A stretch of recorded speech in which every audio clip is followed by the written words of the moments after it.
Hey, thank you, little monster. Appreciate that. Sorry, I was And what's up, Myra? What's up, Dave? Yeah, we're putting a cap on the Silent Hill Story Marathon after tonight, guys. This will be the final one for a little bit. So please bear with me. But I appreciate everybody being here. I have my coffee and everything. I'm actually ready to get started.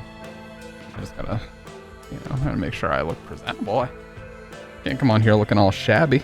You know what I'm saying? Let's see. Should be alright.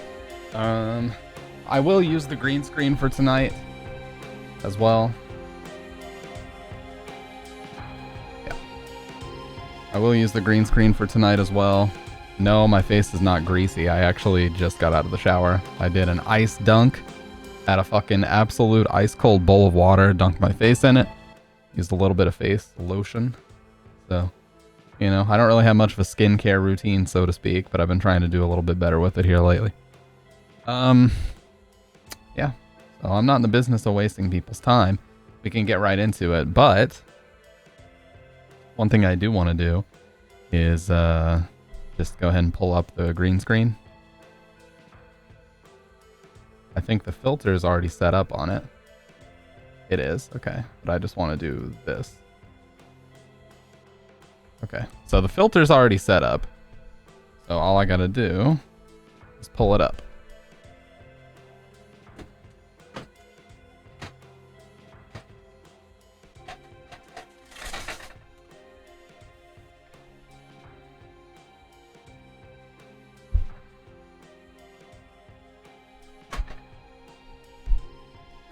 Oh, that was easy. And there we go. You too can do this with just a modicum of research, unlike me, who tries to do everything on his own and F's it up frequently.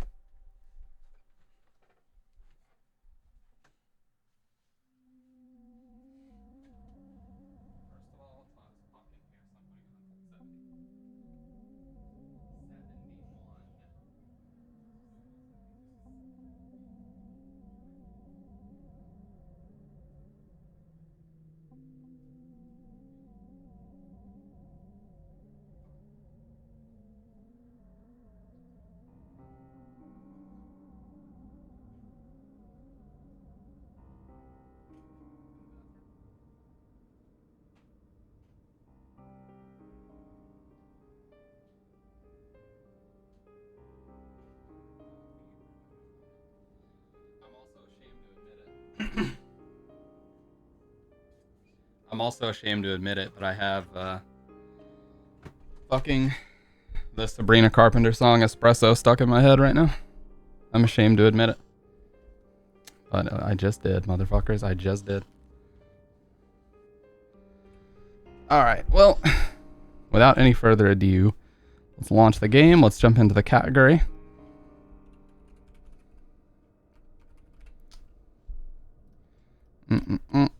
GOG Galaxy, where TF are you?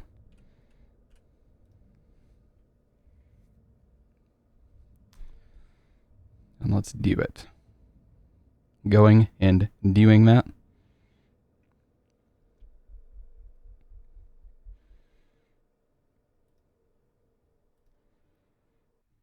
I have 131 hours on this game. Holy shit. 131 hours on GOG Galaxy is kind of crazy, though.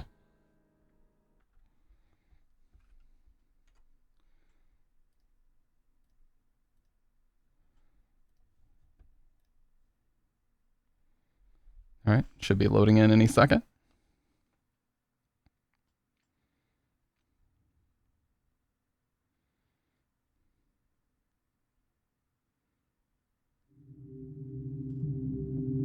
Ah, yes.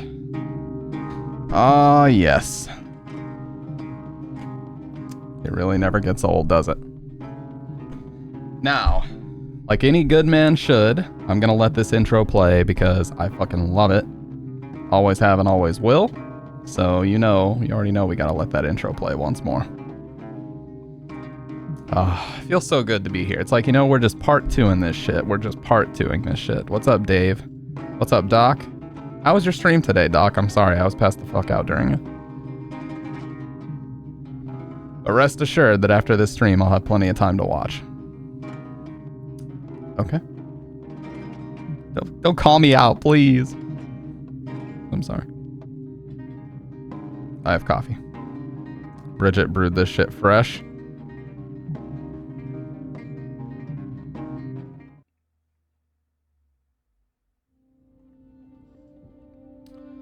Oh, yes. I was telling Bridget earlier as I was getting the stream stuff together, but I'm like, this is one of those life is good moments, you know? Where you're just catching a vibe, so to speak. Look at this intro, it's so gorgeous. Yeah, SH4 time, for real.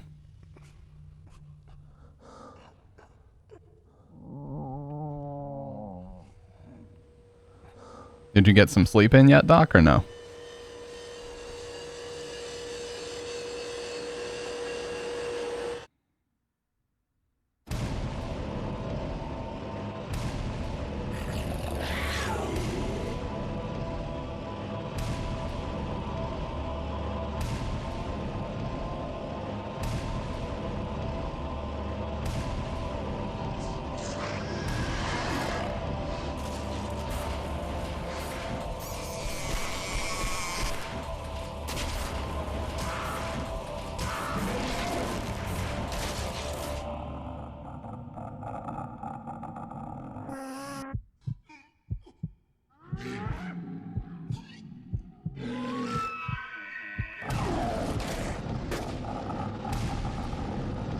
Yeah, that's a pretty solid schedule, honestly. I should definitely improve mine.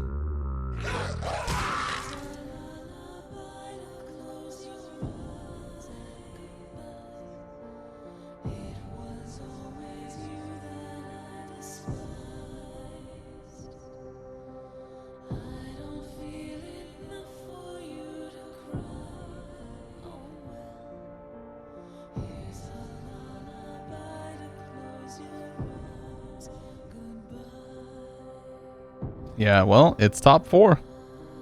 For sure. I just can't logistically put it above 1, 2, or 3, but it's top 4. This sweeping shot here of the Ashfield Apartments is so good, this shot. Oh, they do it to me every time, man. They do it to me every time. Very few things in life literally never get old, and this is one of them. So I appreciate that greatly about it. They just don't get old. Now, you all know, because of the way we played Silent Hill 2, that I'm not fucking around. We're going hard mode, baby. I'm actually going to put that in the title. Hard mode. This will be only the second time I've ever completed hard mode on stream.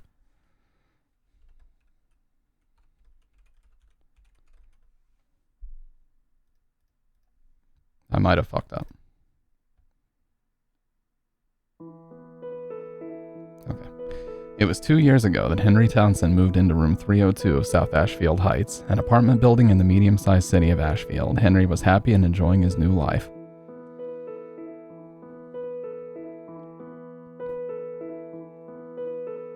But 5 days ago, something strange happened. He began to have a recurring dream each night. One other thing.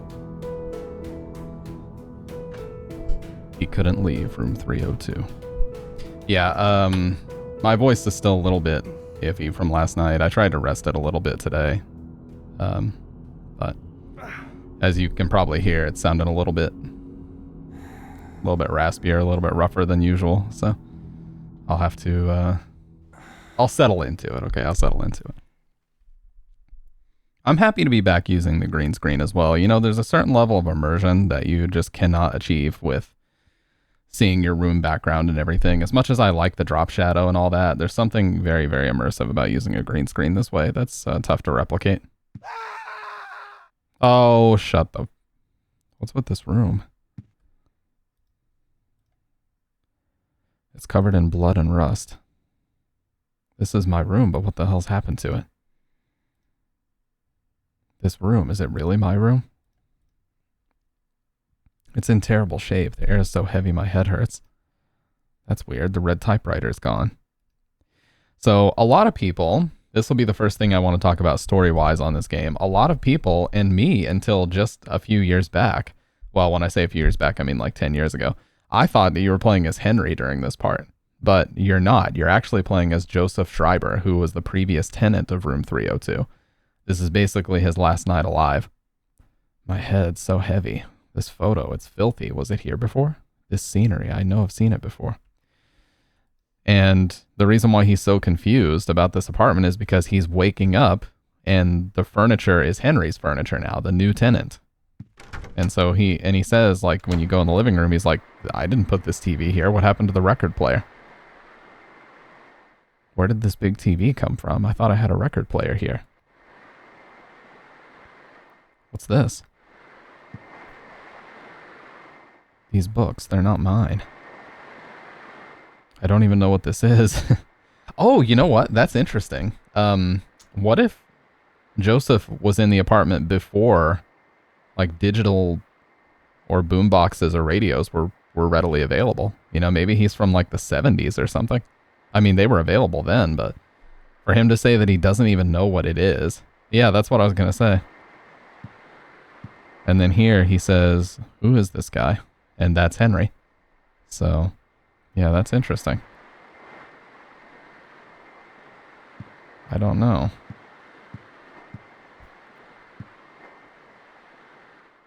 Or maybe he's just an older guy. Who is this cream puff? It smells horrible. I'm afraid to open it up. See, at least Henry was a very conscious guy. He's got a food scale here. I don't feel like washing my hands right now. I'm not interested in food at all. My head, it hurts.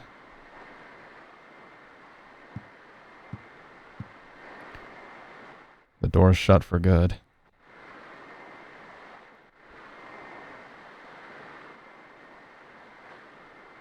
It's like fused into the...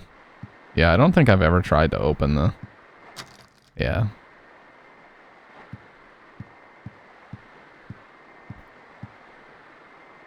It's part of an old picture book. Oh, wow, this is actually here. I didn't realize that. There once was a baby and a mother who were connected by a magical cord.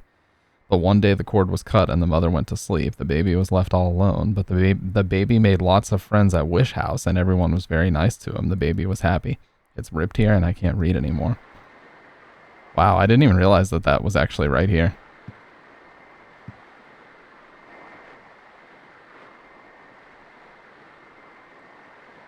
Who are all these people? 21 people. It can't be. Why are they here? Damn, there's actually a lot here. Creepy. It looks like a face.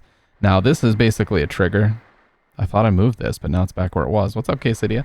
This is basically a trigger. As soon as you get the creepy, it looks like a face text, and you move away, this section ends right here. But, yeah, I did not realize that there once was a baby. That whole thing, I didn't realize that was sitting right there. That's cool.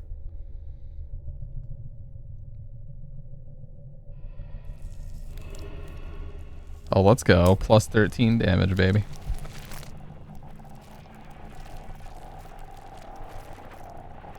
See, I know it's all personal preference and stuff. And that's when it crashes on my Steam Deck. Oh, that sucks, man.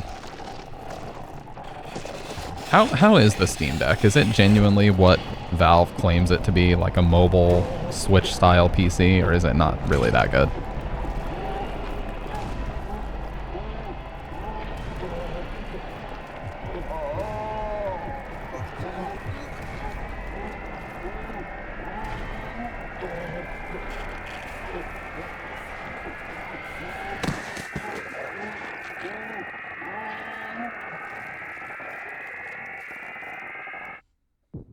Yeah, my dad has one, and he's always, like, ranting and raving about how cool it is, but, you know, he does love to exaggerate, so I never know for sure. Yeah, you know, I think it's personal preference, but for horror games, me personally, I do love a green screen. I actually would prefer, if it's strictly horror that you're streaming, no camera at all, like just the game, or green screen. I don't like doing the whole cutout camera in a frame, you know, plastered somewhere on the screen. It just, you know, there's something very immersive about having the background be the game. This is the instrumental version of Room of Angel. I've had games I hadn't touched till I got it. Community adds custom controls. That's awesome. Yeah, Valve, that's one thing they do pretty well. They don't usually botch launches unless it's the Steam controller.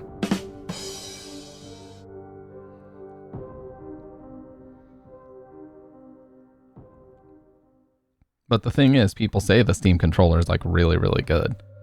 It just got a bad reputation. But there's people I've talked to that say it's like one of the best controllers ever made still. So. Oh, man. What a dream.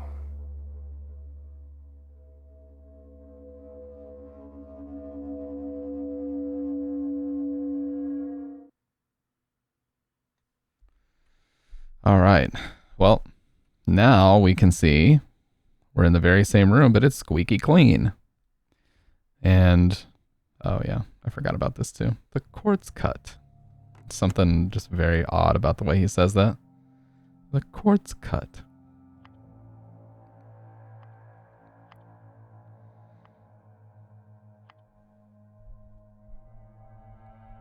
It really is, Dr. Red. It really is. There's something about the pacing of it. It's so good. Man, I can already feel a little bit like at the bottom of my throat, my voice is like trying to get weaker, you know? I know it sounds like I have a super weak voice, you guys, but you gotta understand, 8 hours straight of yapping, and I have to yap a little bit louder than I normally would. It wears on you after a while. Plus, considering the fact I talk all day at work, so talking all day, yapping all night, it doesn't do good for the vocal cords.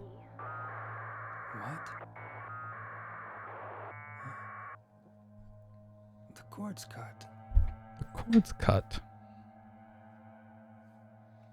I love how you can tell most every actor in this game is Canadian randomly, like especially Henry and the guy who's on the radio where he says sorry. I don't know what it was. Like and Capcom was in Canada doing a lot of casting too, because remember Street Fighter 3 Third Strike, Infinite was Canadian, and they came to Canada looking for talent for a rapper and musician and stuff. Yeah, Steve was Canadian. Like for some reason, Capcom and Konami were just like doing a bunch of talent casting in Canada in the late 90s and early 2000s. I don't know why. Maybe it was cheaper. Not that there's anything wrong with Canada. I love Canada. In fact, in a lot of ways, Canada seems to be nicer than the U.S. these days. But yeah, Sick Boy. Yeah, Sick Boy's Canadian. He knows. I don't. It's that lake in Silent Hill. I went sightseeing there a few years ago. See, here's the only issue with green screen is that it interferes with text. But hey, dude, there's no winning. There's no winning. I can either interfere with the text or I can just have no face cam at all, you know? Because green screen coming in from the top ain't gonna fucking work. It's gotta be the bottom. Dude, this place fucking sucks. Chris Redfield was also Canadian for CVX. Yeah. I like this photo because it really captures the beauty and tranquility of the trees and lake there. I put this up on the wall right after I moved here. So he knows. This is a photo of the church I ran across while I was visiting Silent Hill. For some reason, I was really attracted by the way it looked, so I took the picture. So something we also want to keep in mind about Henry is there used to be, and I miss when Japanese game companies used to do this, and other companies too, there used to be a website hosted specifically about Silent Hill 4 that gave some extra insight about the characters and different profiles of the characters. It's all been translated and it's all publicly available, which is cool. But unlike anything the game tells you, this website actually outlines that Henry's occupation is photographer. So it makes perfect sense why he would have so much of his work hanging up in the apartment, because he is a photographer and that is his profession. So it's just a quick shot I took in downtown Silent Hill. It's a nice tourist town about a half-day's drive from here. It's a photo of the lighthouse near the lake in Silent Hill. It feels a little bit lonely for a tourist town, but it's a nice place to relax and heal your soul. Single bedroom for rent here is about $3,000. Okay, that's insane. 1 bedroom, 1 bath here is like $1,000, and those prices are like people complain about those prices, including me. Anyways, this chest could hold a lot of stuff.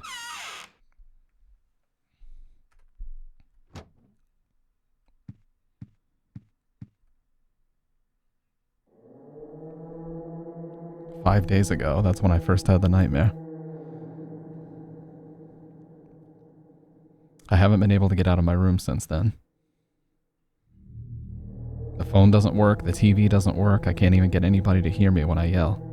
My whole world has suddenly turned insane. You know, I'll tell you guys something else really interesting. My door's chained up, the windows are sealed shut. And on top of that, someone chained the door from the inside. So, I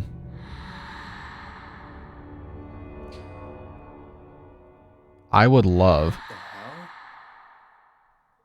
What's going on here? I would love to get a hold of my dad's original Xbox because back in the day, you know, he was a little bit of a modder. He was a little bit of a console modder. And he actually somehow got a hold of a beta Xbox version of this game. You know, because a lot of people, like, nobody plays the Xbox port of this game, like, ever. It's either PS2 or PC. Nobody bothers to stream the Xbox version, at least from what I've seen. Changes before the party. So he actually has a pre-release, like, 0.80 version of this game on Xbox, and I would love to play through it and show you guys, like, all the changes from before the final release and make a YouTube video about it and everything, but I don't know. It might be tough to set it up. So yeah, 16 hens on the wall.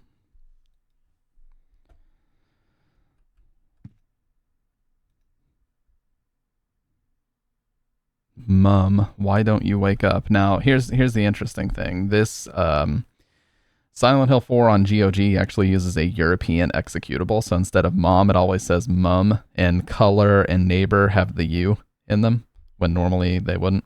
If it was an American release. And now in Japanese and in English it says mom, why doesn't you wake up? But in this one it says mum, why don't you wake up?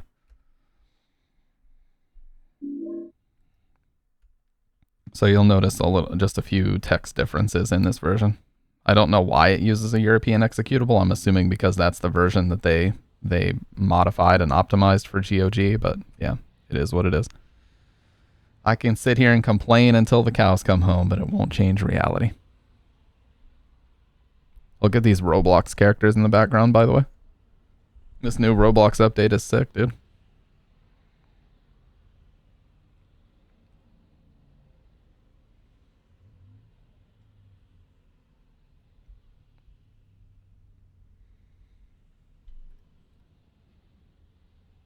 And those pixelated tree leaves. But you know what? I love it. I love the way this game looks. You can see Richard Braintree right there. And just before building world, you can see him asleep over there, which is really cool. And he has the Holy Mother tie on.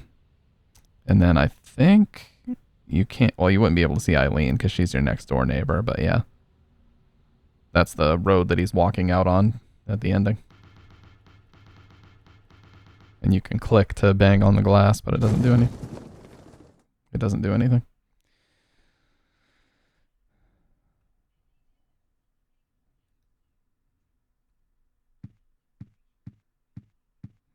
Man, I wish I had some acetaminophen right now. So I fucked up a little bit. I put this bowl of ice in the freezer for a little bit too long, and so when I soaked my face in it, I got like instant, really, really bad brain freeze headache. So I really need to take like a leave or something because it's still kind of ringing in my head a little bit. Last thing I need is to hear my own voice fucking yapping in my ears right now. The Japanese version actually calls this something different too, or the description of this pipe is different on the downloadable PS3 version. To be fair, I did that before the GOG one came out, so don't roast me.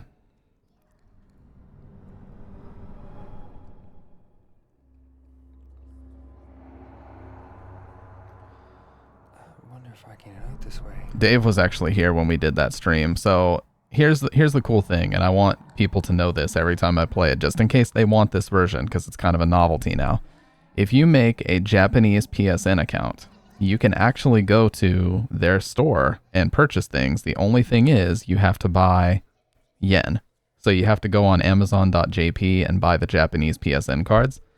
And you will have to like translate the pages. It's kind of frustrating. But I was able to load in like 30,000 yen onto my account, which I think is like 35, 40 bucks. And I bought LSD on PS1. I bought Demento, which is Haunting Ground in Japan. I bought Silent Hill 4, and I got Metal Gear Solid Integral Japanese.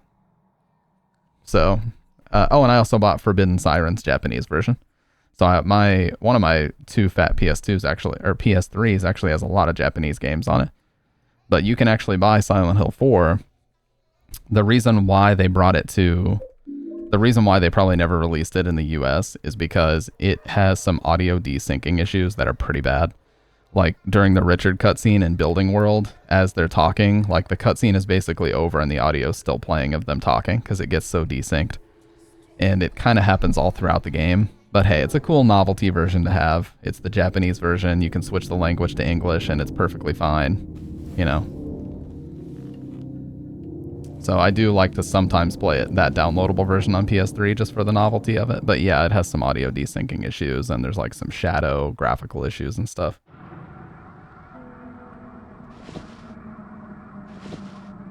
So if you hold shift here, he actually crawls quite a bit faster. So definitely unless you just love seeing this in all of its cinematic glory, definitely hold shift and get through this part faster.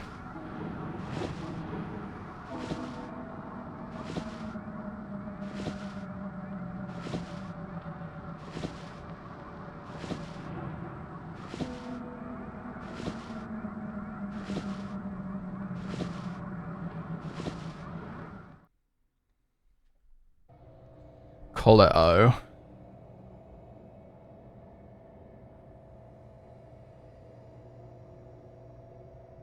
Roblox Marathon.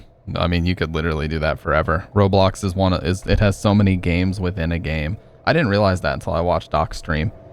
They tried to do that with Overwatch too, where they let people make all their custom game modes and shit. But I never really could get into those custom lobbies. I just like the competitive rule set. What the hell?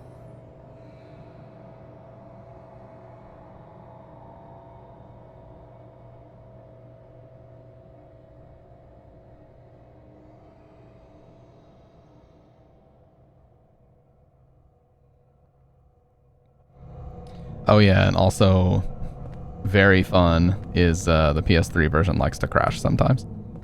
And I actually thought that it yellow lighted one of my PS3s because it wouldn't turn back on. I had to unplug the entire thing from the wall and like completely power drain it before it would even power back on. That's how bad the crash was.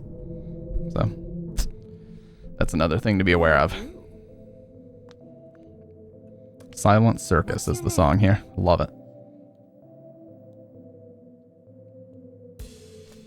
Henry. And you? This is my dream, and you don't even know my name. It's Cynthia. Your dream. That's right. This is just a dream. And a really terrible one, too. I hope I wake up soon. So you think this is a dream, huh?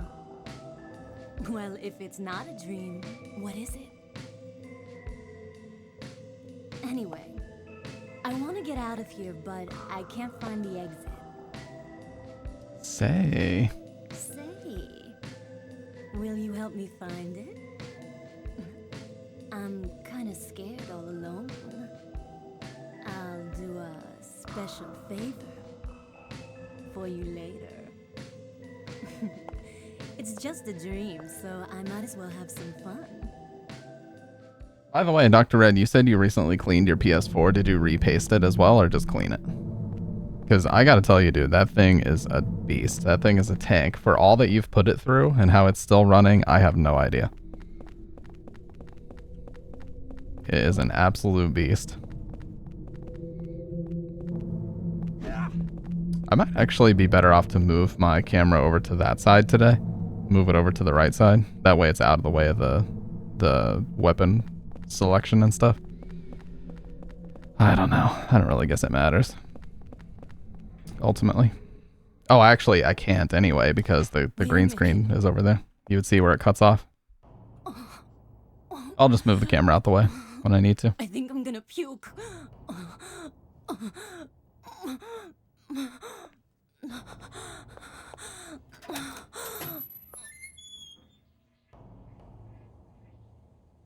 Yeah, dude, when you were playing RE4 at the end of your marathon, that thing was screaming. I could hear it every single time you talked. It was screeching.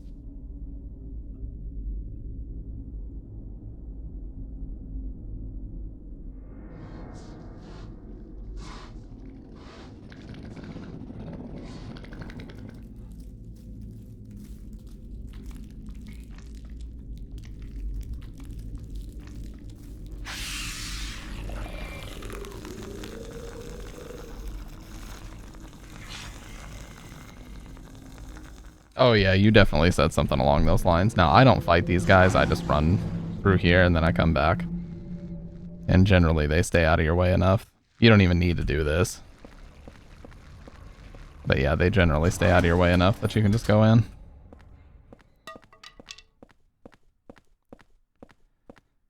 Where could this crazy hole lead to? Now, you can actually see already. You can see the outline of the Halo of the Sun design on the outside of this. But yeah, you can't see the actual Halo of the Sun until way later.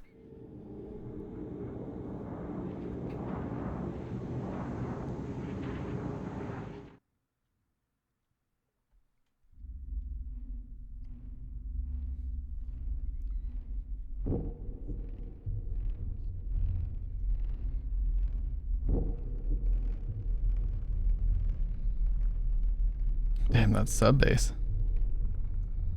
What? Another dream. But it seems so real. Or could it be? Was I really inside that woman's dream? Dude, I always forget how good the sound design is in this. Outside of just the music. Top-notch sound design, no question. Yamaoka the goat.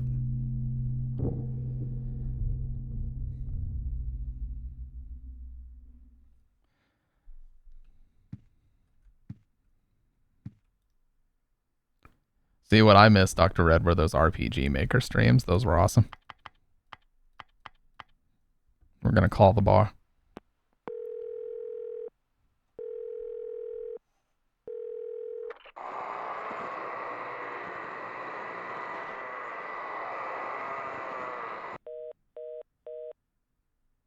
Oh, that noise just now. What was that?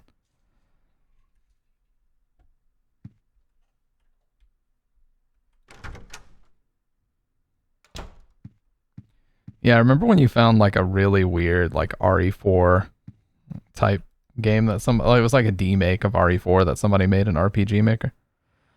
Looks like a scrap from some book. Man, this thing looks like it was written ages ago. Through the ritual of the Holy Assumption, he built a world. It exists in a space separate from the world of our Lord. More accurately, it is within yet without the Lord's world. Unlike the world of our Lord, it is a world in extreme flux. Unexpected doors or walls, moving floors, odd creatures, a world only he can control. Anyone swallowed up by that world will live there for eternity, undying. They will haunt that realm as a spirit. How can our Lord forgive such an abomination? This part of the book is too damaged to read. It is important to travel lightly in that world. He who carries too heavy a burden will regret it.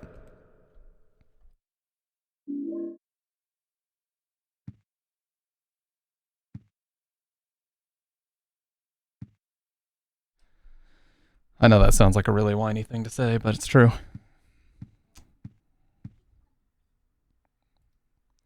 Don't go out, Walter. It's also interesting how the don't go out just kind of appeared out of nowhere, you know?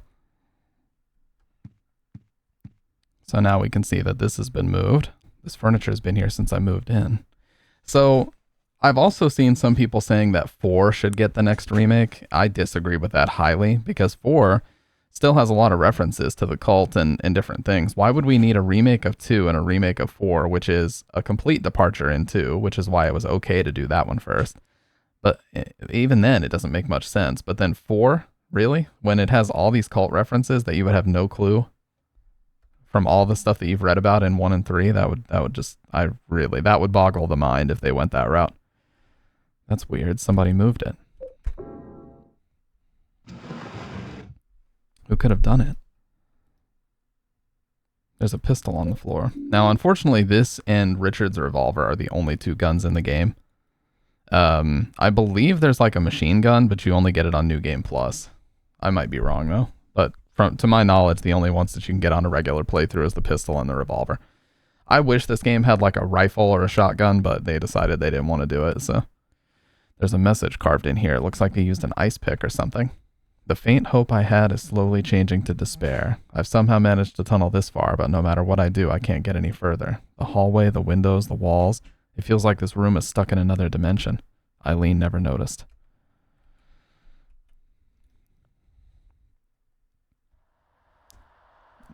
This pervert has a fucking... He has a peeping Tom hole that he dug in the side of the apartment. What a sicko. What a pervert. Is that the one that was actually plugged in? Yeah, these are much lighter. Part of the reason why they're so good for this. What a pervert, dude. Look at this. Where did I put that damn broom? Oh, there it is. You want to say hello to the people? No? Just say hello.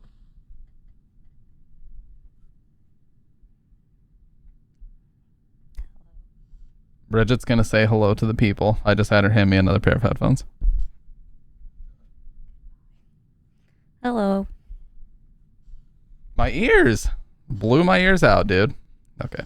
Let me switch headphones, guys, because these fucking bears are clamping me really, really hard. And I know that sounds like a really pissant thing to say. And I'm sorry for that. Or very soy thing to say, but these headphones are clamping the shit out of my ears right now and making them sore. I'm gonna have to loosen these up.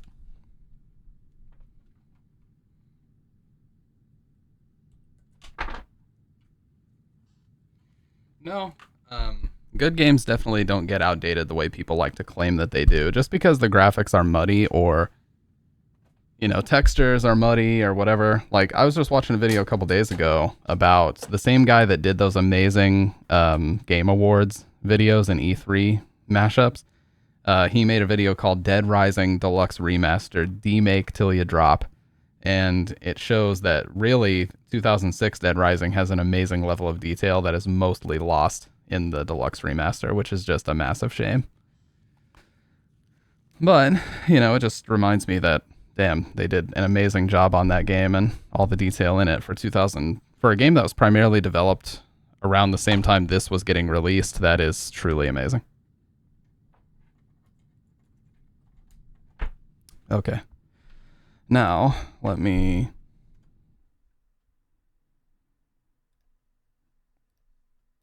Okay, there we go. And we're good to go. So let's keep going.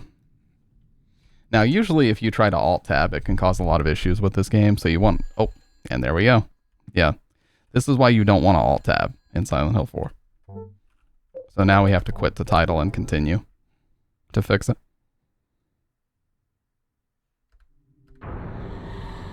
So yeah, don't Alt-Tab Silent Hill 4 or this will happen. Just letting you know.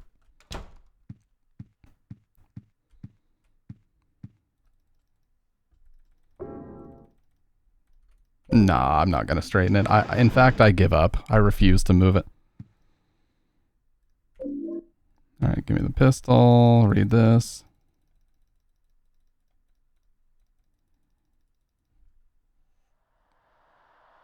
And then she says the thing about hoping her luck changes before the party.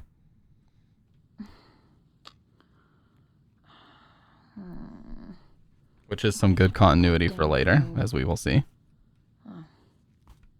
There it is. And I will talk about later. Ghoul V3, need to kill 5 players. What is Ghoul V3? That's actually her party outfit back there. We'll see her in that way later on. Well, not way later, but it's more toward the halfway point of the game that we'll see that.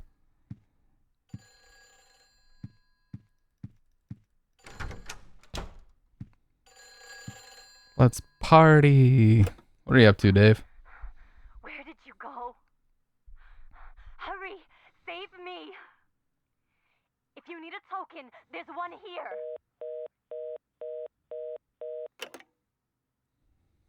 Nothing. Same. I never am doing anything, really. Like this whole garbage. All of it.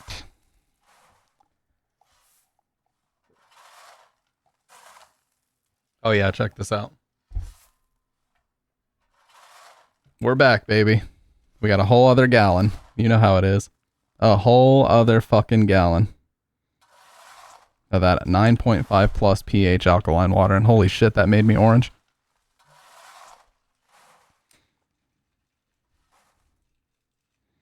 Yeah, you know we got to keep those gallons on us.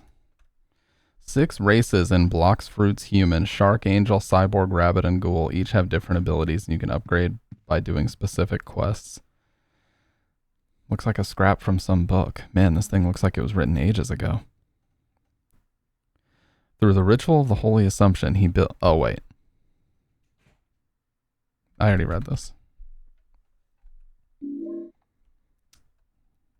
Okay. So now we gotta go help Cynthia. Because she thinks I care for some reason. Newsflash, I don't.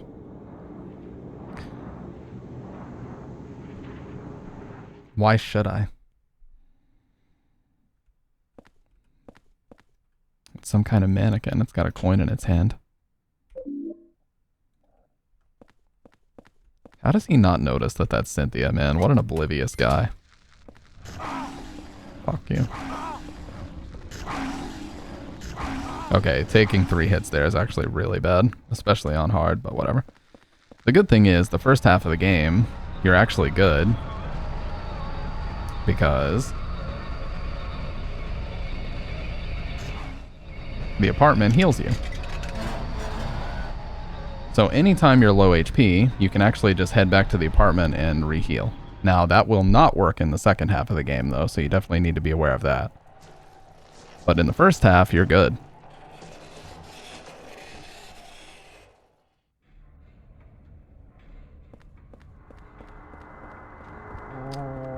Oh my god.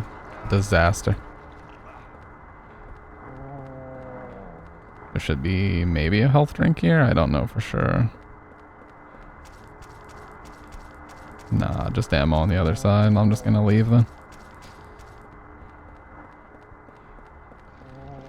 Dr. Red, I remember one time you told me that your diet primarily consisted of macaroni and chocolate milk. And I remember thinking, holy shit, dude, that sounds insane.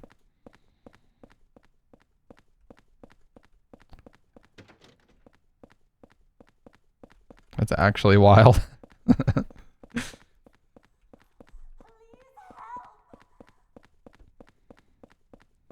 Was that true, or were you just exaggerating for content? Because if that was true, good lord. You did it, dude. You really did it.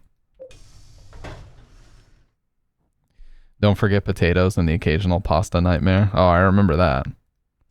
I remember when when you described it to me as butter pasta with demon sausage. And I still to this day don't quite know what that meant, but it sounded terrible. And it was while we were playing this game, which is why I always remember it when we load this up. You said like you just added a ton of butter to pasta and then threw demon sausage inside of it, which like what does that even mean?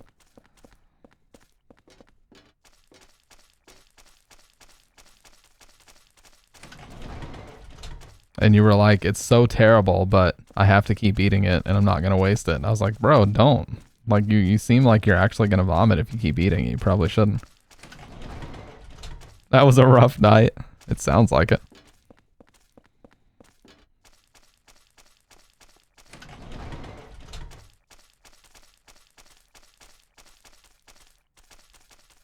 Man went on a bender.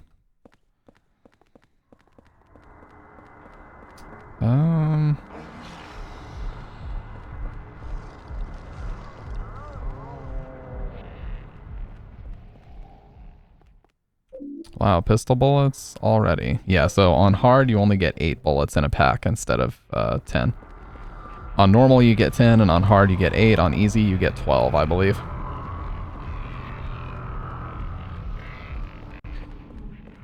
Well, I mean, here's the thing, Dr. Red. If you just add salt to the pasta water, like a bunch of salt, I mean a ton, and you cook it that way, the pasta itself is going to taste very good. So what you add to it is like a little bit less important. But you have to make sure that part is there, at least. Like that part has to be nailed. Oh, fuck me. Why would I waste... Dude, my fucking hand, like the way that it laid on the mouse, that was so stupid. Can't be wasting ammo like that on hard. I like laid my hand on the mouse and it just covered the right click and then the left in such a stupid way that it wasted the... Alright.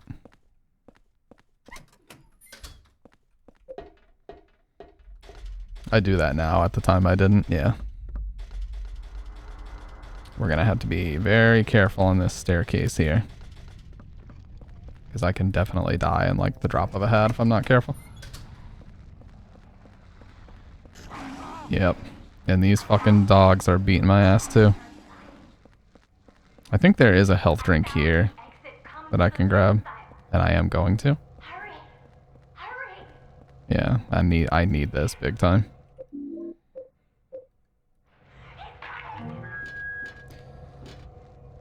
Now I'm just gonna have to play this extra safe. Because if I don't... Okay. Got lucky there.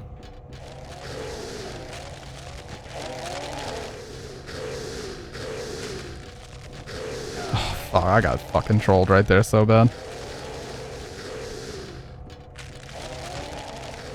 Okay.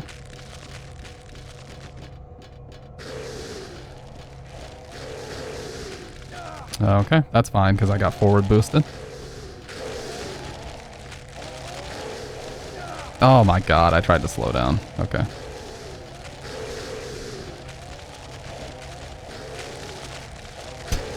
A fucking gauntlet, dude. Okay, we got it. Whenever the background lighting gets dark, you know you're at the top. Holy shit. I think there's either one more box of ammo or yeah. Okay. So we have a lot of pistol ammo and I will be stockpiling this because it's going to be really important to keep on hard. So let's go up here. We need to finish this before we die. I'm going to die from tickles at this point. One of these ghosts is going to give me a visit from the tickle monster and I'm going to fucking die, dude, at this rate. The Temptation placard. Placard from Subway World. It shows a woman and says Temptation. I'm sorry. Coffee is yummers. I want some, but I want to drink it too late. You know what, Dr. Red? It's Saturday night. Let's fucking get it. I'm chugging coffee. You can chug coffee. That'll just help you crash for when you actually do want to go to bed. I'm a bad influence. Are you okay? It's just a dream, right? I think I drank too much last night. I never got to do that special favor for you. I feel like I'm dying. It's okay. It's just a dream.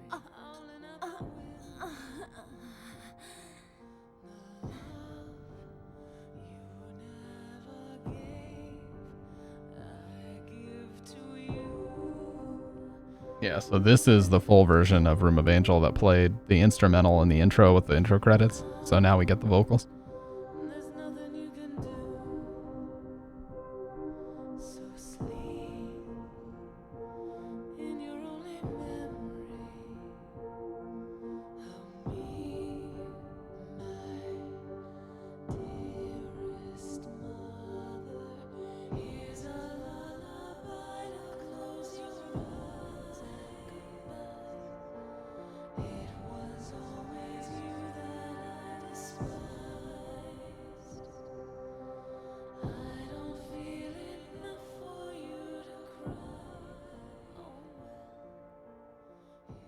We're gonna get the most meme infested Doc here in a second once he gets that coffee going.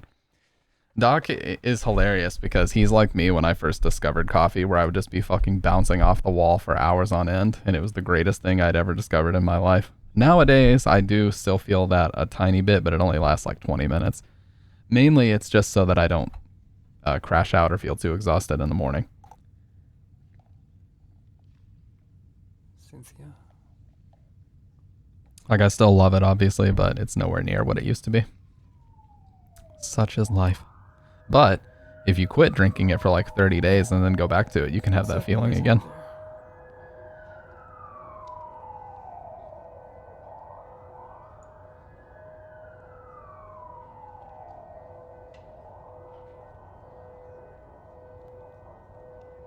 I was watching an interview from a guy who he went on Joe Rogan and he was talking about how he quit drinking. I don't even remember. He was like some type of columnist or some type of journalist. And he's like, yeah, I stopped drinking it for almost 90 days. And because he was doing he was writing an article about it, you know, the effects of it. And when he said he went with his wife to some outdoor place, to an actual coffee shop, and they sat at a park bench, and he had his first cup in like 90 days. And the way he described it was like euphoric. That's what he said. He was like, it was the greatest feeling. It was as if my entire body was just ascending to a higher level. And like, it's crazy the way that he talked about it. So he's like, I just never understood how powerful it was until I took some time away from it. Let's go, Dr. Red. You got that Maxwell house popping?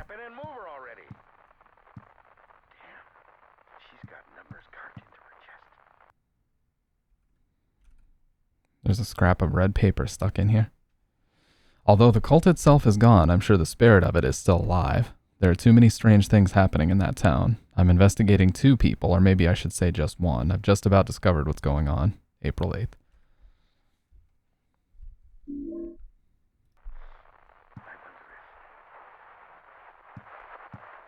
Yeah, I think we have a little bit of like powdered creamer, but I'm not a creamer person. I don't like coffee creamer in any way, shape, or form. Look at all these. Look at all these playthroughs, man. Look how neatly these are all filed in here too. I love looking at this. I love keeping the same one because, you know, these are memories. These are streams. These are nights. These are playthroughs. So let's do my typical and just start overwriting. Actually, mainly use milk to cool it down. Just use ice. Ice is faster and better. I used to chug coffee all the time, dude. Now we have a full 16 hands. You should try drinking it pitch black. As they say, it'll put some lead in your pencil. Put some fucking hair on your chest, dude.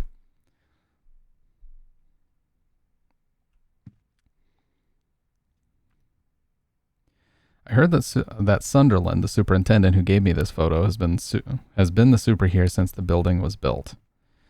He has different things to say about these photos almost every time you get back from the first few worlds. This is South Ashfield Heights. It's U-shaped. The west side has 2 floors and the east side has 3 floors. There's a TV remote, a car magazine, and an ashtray, but nothing really useful. So he's a smoker, is he? I can't use the TV or the phone. I feel like someone has intentionally cut off communication. Oh yeah, we're also gonna need... So let's go ahead and start stockpiling. Let's get the war chest together. Not gonna need this, not gonna need this, or this. But we are gonna need that chalky milk. So let's get that chocolate milk. I miss chocolate milk. I haven't had any in like years. I think the last one I had was a bullshitty Nesquik. I'll leave the wine in there. And as we know, Nesquik is like water with powder in it. That shit is nowhere near actual milk. The hole's getting bigger. Maxwell House, black S tier. See, Maxwell House is a very bitter one. You got to be in the mood for that. For me, black, I like the organic ones pretty well, black. But if it's one of the store-bought ones, Folgers, I can't really mess with. Like standard Folgers. It's too acidic for me. It just makes my stomach hurt. But I'm drinking Folgers Simply Smooth right now, and that's some good shit. I can drink that shit all day.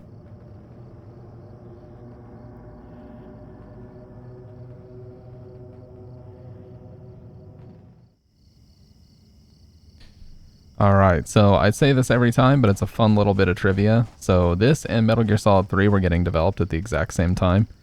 So they actually borrowed a lot of the trees from Metal Gear Solid 3 to put into Forest World here. So you'll actually see a lot of the same trees in both games. I'm sure somebody else out there has done the work to find out exactly which trees were borrowed, but trust me when I say a lot of them were.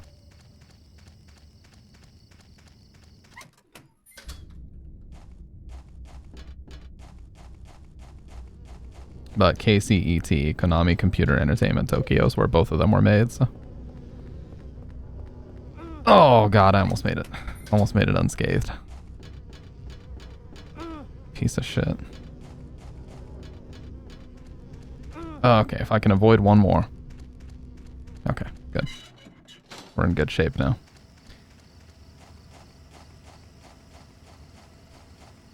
Maxwell gets me through anything. Dude, I used to be like that. I used to be very, very loyal to like one brand. It stopped with the brake pedal engaged. There are all sorts of things scattered on the seat. Among the trash is a scrap of paper with something written on it. It's been a while since I came here to Silent Hill. Maybe I'll meet the devil this time. But whenever I come to a cool place like Silent Hill, I always get real thirsty. Jasper Gain. There's a memo in here as well. I'm not sure what that nosy guy meant when he said his home is the orphanage in the middle, the lake is northwest, so the opposite is southeast. The nosy guy said one other thing I don't understand. If you bring the dug-up key, you can't go back. Put it away somewhere before you return there. You know, Dr. Red, there's something comforting, and you know this. You know, you understand this very well. Oh, what's up, She? Gay pride, gay pride, gay pride, gay pride, gay pride. Just fucking dab into the gay pride. Oh my god, just the way that it did that. My fucking degenerate ass brain instinctually wanted to start dabbing. So you came to investigate this stone. I was about to have some long philosophical conversation and she just fucking runs in with the gay pride. A real nosy guy. But I was the one who found this stone first. Speaking of Dr. Red, you got me hyped to refill my coffee. Natives called it. You excited me to refill my coffee, so I'm gonna do it. They used it in a ceremony. Somebody clip that! Oh, what the fuck? And now those guys are using it too. Call it the Mother Stone. They're just up ahead in that weird building, operating some kind of crazy religious cult. They used to collect orphans and did things to them. Kind of gives you the chills, huh?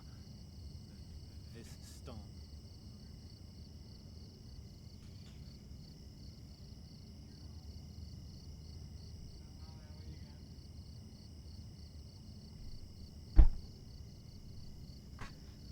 Yes, that he has done a Poggies. He has done a Poggies.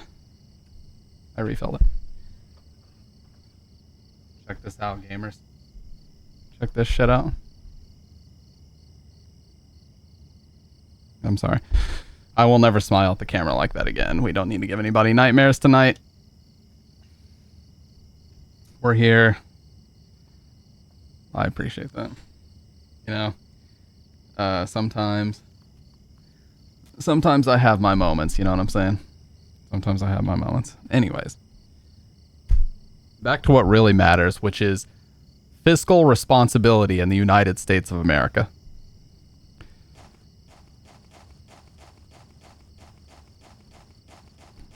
Which, of course, is what I was talking about before we...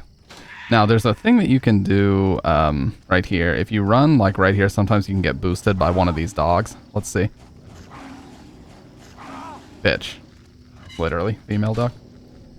Dictionary definition, look it up.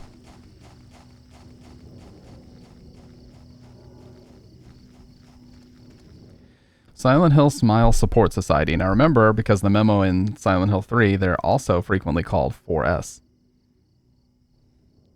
Four fingers. 4S.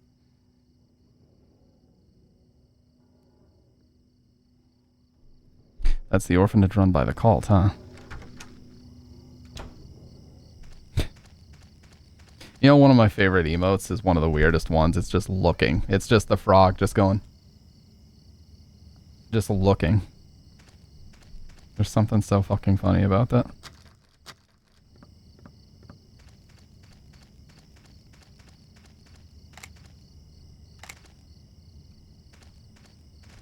Come out with your hands up and your pants down. I'm sorry.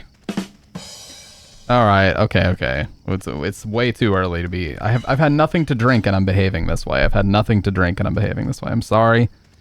We need to be better. We need to do better. And I will do that.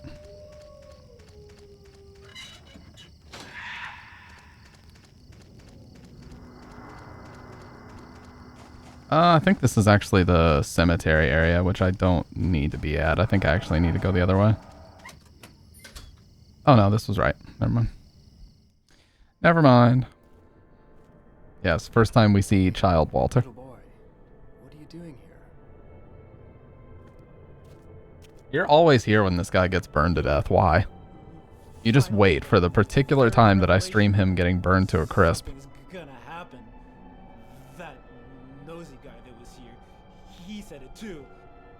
Something big is gonna happen. Finally, it's gonna happen.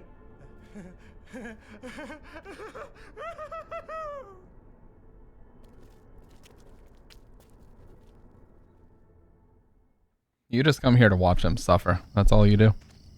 Now here's something interesting too. We can see a grave has been dug here. On the bottom of the coffin are the numbers 11121. So this is Walter's coffin right here.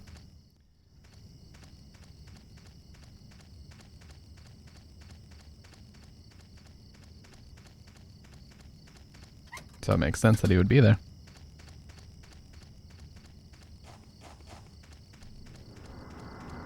Billy Bob Thornton, the ghost here.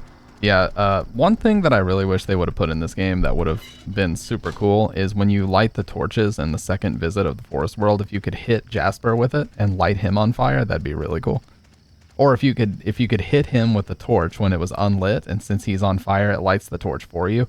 Man, that would have been cool, but unfortunately they fucked up and didn't put it in there.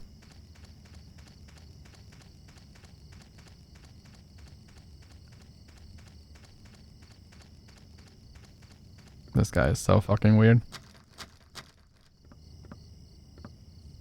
The door won't open. That nosy guy gave me something really good. Open it. I could let you have it, but not for free.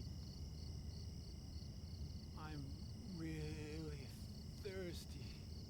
Open the goddamn door. So thirsty. Oh, chocolate. One of the weirdest cutscenes in the game, by the way.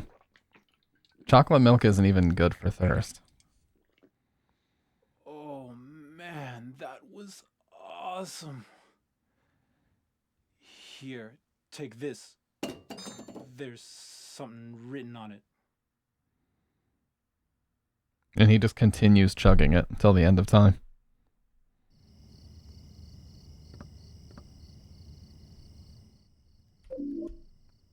Opposite where the lake and house meet, inside the hand holding on to the ground. So we're going to use that up here. Oh yeah, this is hard mode, by the way. I think I threw that in the title, but... so we are probably going to get destroyed in the second half of the game, but the first half of the game is free because you can go back to the apartment and heal anytime, but once you get to the hospital and you find Eileen, you need to focus up and have heals on lock, because if you don't, you're going to get fucked. Alright, so this is the hand. Actually, I think it's in here. No? Yeah, it's right here. The camera didn't change for me, though, but it's right here.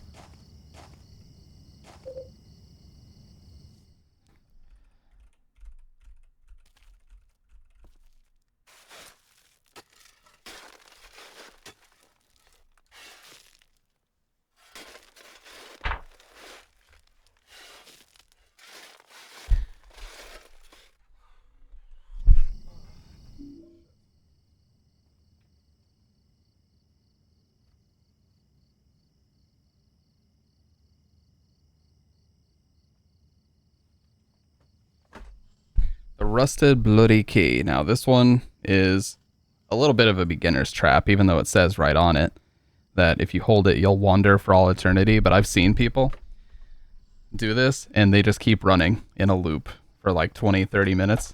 But yeah, you cannot, you have to go back to the apartment and put it in the item box, because if you don't, you will actually be stuck just in a loop. A loop forever.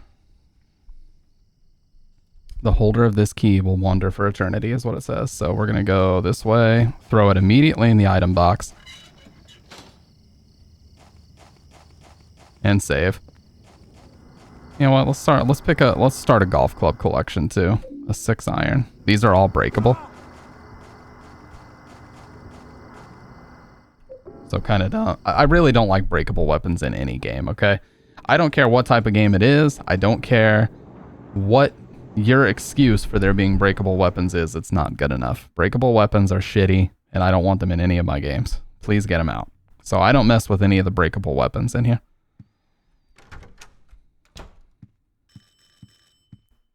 But as you can see, we are healing. Yeah, see, Breath of the Wild, I'm not even... There is no excuse.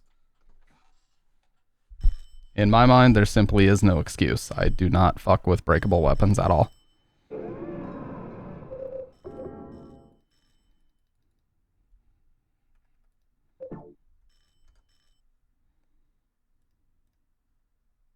Okay, there we go.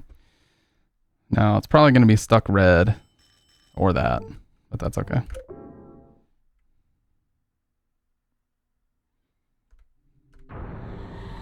If you alt-tab, it just fucking explodes and refuses to let you play the game, so let's see who the fuck is at the door.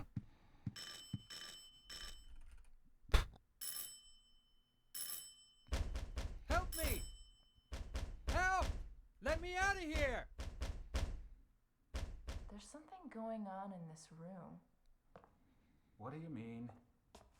I heard weird noises. You can see the Holy Mother on his tie. Help! Very cool. Can you see anything? Nice little detail. No. Everything looks pretty normal to me. The guy who lives here, what's he like anyway? I know his name and face, but that's about it. Well, I'm gonna go call the super. Yeah, good idea. Damn it. They can't hear me.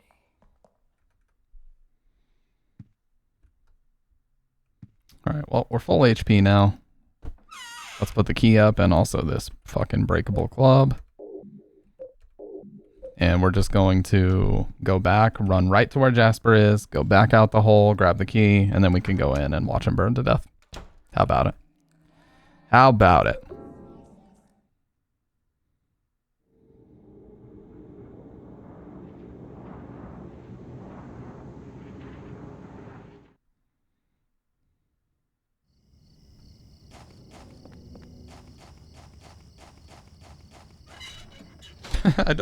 You don't even say when you're BRBing, you just immediately come back.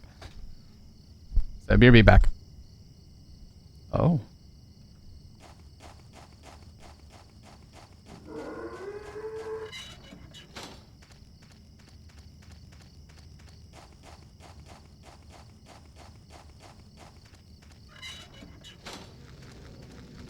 Can I send funny Slenderman clip? No. Yes, please. Is it from your stream? Or just something from the game? Alright, so we're going to go out this one now. And now we can grab the key and come back. You don't need my permission because you have you're a mod. You can post links. I'm pretty sure I made Nightbot ignore mod links. At least I hope. So if I get a rogue mod that decides to spam getvirusesquickfree.gov in the future, then I'm fucked. I said something mean to Slenderman and he almost curb stomped me. What the fuck?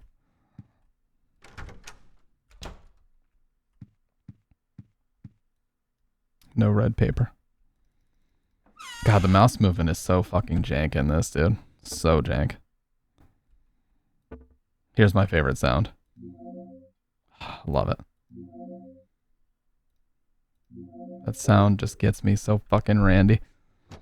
I said some... Oh, never mind. I already read that.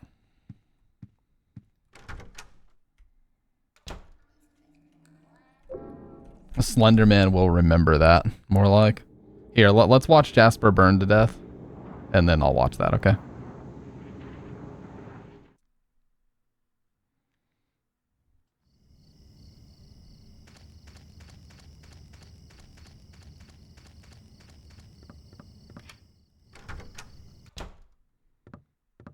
Now, this is also funny. This kerosene heater is also borrowed from Silent Hill 3. It's the one that you fill the wine bottle with in the underground passageway.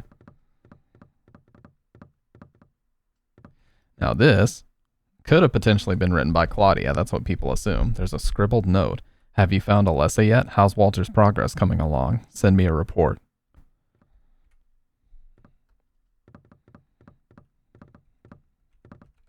He doesn't even say anything. I wonder what they did here. Start talking.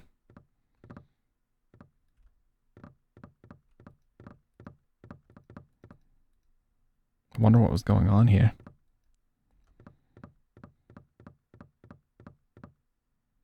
Yeah, so as soon as you start reading this, I think he starts burning, or when you get close to finishing it. It's falling apart and I can't even read most of the pages. Here's the part I can read. The second sign, and God said, offer the blood of the 10 sinners and the white oil, be then released from the bonds of the flesh, and gain the power of heaven. From the darkness and void bring forth gloom, and gird thyself with despair for the giver of wisdom. The third sign, and God said, return to the source through sin's temptation. Under the watchful eye of the demon, wander alone in the formless chaos. Only then will the four atonements be in alignment.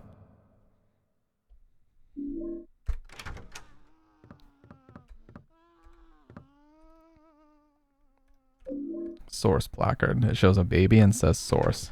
Here we go. This had to have been the most awkward one to record in the booth.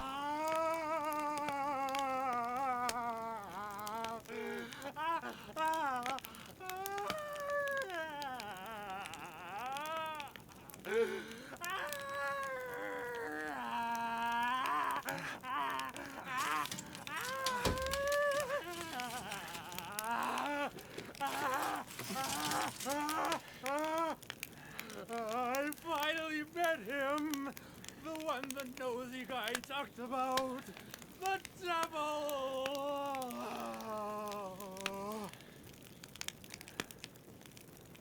Coffee chug side. Dude, you know what? I'll join you. I'll chug most of mine. Special news report. Why the fuck not? Forest near Silent Hill, the burned corpse of a 30-year-old male was discovered earlier today. The police have ruled it a homicide and are investigating. The numbers 17121 were reportedly carved into the man's body. You can hear she's Canadian too. Listen. His body. Easiest way to find out if somebody's Canadian is the way they do those O sounds. Body.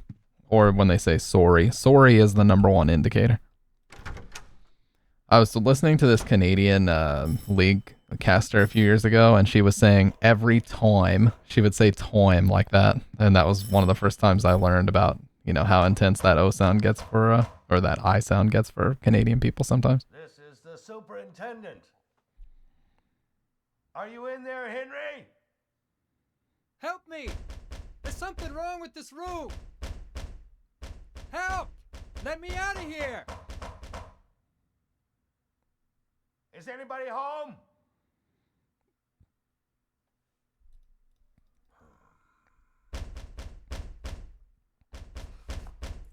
What's going on here?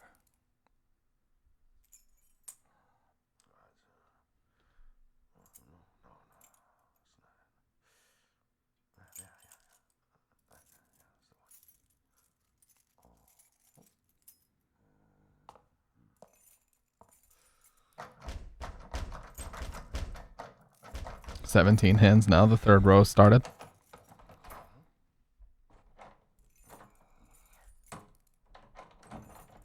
Oh my god, Dr. Red. Although it is weird how he actually is canonically James's dad. Like, what a weird inclusion in this game.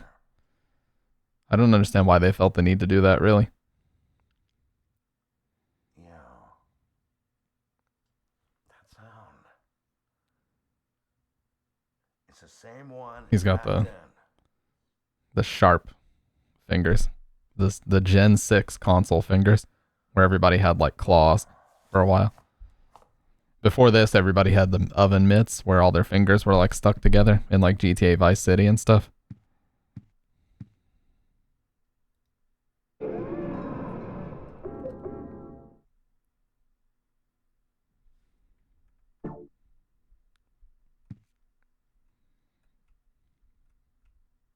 What was I gonna do? I was gonna do something. That was gonna require me to alt tab. Oh, I forgot. Goldfish memory coming in clutch again. Let's go. Now we can go to Water Prison World.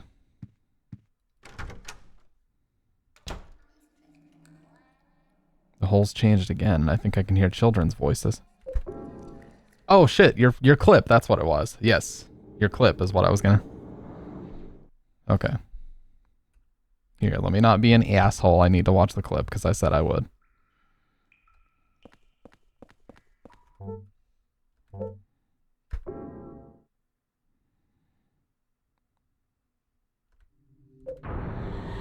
I'm not an asshole. I have an integrity. I do what I say I'm gonna do. Okay. Slenderman did not like that. Let me open up Chrome, my designated stream browser, because it has nothing signed in on it, which is awesome. Oh, dude, this takes me back to when the original Slender game was like popping off on YouTube and everything. You know what I mean? It wasn't kind. It wasn't called for. It was possibly even a little bit rude. Uh-oh, you've said too much, dude. So what I need you to do, now that I've properly apologized, is let me get these last 2 notebooks. Roll them up in a ball. And shove it under your throat. Screw you, Slenderman. Screw you, Slenderman.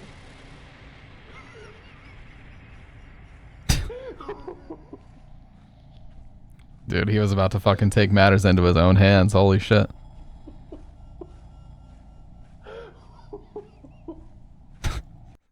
I don't remember this in SH4. Well, Dave, your memory is starting to go then, because it was definitely in there, dude. I'm going to Gaslight, Gatekeep, and Girl Boss in that order. And I don't want to hear any complaining about it either. I wonder if I save, will it go away or will it still be the same? Oh, you piece of shit. Dude, I'm gonna have so many continues on this. Because every one of these counts as a death. When you quit out and continue, it counts as a death. So they're gonna think that I'm a chud and I don't know how to play this game. By they, I mean whoever ranks the scores at the end of the game.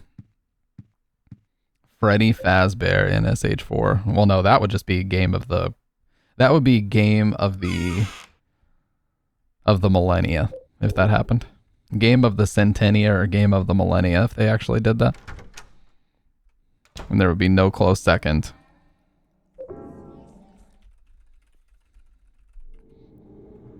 But yeah, my mentality whenever someone tries to argue with me about something is Gaslight, Gatekeep, Girl Boss. And that seems to get me ahead in most social confrontations. I'm going to write a book called I Can Gaslight, and So Should You. That's going to be the name of my autobiography, actually.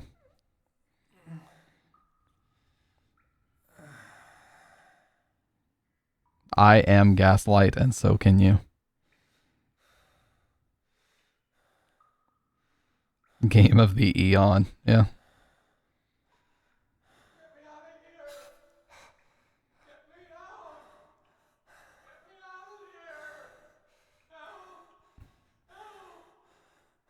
God, he's so whiny, dude.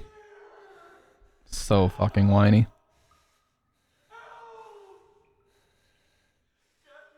Screaming and crying. How embarrassing for him. How embarrassing for him, I swear. He doesn't even really say anything to you, except that. There's a sloppily written note on the ground. Lucky, I finally escaped from the cell. I decided to take a careful look around the building. The scariest place was the first floor basement. There's a kitchen in the northeast, but next door in the northwest is a death chamber. To get in there, you have to punch in the right numbers. I don't know the numbers, and it was too dark to even see the panel, so I didn't go in. He's gonna kill me. Walter, gonna kill me. He's gonna kill me. Henry's strapped and just threatening everybody that comes across him, dude. Okay.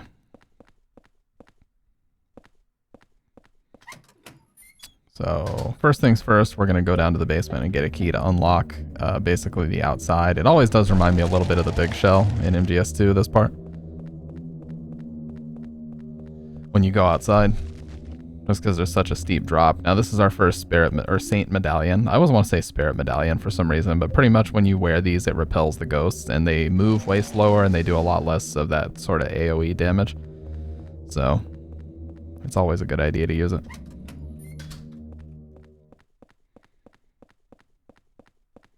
Now here's an interesting PC glitch. You see how it looks like Henry's holding a book or something? Yeah, the shadows for the actual models don't render on PC, they just render as a blank square. So no matter what he's holding, it just looks like he's holding a book. See? Even though I'm holding the pistol. Fucking immersion ruined. Big Show from wrestling. You mean the guy that beat Arnold's ass in Jingle All the Way? Good movie, by the way.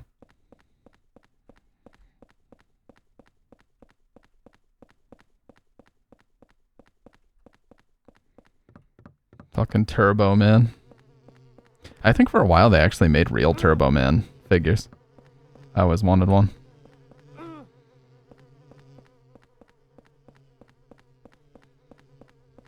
Dude, he's huge. Isn't he like 6'8" or 6'10" or something like that? And built as fuck. He's actually like a freak of nature.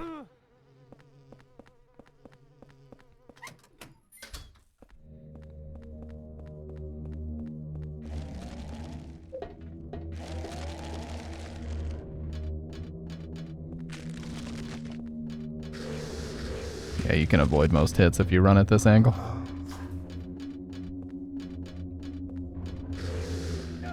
Okay, well, you know what, dude? Of course they would make a liar out of me tonight of all times.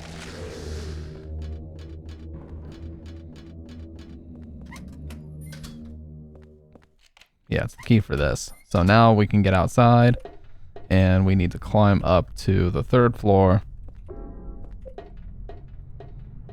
and drop down. Once we get underground, we're going to go to the security area, and we're just going to rotate the room so that we can jump down on the bloody beds. So this enemy is called Twin Victims, and we can assume that it's about Billy and Miriam Locane, the 2 twins that Walter murdered. I think that's why it's called that.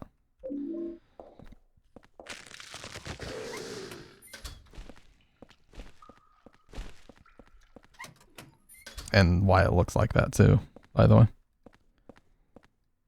Something written on the paper, and now it will look like I'm sleeping. Huh? Were those footsteps? I wonder if they saw me.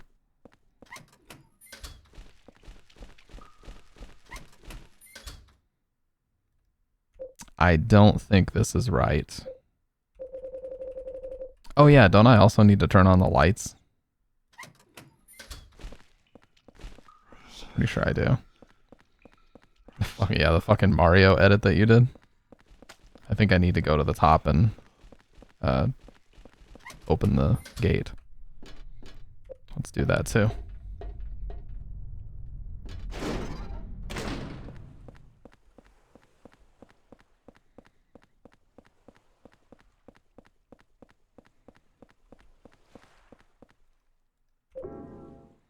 And this turns on the lights. How? I have no fucking idea, but you know what? Team Silent told me it did, therefore it does, okay? That's all I need to know.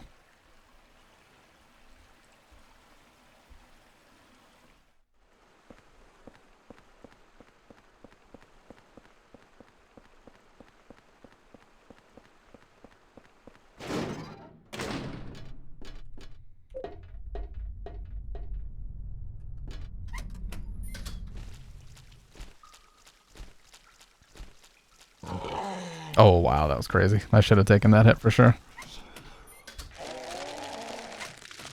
I think it's actually the 4th door, if I remember right. There's 2 with holes that you can jump down. It's one of the 2. I fart, therefore I am. Wow, was that Socrates that said that?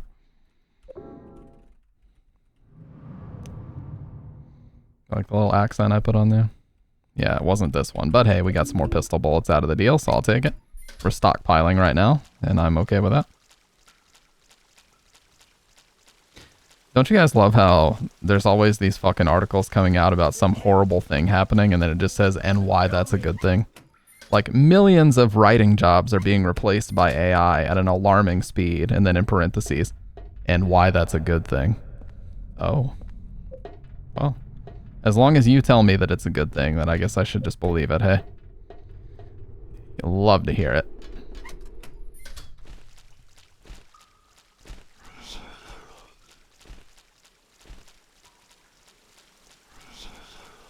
I was in this Resident Evil speedrunner stream, Orchlon is his name, and we were actually talking about the whole, what am I playing after this? Not really sure, Jordy. I'm probably gonna take a decent little break from streaming after this, to be honest with you. Hello there. Oh, what's up, John? Hey, John, it's your 100, dude. It's your 100. Okay, that is a noose. Well, so John raids right into us finding a fucking noose in a children's prison, by the way. What were you? You know what? I would ask what you're playing, but I feel like there's a 99% chance that I already know what you were playing. Was it? That's special. SF? It was SF6. You know, dude. Sometimes I just know, and I fucked up because now we just get the background textures. Okay, so if I just keep running, okay. Now Henry's invisible, but that's okay. Because we can go here and go back. In Earthbound, dude, Earthbound actually has a lot of fucked up stuff in it that people don't realize. John, I'm telling you, dude, Stamp of Approval Season 2. After I finish this game, we're going to take a decent little break from game streaming. And Stamp of Approval Season 2 is coming back in full swing. So I will coordinate with YOLO. And I will have that motherfucker as a guest. Unless he says no, then I'll be like, oh, okay, well.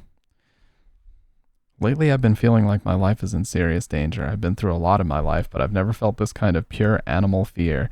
In case something happens to me, I've decided to write down what I've learned for whoever you are that's living in the apartment now. I've been investigating the mass murder that took place 7 years ago in which 10 people were killed in 10 days. They were killed in a variety of ways, but the one thing they had in common was that each corpse had the following numbers in order of their deaths carved into them. The name of their killer, it was carved in as well. Walter Sullivan. Sounds like a bitch. I could beat him up. If he came up to me on the streets, I would beat him up. Don't remember turning this on. Yeah, if you alt-tab this game, it's very fun. If you alt-tab, the whole fucking game breaks. Derrot Cod said so. Yeah. Make him an offer he can't refuse of my time. Yeah. Oh, man. Paying an appearance fee on a podcast for no views. Anyways, so now let's actually find the right one to jump down.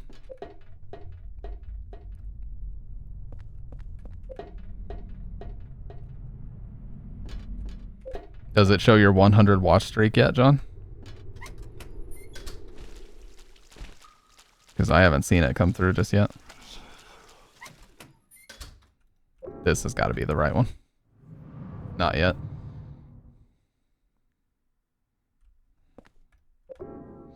That almost made me spit soda. What, the Derrot Cod thing? Yeah, this is the right one. When you get the third hole, you're good. And please don't clip that in our context.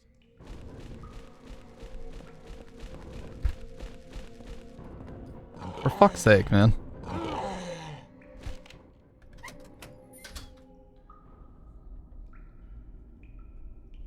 I was about to sneeze.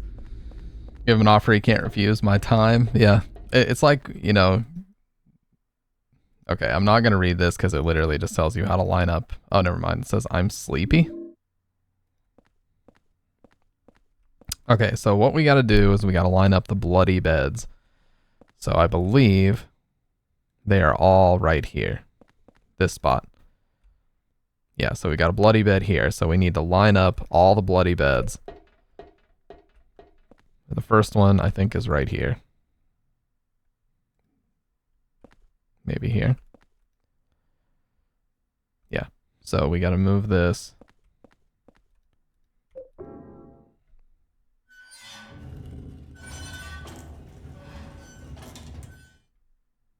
So now it should be here.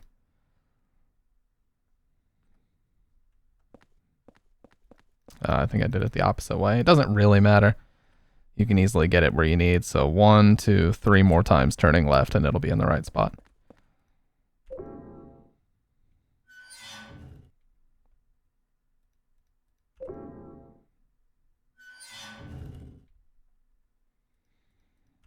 Alright. Like, you know what? I'm gonna give you something better. You guys remember when the fucking celebrities sang Imagine or whatever during the pandemic? It was like the cringiest thing you'd ever see in your fucking life.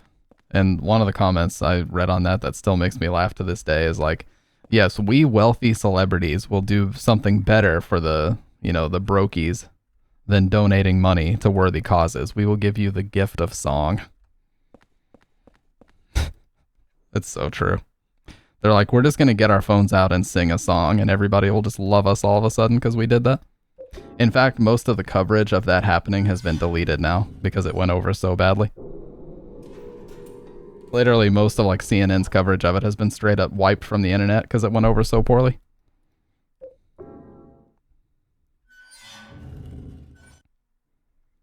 I swear that had to be like some type of fucking humiliation ritual they were doing. Like there's no way anybody had half a thought that that could have turned out well. Unless they really are as oblivious as we think.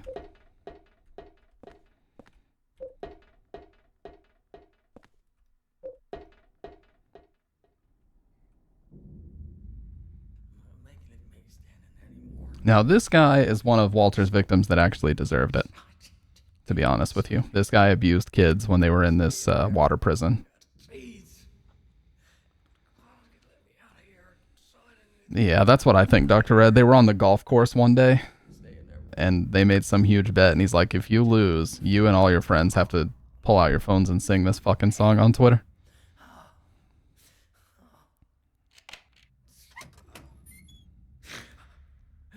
On Twitter. Who is that boy? And who are you? His name's Walter. Walter Sullivan. I used to work at the orphanage watching the kids. I'm Andrew DeSalvo.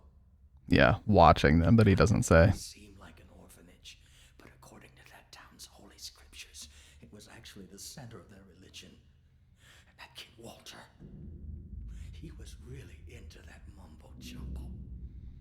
Especially that descent of the Holy Mother business. Oh, scary. Oh, God. Oh, my God. I would love to have a whole segment talking about that, dude. And there was also either The Onion or Babylon Bee or one of those like parody websites. They posted an article that was like, super rich billionaires line up their yachts to show we are all in this together. Like they lined up their yachts to say we're all in this together. Oh, there we go, dude. There it is. Fucking 100 streak. That's insane.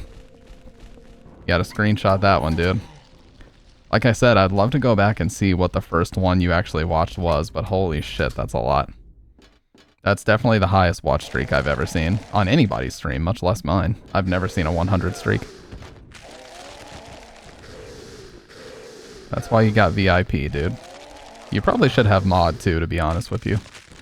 But I've slimmed down my mods a lot because I noticed I had like 7 people with mod, and I really, at any given time, only need about 3 at the most. So I think Doc, Sick, and one other person is still mod, and that's it. What am I doing? Oh yeah, I just need to go to the 3rd floor and jump down.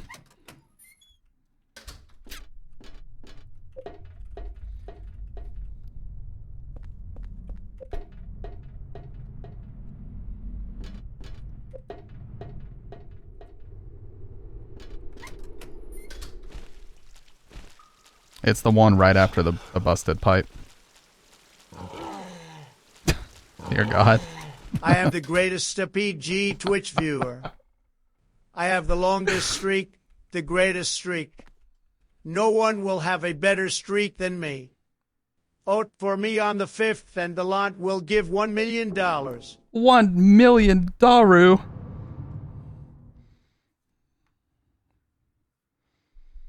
got like 3 mods at the most. You can and hopping. It's like that Futurama shit where he's like 5,000 Daru, and it just echoes. You got whenever Trump is talking, he's always like doing this. A lot of times, a lot of people.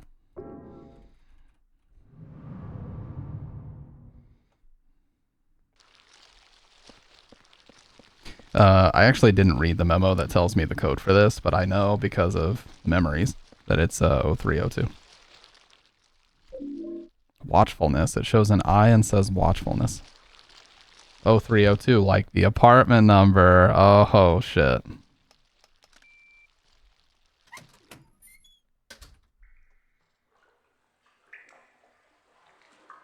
Yeah, because it would have said Stampediga. That's how it says my name if you don't put G with the double E at it. It just says Stampediga viewer.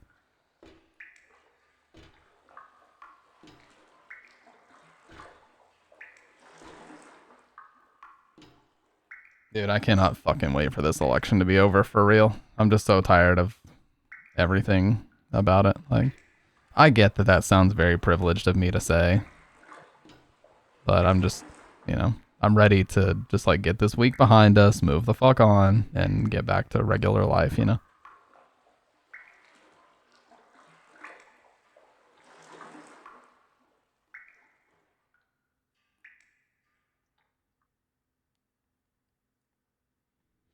See, the other thing, John, that people don't take into account, not just with the bot, but like the whole $1 million thing is kind of crazy in and of itself that it's even happening, but at the same time, it's the lottery situation. A lot of people don't realize that when you get a massive check that's like exorbitantly high and much higher than any other income you've had for that year, like your taxes are going to be a goddamn nightmare to do the next year. Because there's never a situation where you're just given money. There are a lot of people, I'm sorry. I'll never do that impression again. Anyways, yeah, it's insane, but anyways, a lot of people don't understand that just because you're given a big check for, you know, X amount of money, it doesn't mean that, oh, you're good. You know, you just have that money and there's no issues there. Like, there's so much shit that comes along with it. Like, you got to pay taxes on it most of the time immediately before you can even like put the money in your bank account. If you take one of those checks to a bank, they'll just laugh at you. Like, it's actually really hard to get it deposited. Blood, it's stained with blood. It smells horrible. Just like that water-filled room under the cylindrical prison.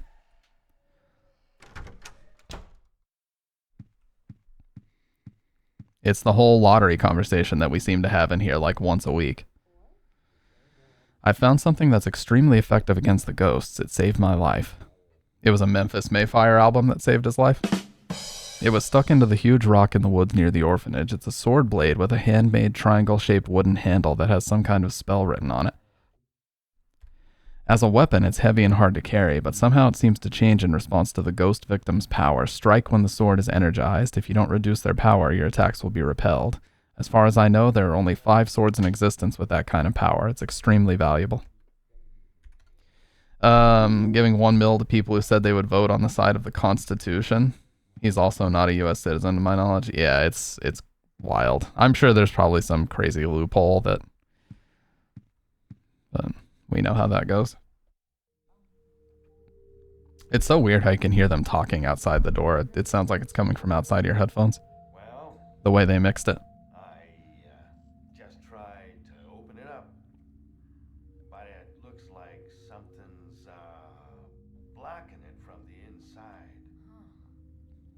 Anyway, it's not the first time. You mean the guy who lived here? Dude, speaking of Elon, there are so many fucking Cybertrucks around where I live now. Just him either. Almost every single day when I'm out driving in my basic ass 2016 Camry, almost every single day when I'm out driving, I see at least 1, if not 2 Cybertrucks. I saw one where a guy had vinyl wrapped it in black, and it actually looked really cool. I didn't even know you probably shouldn't vinyl wrap them, but it looked like he vinyl wrapped it in some type of matte black. It actually was really sick looking. But that thing overall, just, I can't get over the design of it looking like a fucking 6-year-old did it in a dentist waiting room.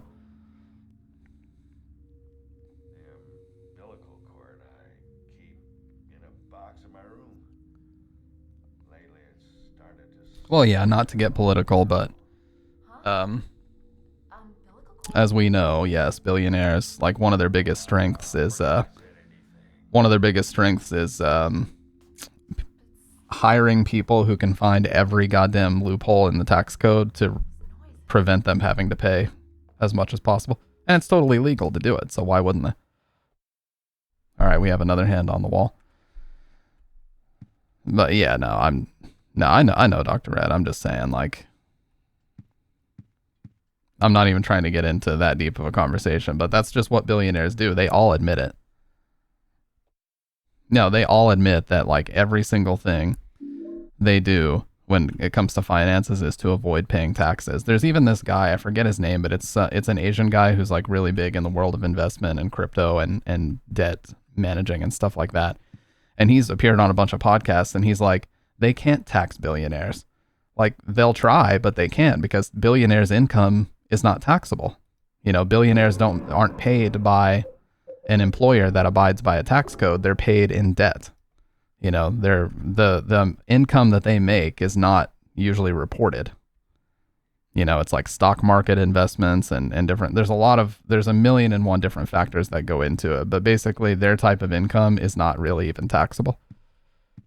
And they work incredibly hard to ensure that the least amount that they make can be taxed.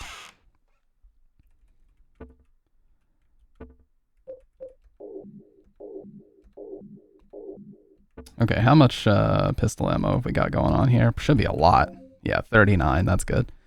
It usually would be around 60 if I was playing on normal. I would respectfully take all of James's pillows out of his apartment. He is just a loose cannon. You never know what might happen.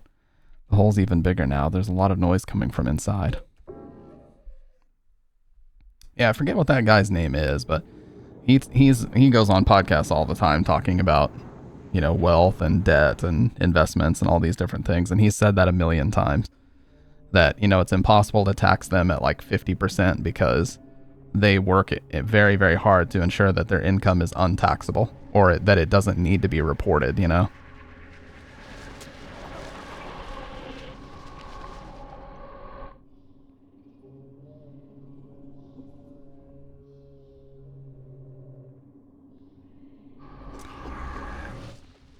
Dude, I do not remember that sound.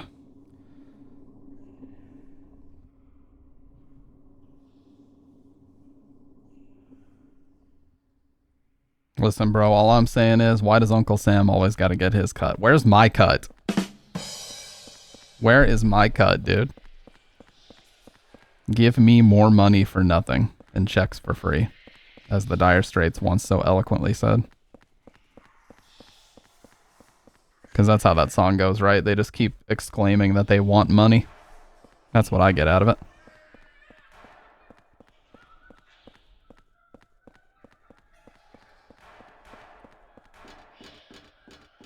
Give me money, money, me a money now. Yes, exactly. I want my president to sign a bill that Stampede G gets paid thousands of dollars every minute that he's live on Twitch.television. And if I don't get it, where the hell am I? If I don't get it, I will throw a tantrum. You're a real person. Hey, you're the guy that lives across from me. Yeah, my name's Henry. I'm Richard Braintree. Yeah, I'll link you, John, because I swear it's on the tip of my tongue, this guy's name, but he has talked about it a ton of times, that their income is literally not taxable. In the way that they actually make their money is not taxable, because it's based on debt and a whole bunch of other factors.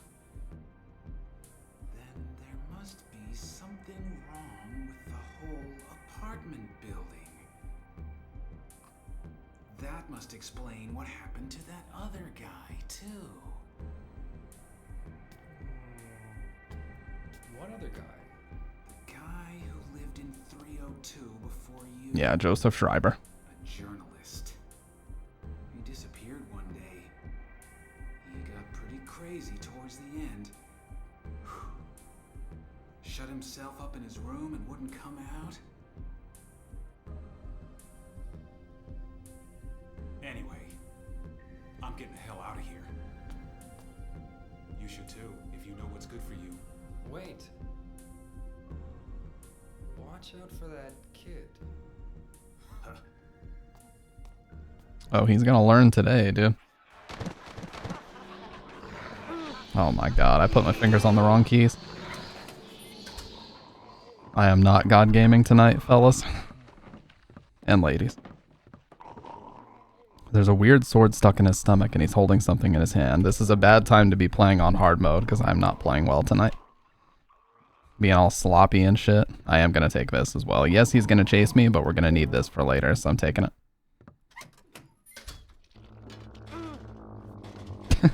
What prescription drugs does James Sunderland take? He strikes me as a guy that takes placebo and thinks that they're actually doing something. Pillars.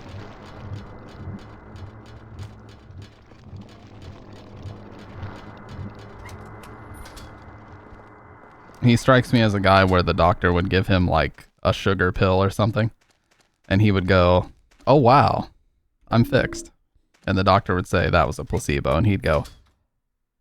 And that'd be the end of the conversation. Then the fucking Curb Your Enthusiasm credits music would play. How many games do I have left? Just this one. I already did 1, 2, and 3. I usually end at the Team Silent games because the other ones I don't count as real games. They're not real Silent Hill games. They're just like, you know, derivative bullshit.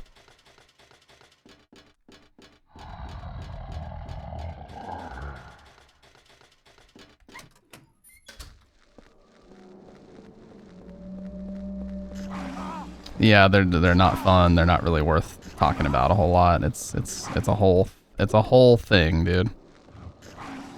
Yeah, attack me one more time. See what happens. I'm gonna be so mad if you do it one more time. If you do it one more time, dude. Oh god, I might actually die here. Genuinely, I think I'm dead.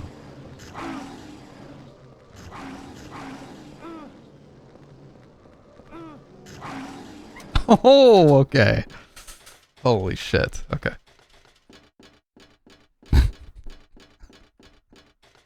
Alright, well, you know what we're doing. I'm going full pussified mode and we're running back to the apartment.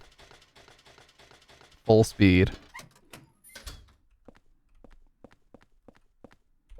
And James says, I'll show you I'll show you a placebo. I'll show you a placebo. No, James is the type of guy. He goes to a job interview and the guy says, "Where do you see yourself in 5 years?" He grabs the pillow and says, "Right fucking there." And proceeds to do the deed.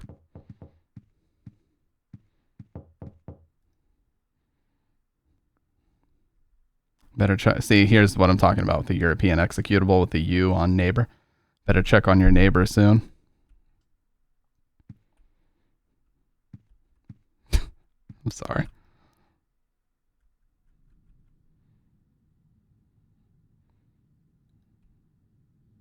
Alright, so we're just going to let ourselves heal really quick. Oh, you could see the head. Did you see the head? The Andrew DeSalvo head? I saw it. I saw it. Clip that. Can somebody please clip that? I saw it falling.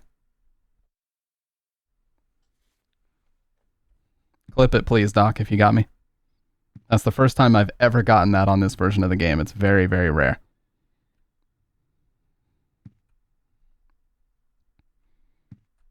Appreciate that. Yeah, it's super, super rare, but you can see Andrew DeSalvo's head falling outside the window.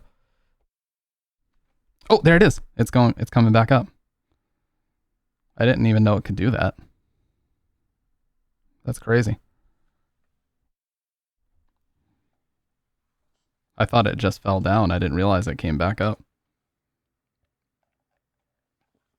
Andrew's the guy that dies in the water prison, the one that was abusing the kids.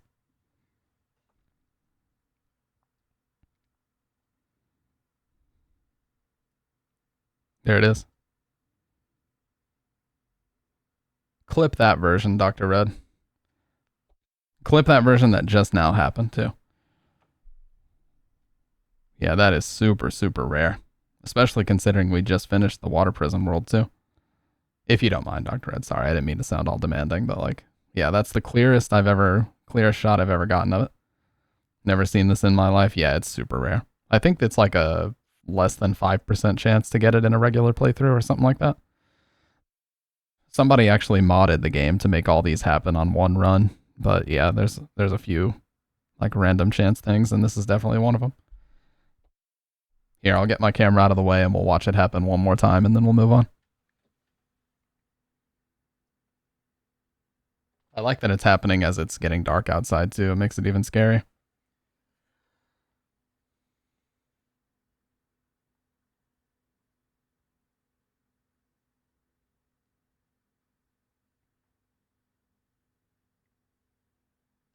Wow, look how slow it's happening too. That's crazy. So for anybody that says this game isn't scary, it is. You just don't appreciate it enough is what I think. Alright, now we're full health so we can finish this part. I'm scared, RN. Exactly, you should be. It's a very scary game. Albert Sports Key. This is, yep.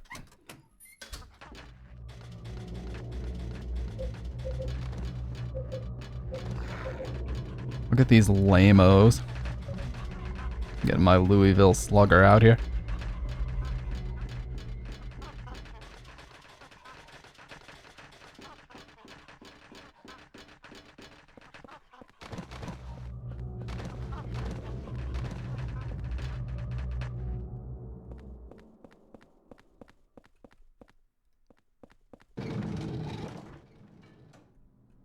Man, that's crazy that it would happen tonight, though, when I'm like, this is one of the last times I intend to play this on stream for a while, so it's perfect that, you know, how fitting that we would get that after all these times.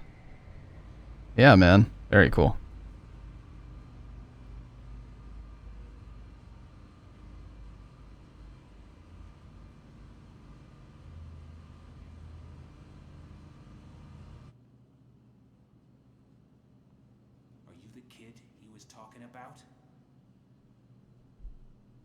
You live in that apartment too, huh? Say, you look a lot like a little punk that I once caught sneaking around there. Do you know something about what's going on? Hey, you! Stop! Fucked up so bad, dude. I told him not to. I fucking told him not to. We already warned him and everything, and he didn't listen, so whatever happens now, not my problem. I think there's a health drink. Oh, maybe it's the second time back. He was definitely looking at something. Oh, yeah, there was one. Okay.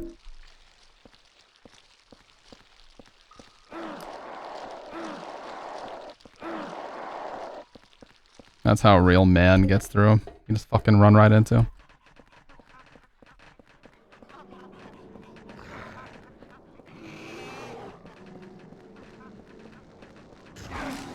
What the fuck, dude?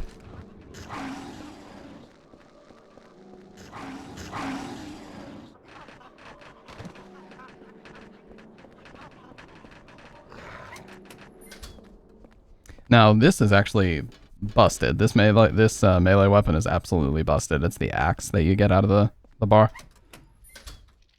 So we're obviously going to keep that until the end of the game. My goal, again, is to get the best ending, which the best ending is kind of tough. You got to save all of your candles and use them in the apartment to exercise at least 80% of the spirits in the apartment. So if we can get a hard playthrough with the best ending, that would pretty much be the best way to do it. The best send-off imaginable. Yeah, this axe right here. This is the best melee weapon in the game, and it's not close. Number one by a long shot. 3750. The code is the last 4 digits of the phone number.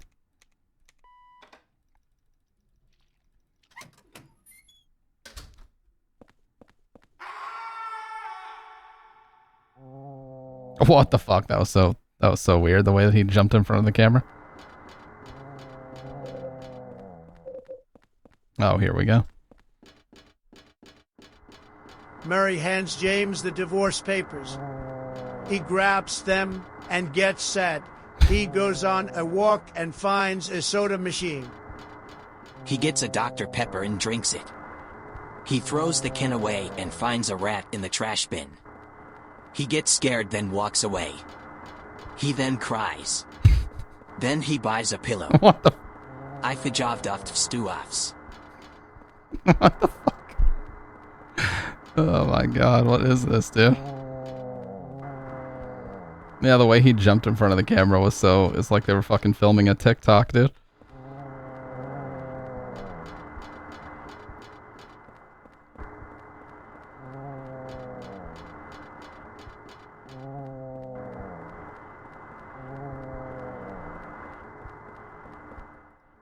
Store number 207 from my apartment building. Chaos. It has an abstract picture and says chaos.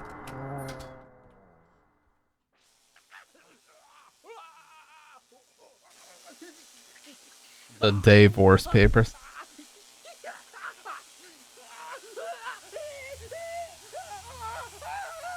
Like the way it said he then cries. What the fuck, dude? He then begins crying. Now that's a manly thing to do. Just kidding.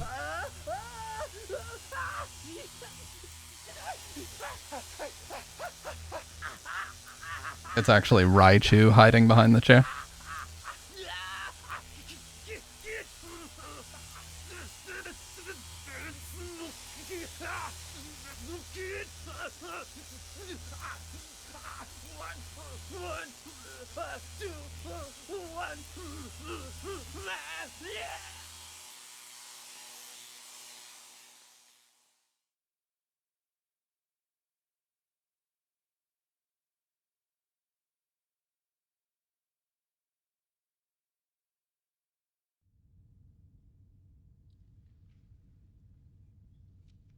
Man, I'm sorry to keep repeating myself, you guys, but I'm so fucking happy to be here right now doing this.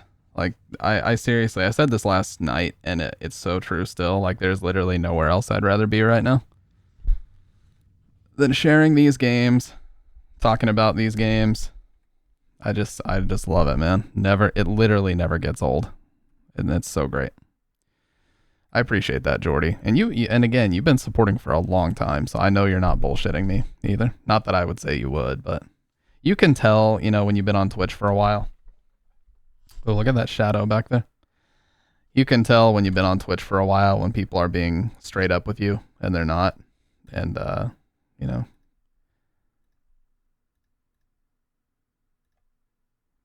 that's crazy. I could take the shadow off, of course, and that gives us a little bit cleaner of a look. But then it makes the reflection on this turn into a green screen itself. You see that? So you can see behind the mic at all times because the light reflecting on it. That's what annoys me about that.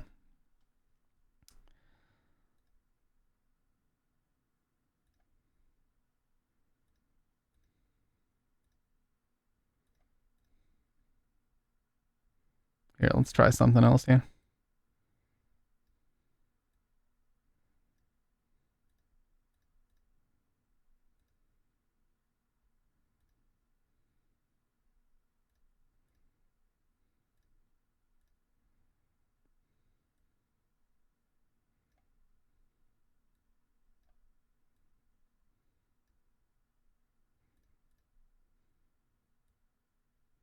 Oh, I could just turn down the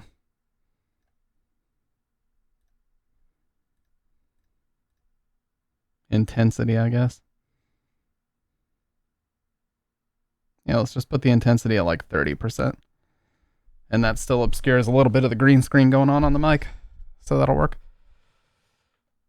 You can still see the shadow behind me, but whatever. I really don't care.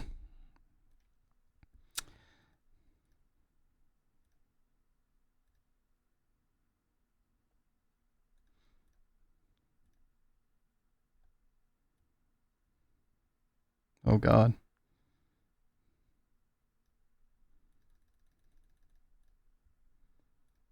Yeah, Yeah, I'm just going to leave it as it was. Because I like it. Oh, you son of a... Dude. Well, now we gotta... Oh, okay. Never mind.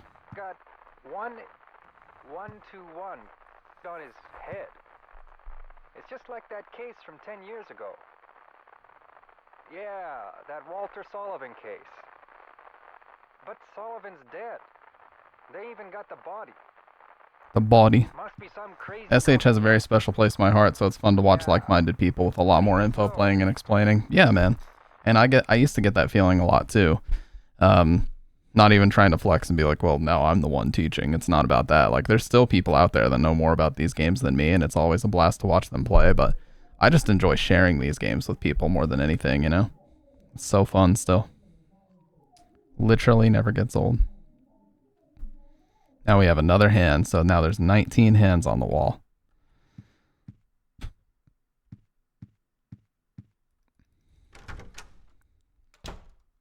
Michael Mars is mean in the Halloween franchise. This hole, it doesn't look like a human made it. It's getting bigger and rounder. I think I've seen this pattern before. There was I saw some like analysis talking about how he's actually the victim in the whole thing. I mean, probably, but what a crazy conclusion to come to after all the shit that he does.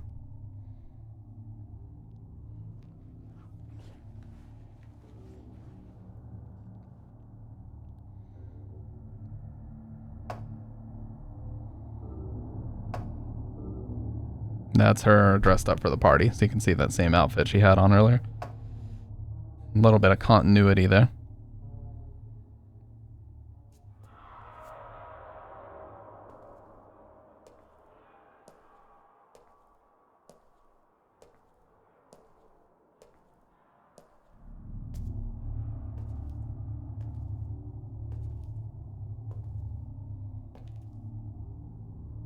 It looks like my apartment. What the hell is this?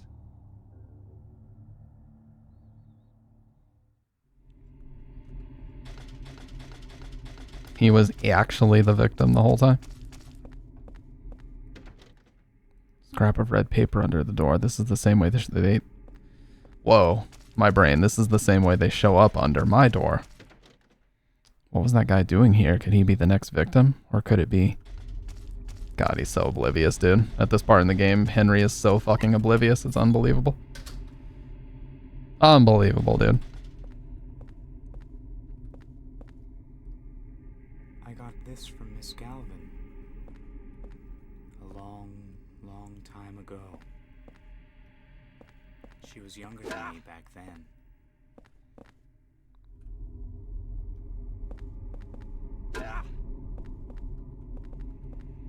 She looked so happy, holding her mother's hand. Here. I'll give it to you. Nope. You don't have to take that. It's a complete waste of time. That tricked me a lot on my first playthrough. I'm like, I got it from him. It has to be important, but it's really not important. I've done that before too, Dr. Red. Don't feel bad, man. Sometimes my brain is like going 300 miles an hour when I stream, and so I go to say something very simple and it just does not come out. So here's the superintendent's room. Oh yeah, we need to grab the key from the 3rd floor. I always forget. Superintendent's room is awesome because he has a key ring in there that opens everything except 303 and 302. Shit, I need to clear out my inventory too. I brought way too much stuff with me. I don't even need the pipe or the bat anymore now that I have the axe. So let's get rid of both of those. And interestingly, since Walter's here, everything's dead. I like that detail. Because he controls the world, so he can just easily kill everything if he needs it out of his way.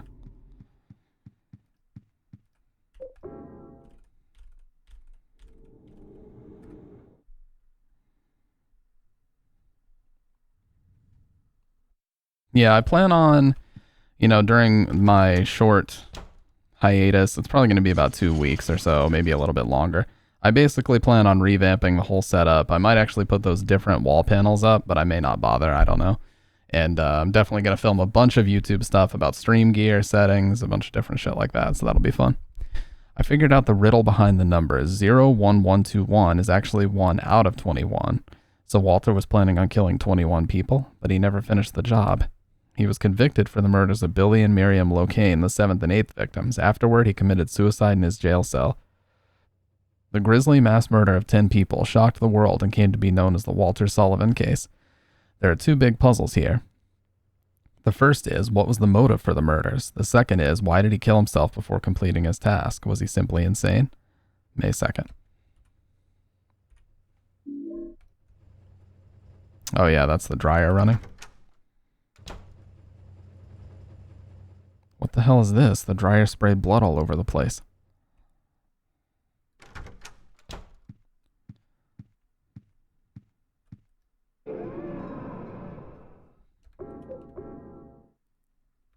Alright, so now we're going to grab the superintendent's key out of this area. And that'll give us access to every other one. We're looking for a room that has a fridge that we can actually open and look inside, because if we do, we'll find a piece of red paper that'll show us where Eileen's apartment key is. So that's how you actually get through this part. Again, this is like a really big, fuck me, dude. I went back and I didn't empty out my inventory like I was supposed to. This is a really big, I guess you would say, beginner's trap for a lot of people, because the apartments do require a little bit of exploration. I see a lot of people playing this game for the first time get stuck in the apartments like forever, because they're just running around the different apartments trying to find. And the thing that's confusing is every other one, it won't even let you look in the fridge. The one apartment where it lets you look in the fridge is the one you actually need to do it. So it's very confusing in that way.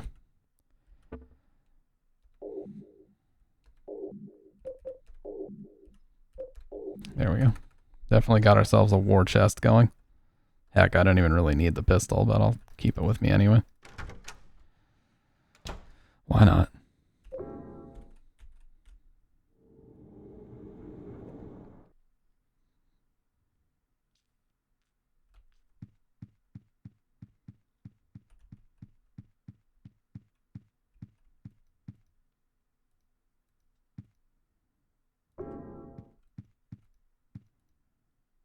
It's a picture of the super. He was much younger in this picture. There's a key taped to the back of it. Yeah, so superintendent's key is 105. And then we have the same Wish House article here from Joseph Schreiber. Teaching Despair, Wish House. They changed it from Hope House to Wish House for some reason. But yeah, it's the exact same article that we read from Silent Hill 3, and it says it was written by Joseph Schreiber, who we now know is the guy who lived in the apartment before Henry. But it's the same one, talking about the cult and the orphanage, and saying that it, you know, the activities that take place there seem to have very little to do with raising orphans. So he was investigating not only that, but also Walter Sullivan at the same time.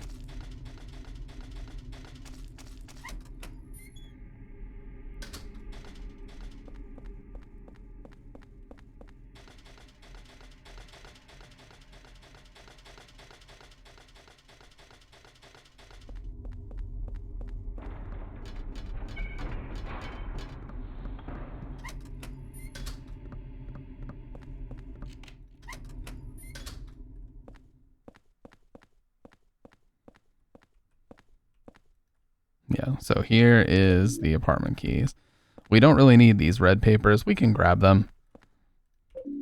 We don't super need them, but I'll go ahead and grab them. We'll throw them under room 302 as well. It's a red box. Man, this thing really stinks. It's practically bringing tears to my eyes. The old guy from Halloween died like twice, but they want more and more sequels. Somehow he lives. You mean Donald Pleasance? The guy that he plays? It's a diary. The red box seems even stranger today. It's giving off a terrible smell. It's disgusting, but I just can't throw it away. It must have been around 30 years ago. That young couple was living in the apartment, but one day they just suddenly disappeared, ran off just like thieves in the night. I don't know why. It must have been money troubles, or maybe they got themselves into some kind of danger. The problem came after that. They took their newborn baby when they took off. I even found the umbilical cord. I called the ambulance right away, but I heard the baby survived, but I don't know what happened to him. Although a few years later, I often saw a young kid hanging around the apartment. One day I just stopped coming by, but now that I think about it, or one day he stopped coming by, but now that I think of it, I bet he was that abandoned baby. It's a horrible story, abandoning a newborn baby. That all happened in room 302, and the umbilical cord I found there, well, I still can't get myself to throw it away. What a freak this guy is. Yeah, Dr. Loomis, but it's Donald Pleasance, that place. Yeah, Dr. Loomis, they just keep bringing that motherfucker back for every sequel. It's so weird, man. Like, enough already. It just gets absurd after a certain point. Alright, I'm just gonna look really quick for some health and ammo and stuff. And then we will be good to move on. We're creating a stockpile for the second half of the game, so it's always a good idea to take the time to do that. Yeah, med kit. I'll take that shit. It says my darling's number, and there are some numbers that look like a phone number. No, we're not going to press it because then the phone's going to ring and it'll take us forever to find it. So, and it's a complete waste of time because when you do finally get the phone, you pick it up and nobody's on the other line. So just don't waste your time.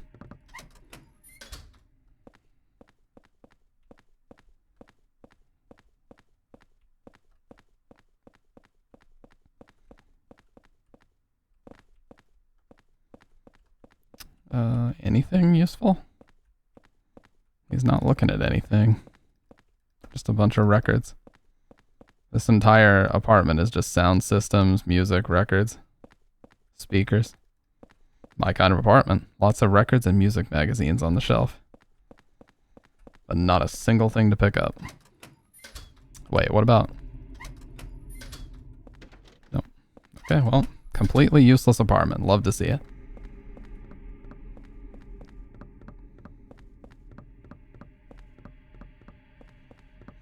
Michael Myers is coming back. No, he ain't. That was a long time ago. He's dead. Someone dies. Again, you loony. He's dead. It's after like 6 movies. I would believe Michael Myers is real by now. Because, yeah, for real. I think it's time to start believing it, dude. He's only come back like 60 fucking times. And each time he's killed people. So, it's kind of, might be time to get with the program, my dude.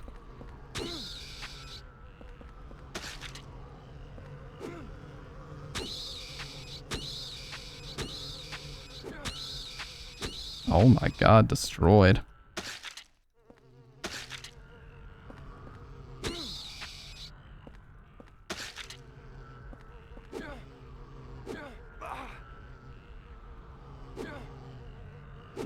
What the oh my god. Yeah, so on hard mode, it's important to take your time to do this. Like I said, I'm just collecting any health or ammo pickups that I can. Because we're in the last part of the game where it's going to heal you if you go back to the apartment. So it's important that you take the time to do this. And we're going to do it on the 2nd and 3rd floor as well. Make sure we get all the health and ammo pickups that we can.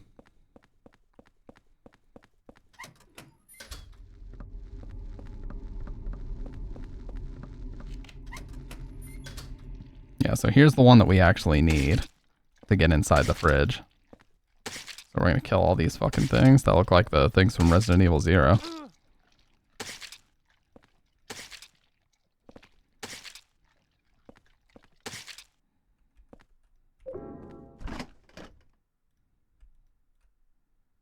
It's wrapped up in these torn, bloody jeans. It's the body of a dead cat. There's a torn red paper in one of the pockets.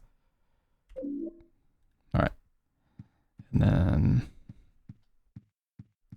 so this is the important page that we need to actually make it further. So now let's go to the 3rd floor first. I'll drop off all this stuff in front of 302. We'll clear up some space. Wait, I think there's one more apartment. Yeah, there is.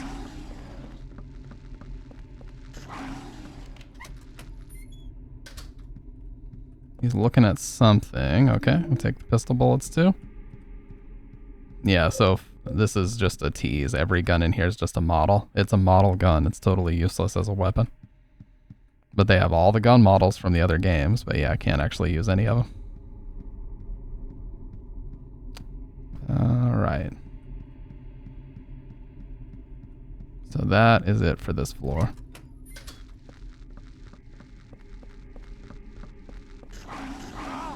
Piece of shit. I'll still have 1 or 2 more opportunities to full heal from the apartment, but once the second half of the game starts, that won't be the case, so that's why I'm making sure to get my stockpile together now.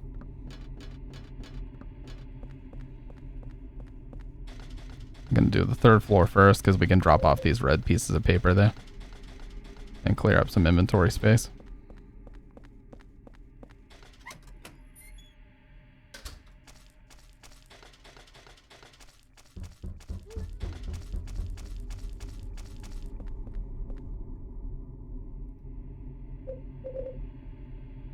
I almost accidentally used that fucking health kit.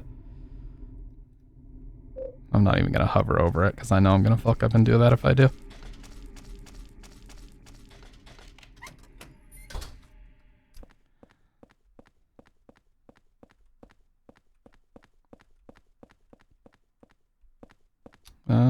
Okay, sweet. Damn, we are actually gonna have a massive stockpile of bullets for the end. Holy shit.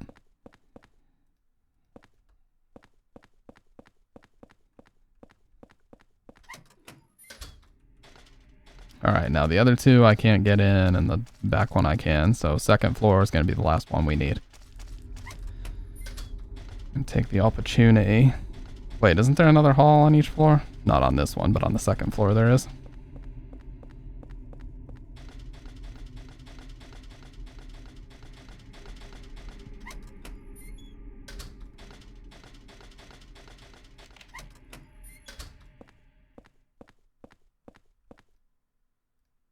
Skinned mic.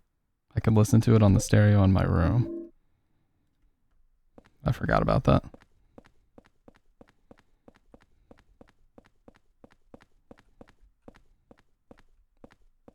Yeah, you can pretty much tell when you enter a room if he's looking at anything you can pick up. Nothing here. Sometimes there's some in here.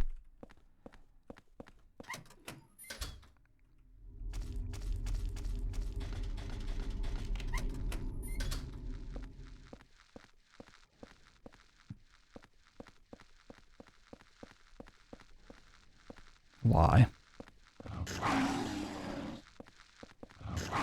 Oh, please. I mean, I don't think there's anything worth picking up in here anyway, but still. Bitch.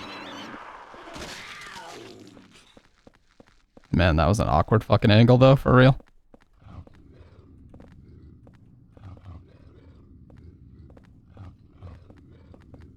Bitch, oh, please.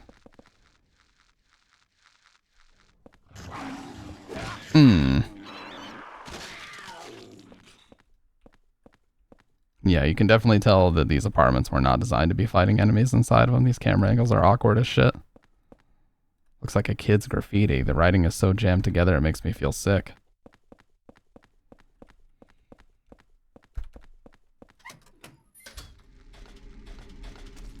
Alright, last one here.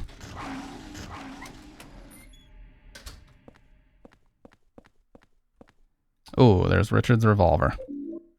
Yep, you can get it later, but you might as well grab it now. I think there might also be some bullets for it here.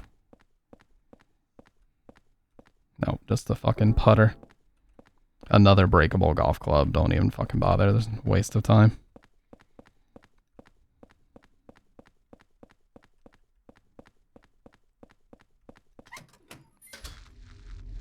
Alright, and I believe that's it. Yeah, that's it for this side.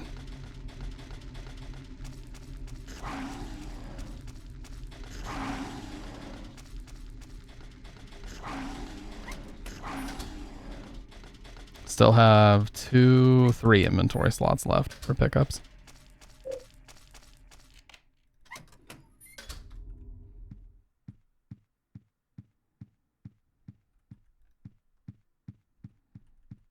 Oh, well, that one's easy. Jack shit in there.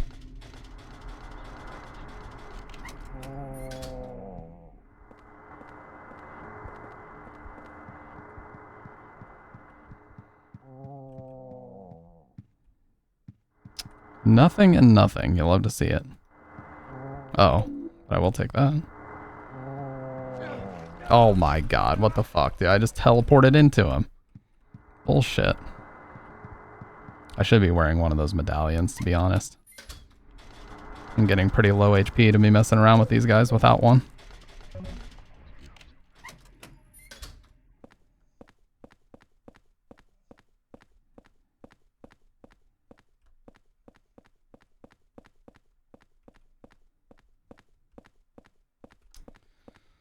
Nothing in here either. Man, there's a lot of empty apartments in here.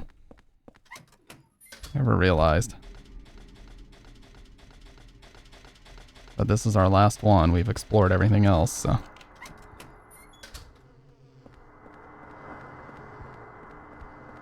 Surprised I didn't take that hit. Alright. Looks like we're good. Got very lucky that I didn't get grabbed by the ghost right there.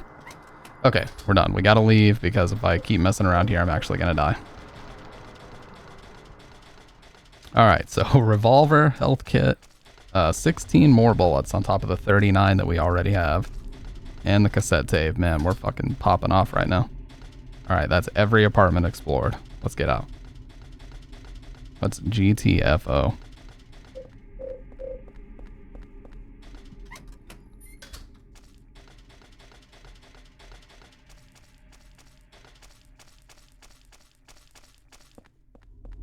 Oh, yeah. There we go. And we can also listen to the skinned mic tape. Whatever the fuck that's gonna be. Oh yeah, let's grab this too. I think we got every scrap of red paper too that I could pick up.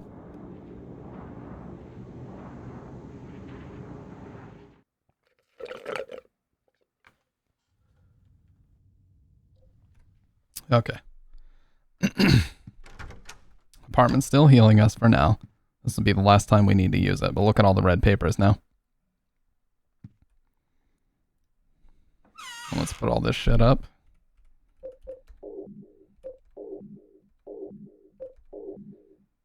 God, dude, I didn't put this one under.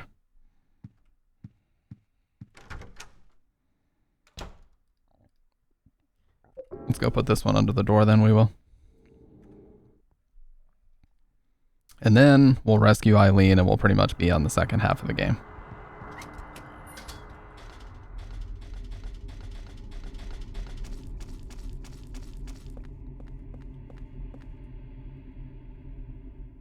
Alright. Now we're good.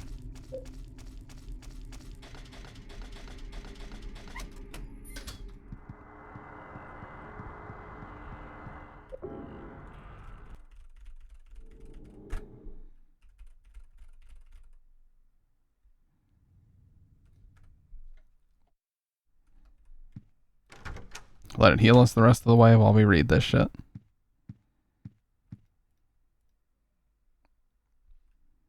I lost the key to Eileen Galvin's room. I've got to find it and bring it back. Let me think. The last place I saw it was... It's ripped here and I can't read the rest. So the one that was in the torn jacket is the one that tells us where her key actually was, but there's a few others too.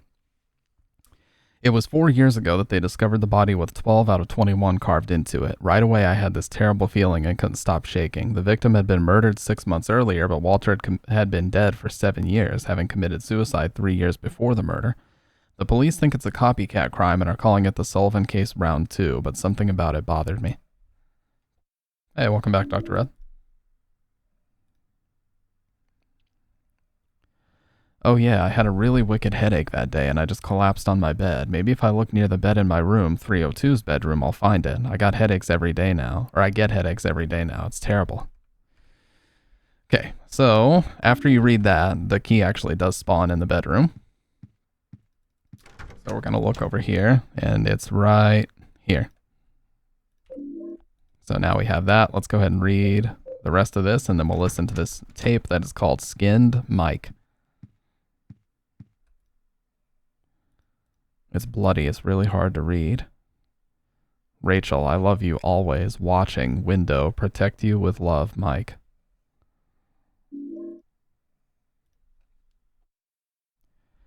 I picked up the key that Eileen from room 303 must have dropped. I thought I'd return it, but she wasn't home. I guess I'll give it to the super. Alright.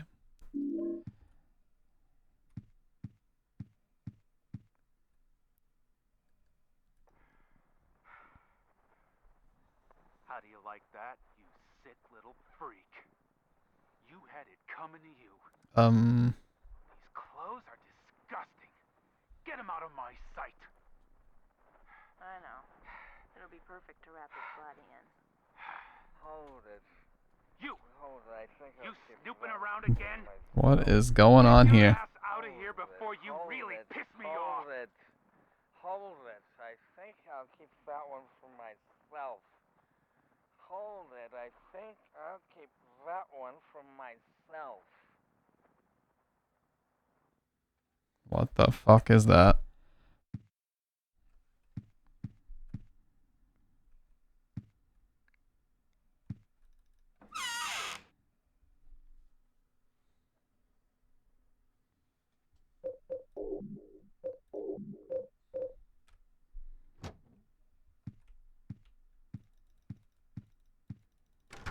Yeah, it almost sounds like something dominatrix-ish is going on in that tape. I don't know.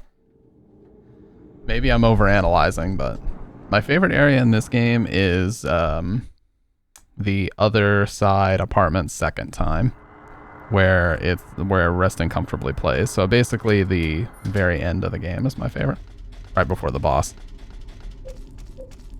But it's this same area, but wherever Resting Comfortably plays.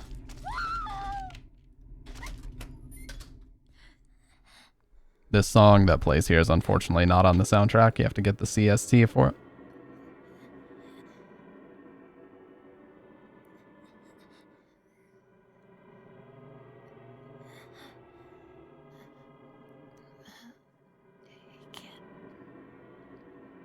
Thanks. Did you find your mommy? This place? It's dangerous. You need to hurry. Get out of here.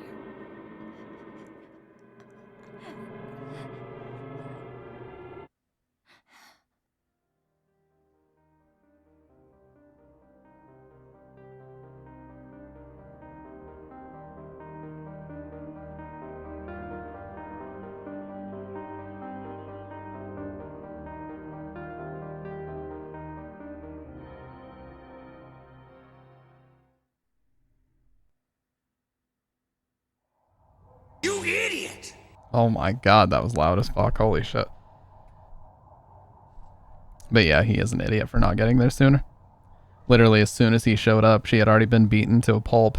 Like, God, Henry, you fucking slow ass. 30 seconds faster and you could have prevented this, you dummy.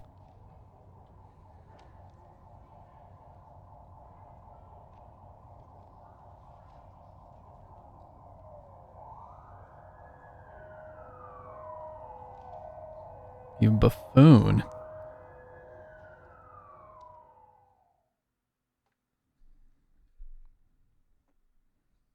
Chucked the kid out the window. I mean, if you knew that he did it, that'd be one thing. Yeah, so now this is sealed.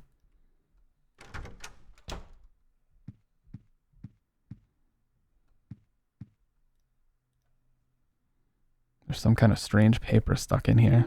Succubus talisman. Card with some kind of frightening demon on it. I don't think I can protect myself. He's truly insane. I can't hold on any longer. His power can't be measured. I was so scared today that I sealed off the back of the storage room. I wonder if Eileen Galvin is okay. She has no idea what's going on. She's in danger nevertheless.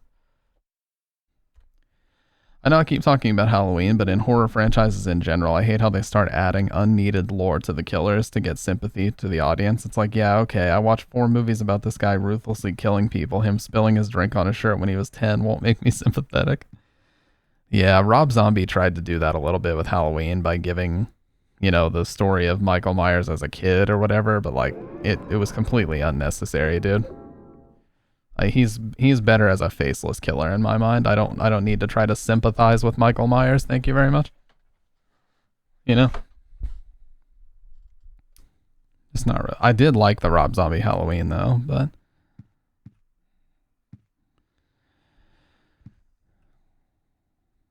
all right, so we are going to get our placards out now. Shit.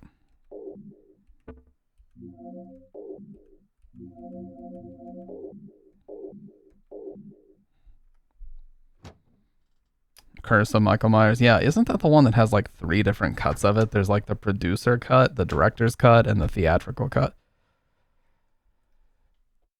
That's something else that drives me insane when there's like so many different cuts of movies out there. Like, for the love of God, dude, just put the fucking movie out. When there's so many cuts, then you have so much fragmentation of like what's considered canon and what's not considered canon. Like, so annoying.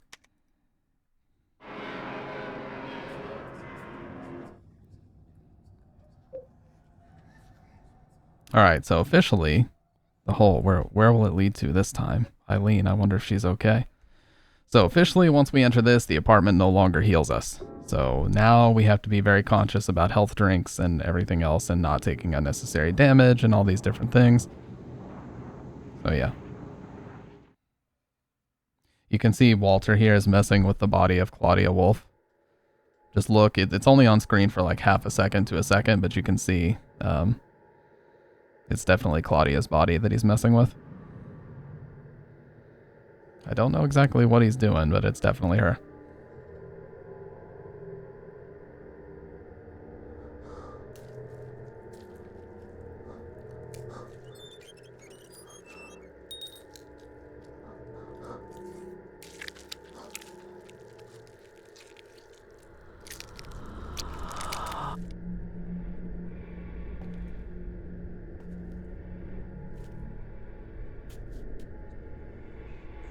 Oh, skin graft, yeah. Yeah, they don't have to pay the makeup artist a few dollars to pretend like he has burnt skin anymore. Like, yeah, skin grafts can help, but they're not gonna magically delete all that damage, dude. No way. No chance.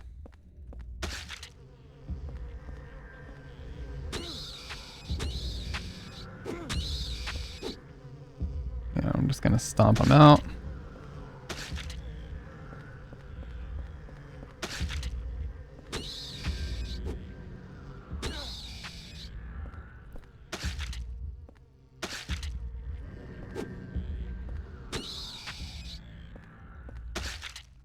Alright, now one of my favorite songs in the game plays in this part, which is Fortunate Sleep, No One Disturb Her Dead is the name of it. And it plays in this room. God, that camera. I lost Eileen Galvin's hospital room key. She was a patient brought in with severe injuries. I wonder if I left it in one of the other hospital rooms. I really hope not. Which you prefer out of the big 3, Friday the 13th, Halloween, or Nightmare on Elm Street? Probably... if we're restricting it to the first couple, probably Halloween. Like, Halloween 1 and 2 are the only ones I consider real because they both had John Carpenter. But after that, I like pretty much after the first few, every single one of them fell off really hard. Yeah, this is Fortunate Sleep. Amazing song.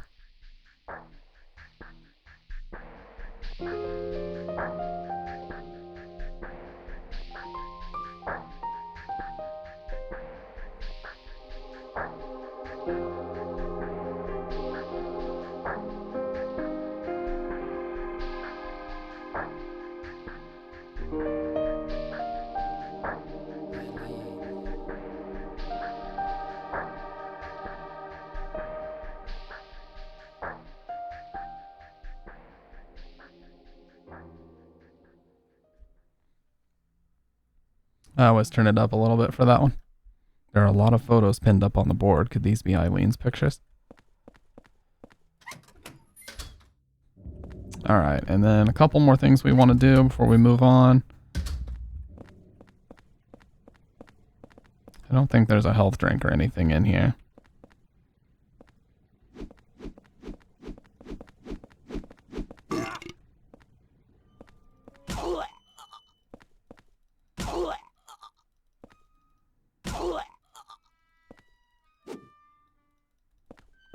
She's dead. There's a strange human-shaped object. Yeah, the burping nurses. There's an ampule that we really want to grab too. But yeah, I would say Halloween, like, the very first Halloween is good enough that I would consider it better than the others, but not by much. They all just suffer from, you know, the syndrome of trying to create way too many sequels that were unnecessary and just going way too far with that. It's a bed with wheels. They must move patients with this. Wonder if Eileen is in this room. I wonder if Eileen is in this room. What? You're in the room and she's not in there, dude. Unless he means, like, if she's being kept in this room. I absolutely loved the first Nightmare on Elm Street and Wes Craven's New Nightmare, but I think I more consistently enjoyed Friday the 13th. There's just so many of those movies, you can easily choose any one and eat some popcorn and have a blast. With Nightmare on Elm Street, most of the middle ones are trash. Yeah, very true.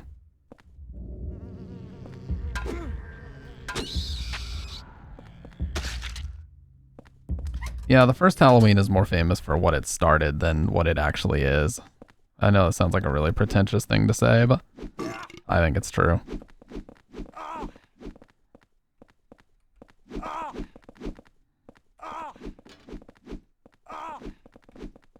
What?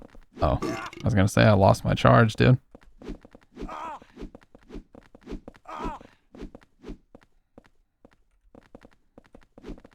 Double. Dude, I've never had this much of an issue with these two.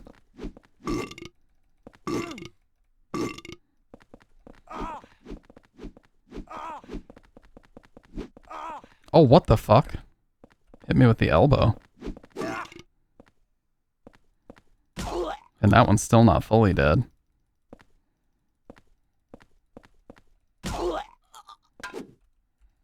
Wow, they did so much fucking damage. Holy shit.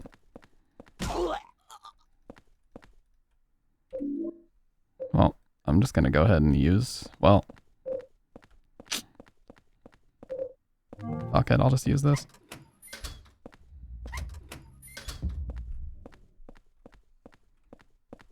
Yeah, there's another med kit in here anyway, so we're good. The baby's medical chart. Oh yeah, this is the pin board from Silent Hill 2, the one that has the pin number. Or the whiteboard, I should say. What am I talking about? The beginning with Michael stalking had some great shots, amazing score, and genuinely creepy. The middle one was very slow, and the 3 kills, yes, only 3 kills, were all a bit lacking. The one girl he kills is in a car, crossed her eyes and slid down the windows, was more stupid looking than hilarious. And when he finds her body later, her fucking eyes are still crossed. Why? Yeah. Absurd.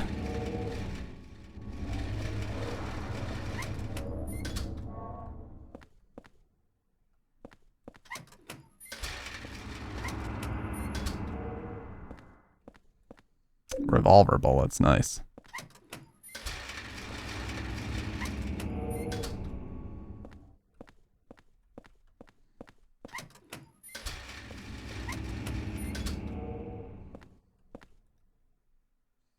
Okay, we're gonna keep building the stockpile here.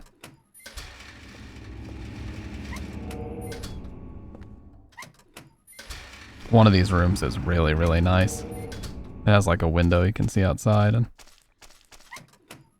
I'm actually going to screenshot when I get there because it's one of my favorite moments in the whole game. All right, here's the key to her room.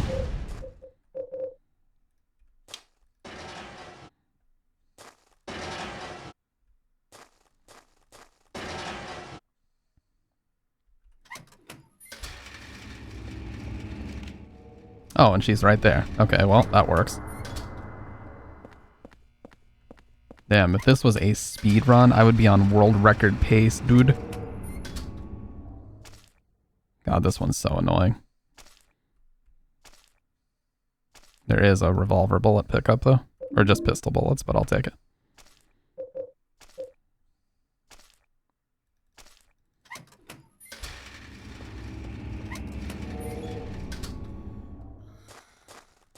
Yeah, and this one, too. Here, I'm going to screenshot it.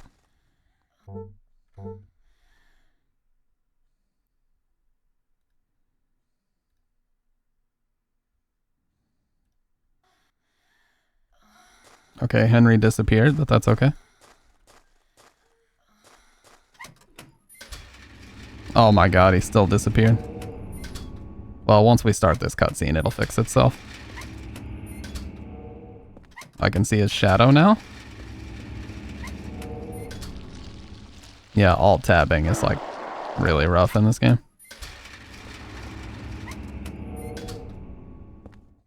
As you can see. Some kind of skin. It smells horrible. There's something stuck in it. Around the middle of the skin, there's still some meat attached on the inside.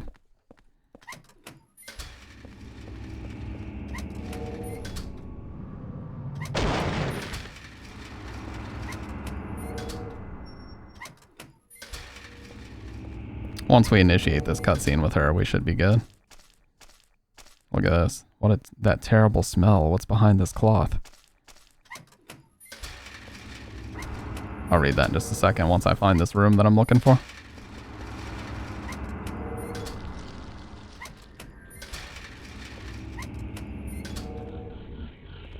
Nope, not this one either. Hey, what's up, Kendo?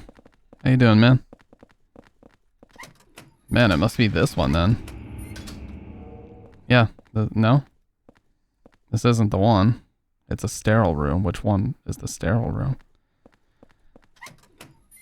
How have you been, Kendo? Well, we clearly skipped over it. I would have seen it already. I think Eileen was either in this one or the one behind. Oh, the items I can pick up aren't loading. That's great. Yeah, so I alt-tabbed Kendo, so Henry is invisible right now. But after we do this cutscene with Eileen, he should become visible again.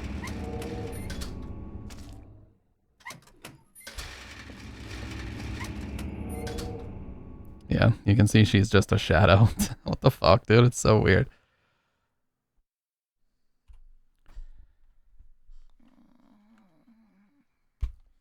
Bloated as fuck because I ate a ton of rice, pizza, and noodles. Hell yeah, dude. God, I could go for some noodles right now. I would destroy some noodles. Eileen, relax.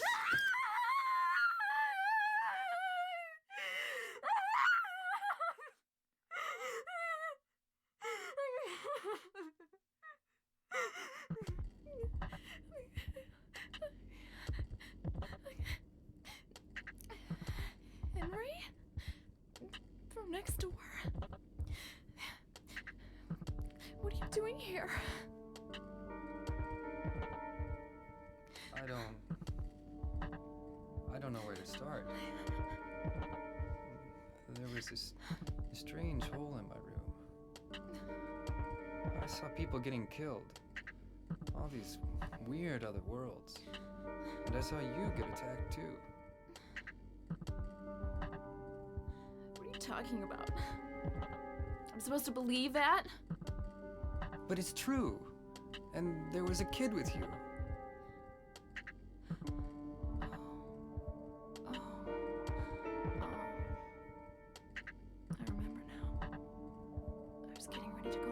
Man, these character models for 2004 are so fucking impressive, I swear.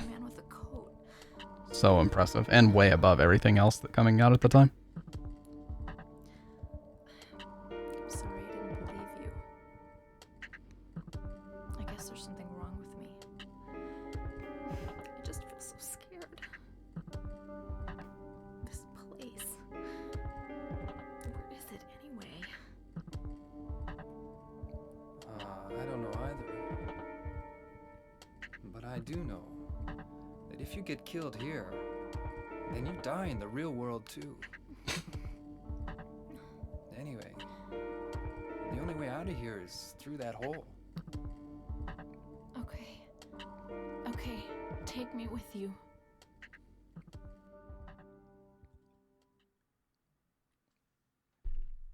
And they're still invisible, that's great. Well.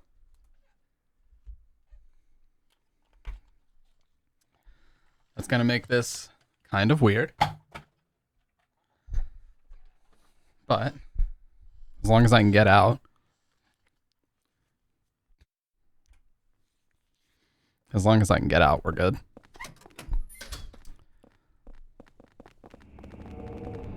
Why does it die when you alt tab? I don't know, dude. I wish I knew. Okay, she's close enough now.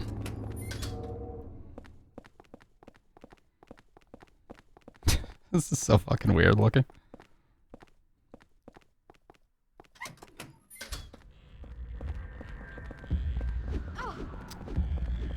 Dude, she's taking so much fucking damage. I was mashing, why didn't it? Okay. Now, after we come back, everything should be fine.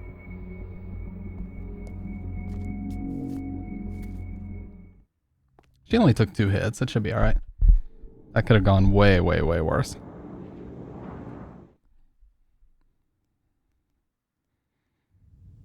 Yeah, everything you listed, Kendo, I could destroy. I could destroy a pizza right now. I could destroy some rice or some noodles, but I am fasting. So I'm not destroying anything for a while.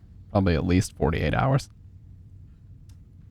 There's something food never tastes better than when you finish a long fast. So you can actually get kind of addicting to do it.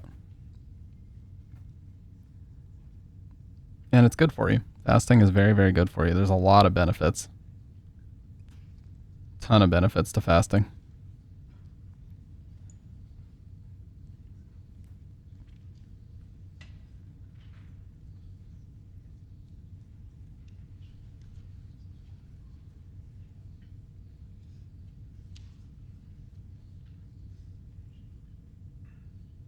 That cutscene annoys me because it just goes on for so fucking long.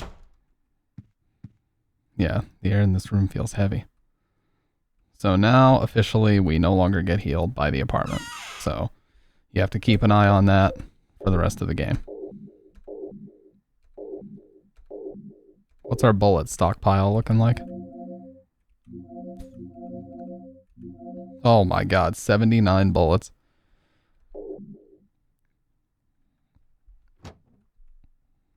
Insanity.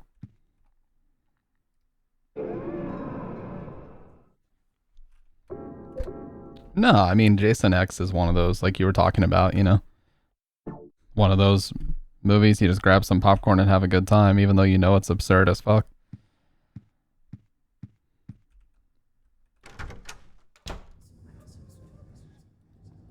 I still can't go there. What? What does he mean he can't go there? Uh-oh. A red envelope. There's a letter and a small key inside. You've seen that world as well, that horrible nightmare, but if you get sucked into it, it's not just a nightmare. Don't get lost in there. If you get pulled in, you'll be killed, but there's still hope. Maybe this small key will guide you. If you've seen the door with the placard set in it, look on the other side of the door, then keep going down to the deepest part of him and look for the ultimate truth. July 20th, Joseph. Small but ordinary key found in the red envelope. Alright, yeah, so they make sure that you read that first because it's important for this cutscene. He tells her about the whole going down to the deepest part of him thing.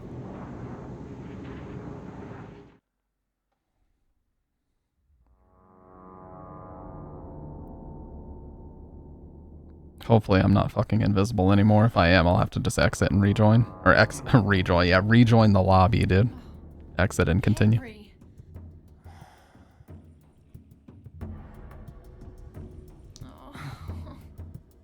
Have you been here the whole time? Yeah? And I didn't see any hole either. You just disappeared all of a sudden. I can't stay here by myself. I'll be cursed. I know it. What am I gonna do? I might know a way to save you. Do you know about someone named Joseph? Yeah. He was the guy who lived in your apartment before you. I think he was a journalist or something. Joseph. Man, I love... He disappeared about 6 months before you... I forget how good this song is. I'm pretty sure it's called Battle Drums. But toward the end, he started acting really weird. Or it might be Wounded War Song. Yeah. He was doing an investigation investigation about a religious cult and a man named Walter Sullivan. I got this letter from him. He told me to go down. You can hear his Canadian accent here. Deepest part of him, and to look for the ultimate truth. Let's do that. There must be something down there.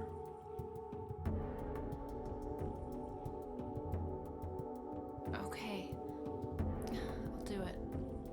You're the only chance I've got. I'll stick with you.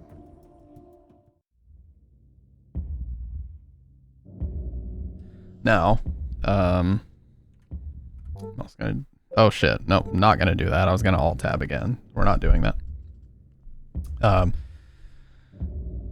This part is where most people really get turned off with this game. Wow, I did not realize they could do like a sucker punch elbow, dude. Oh, that was so lucky. Holy shit. Keep stomping them, like take turns stomping them. Oh, Jesus. Okay, take turns stomping them, but I think they're dead now. First of all, Kendo, because that's way overdone. Like when Resident Evil 7 first came out and I first started like frequenting horror streamers again, everybody and their brother was using that. I don't think anybody is still using it, but yeah, that was part of the reason why I didn't go for it in the first place. And plus that I think would be more applicable for subs. But I like that that's special. That's special for the follower, I really like.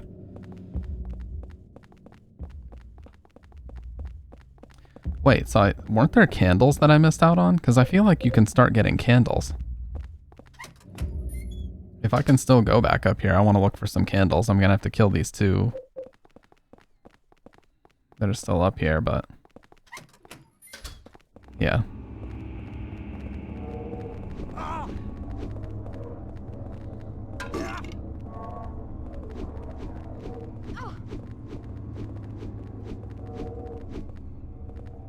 Oh my god, dude. Just fucking kill her, dude. Just... And I fucking missed. That's so rare for that to miss. This should be a double. Oh, I fucked up so bad. I'm just gonna... I gotta go in the room. Is she gonna come with me? Okay.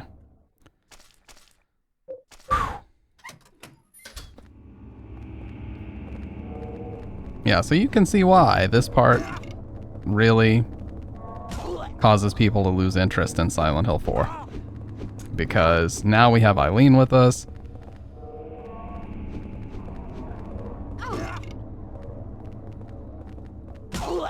Okay, double stomp. We're good. Now we have to watch Eileen. We have to look for candles. We have to use the spirit medallions or saint medallions. There's just so much more you have to be aware of now, and the apartment doesn't heal you, so that's not a free heal. You have to make sure you're keeping track of that at all times. Yeah, this is when the difficulty really gets ramped up, and we are playing on hard, so of course, you know, I chose this. I can't complain, and I'm not complaining. I like this game. I don't have an issue with the difficulty, but yeah. I'm just trying to make sure I didn't miss any of those candles. And here's one right the fuck now, so good thing I checked. These are used to exercise hauntings and ghosts at the apartment, so that's why you need them. Because we're going for the best ending, and in order to get the best ending, you have to exercise 80% of the hauntings in the apartment.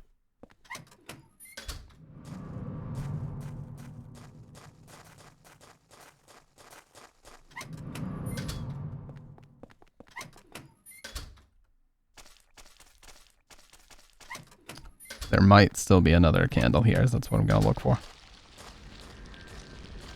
Yeah, pretty much.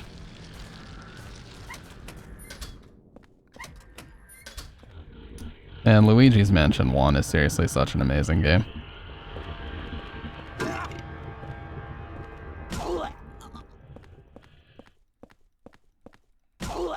Got me playing GameCube all day. Or had me playing GameCube all day. Alright, that might be the only candle here, and if it is, that's fine. Oh, he was looking at something. Oh. I am just gonna go ahead and use this, because... Nightmare. be happening? I'm way too low HP to be messing around right now. Okay, I just wanted to check. I'm not bothering to fight those two. Fuck that.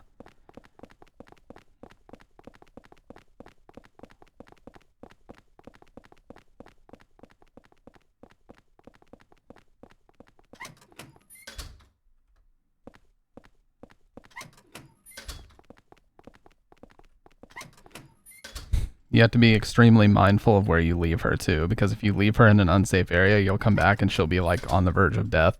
Now she can't actually die, but she does, she will start to move more slowly, and it also makes the final boss harder because how much damage she takes is directly linked to how much time you have to kill the final boss without getting a bad ending. Dude, am I going crazy, or have I just skipped over this room the whole time? I swear there's a room with like a window where you can look outside, and he mentioned something about the light coming in. I guess I'm just fabricating stuff because I haven't found that room yet. This was where she was.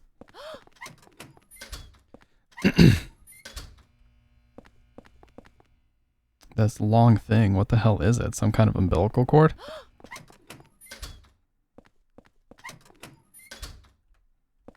Oh, this is it. Okay. And good, because I'm going to need this. There's a nice soft afternoon light coming in from the window. Is time flowing differently here, or is this some kind of light from heaven? Yeah, this is one of my favorite rooms. I don't know how I missed it so many times. Nah, she can't die, but yeah, the more damage she takes, the harder it is to do the final boss. But the good thing is, if you drop one of these candles here, it actually heals her too, so it can help her or prevent her from getting possessed, which is great.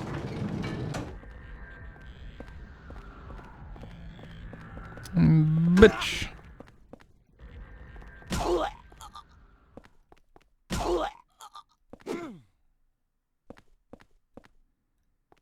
Everything's broken except for the open close button.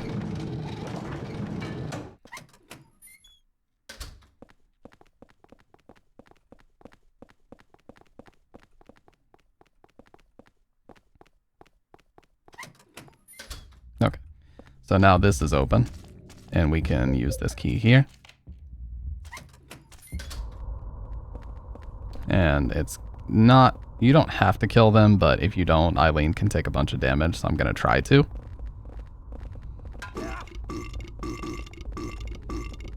Yes, this is fucking absurd in every way. Oh, the double, they tried it though. Oh, that was last second. Alright, so once we knock him down,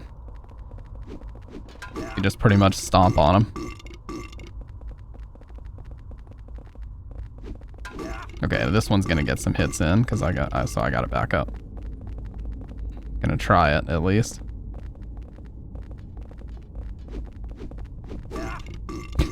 This is fucking. What were they thinking with this part, dude?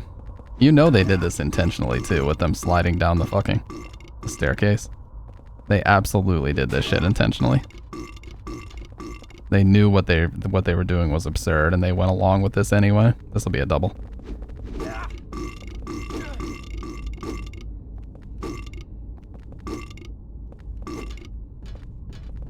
Alright. And Eileen took a stray hit there unnecessarily, but that's okay.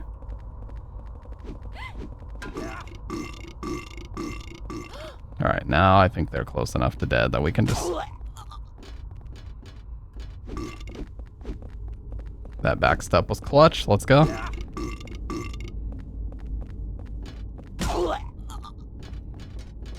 Massive.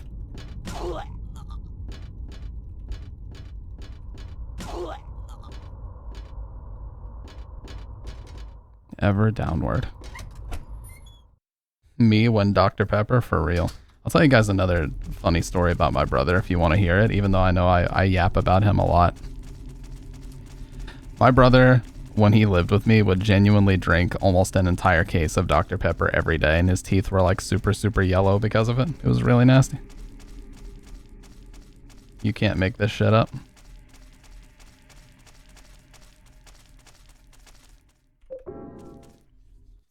can't make this shit up.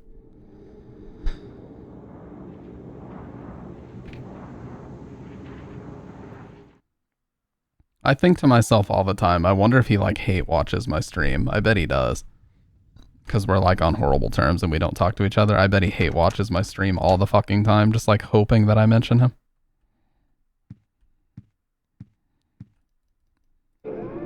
I mean, I do, but I only do it to tell funny stories. Alright, really quick, let me fix something here. Boom.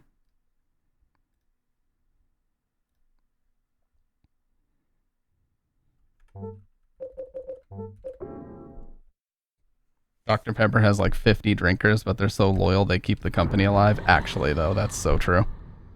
That is very, very true. They somehow have been able to keep them in business for all this time. I have no idea how. Okay, so I don't think there's a haunting here yet.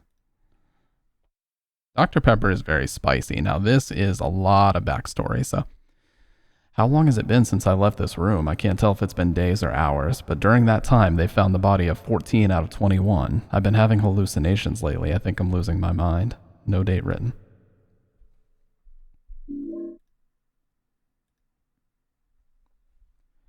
Walter Sullivan did kill himself. He died in his prison cell of blood loss after he stabbed himself in the neck with his spoon. His body was buried in a cemetery just outside his hometown of Silent Hill in an unmarked grave. After that, his name became famous all over the world, and it looked like his string of mass murders was finished at 10 out of 21. But 3 years later, they found a corpse that had 12 out of 21 carved into it. The corpse was from 6 months earlier. In other words, the person was killed 2.5 years after Sullivan committed suicide. The MO was exactly the same as Sullivan's, except for one thing. All 10 of Sullivan's victims were found with their hearts cut out and their chest wounds sewn together expertly with thread. On the other hand, the 12 out of 21 victims still had their heart. Naturally, the police think it's a copycat and are proceeding on that basis, but they haven't made any progress, and recently they discovered victim number 13. This corpse also had their heart intact. The police still haven't even identified a suspect. I've got a working hypothesis. Very few people knew the details of the original crimes and would be able to copy Sullivan's MO so precisely. First, I'll head to Silent Hill, to the graveyard near that beautiful little lake. Maybe I'll find the answer there. And then we get to read about what happened when he actually made it to Silent Hill. Joseph, right here. So this is very, very insightful, these 3 pages here. The weather that day was very strange. Even though I avoided the earlier storm, there was still a thick fog clinging to everything. Fortunately, that allowed me to avoid being seen and get right to work. The police are still stubbornly acting as if it's just a copycat case. I figured things probably hadn't been touched here, but I was wrong. I should have come sooner. The cemetery was in such bad condition that it was almost sad. The storm must have raised the sea level. Anyway, that's how it was when I found Walter Sullivan's grave. The diary is pretty damaged around this point. I can't read anymore. I'm still in shock. There was no body in the grave, and on top of that, written on the coffin were the numbers 11 out of 21. June 14th. So he found his grave and he was not in it, and the grave was marked 11 out of 21. So what the fuck? What, in short, what the F is going on here? It's like diabetes in liquid form. Not saying that Coke and Pepsi are any better, but I still prefer Coke Light. And yes, Coke Light is still available here. What is Coke Light? I mean, it sounds like it'd be pretty self-explanatory, but...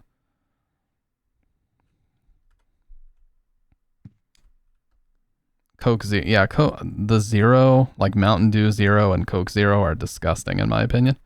The only soda that I can actually drink that tastes decent and isn't full of diabetes shit is Diet Mountain Dew. I'm sure Diet Mountain Dew is still terrible for you in its own way, but that's the only one that I can even mess with. It actually tastes halfway decent.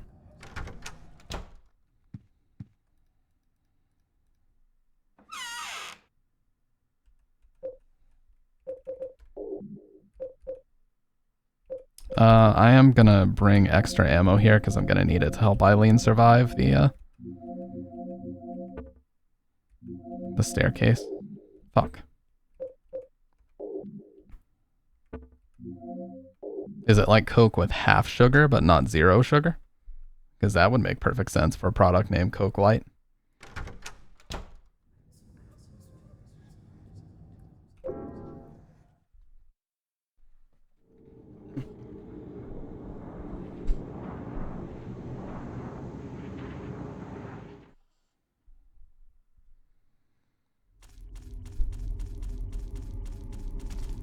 Both of them have no sugar, but they dialed down the artificial sweeteners on Coke Light. Okay.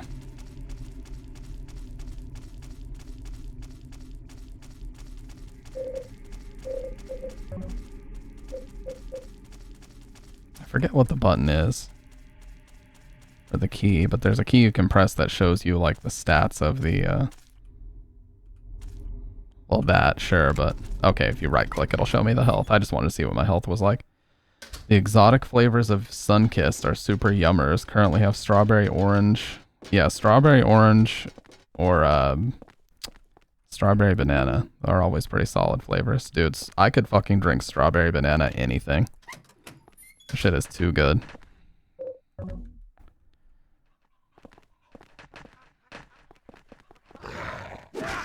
Bitch. Yeah, they get up like instantly.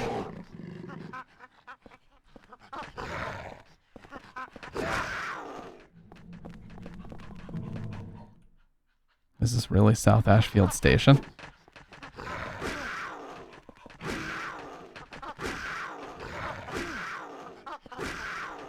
I swear the damage values of this game, they make no fucking sense. This game just does whatever the hell it wants half the time.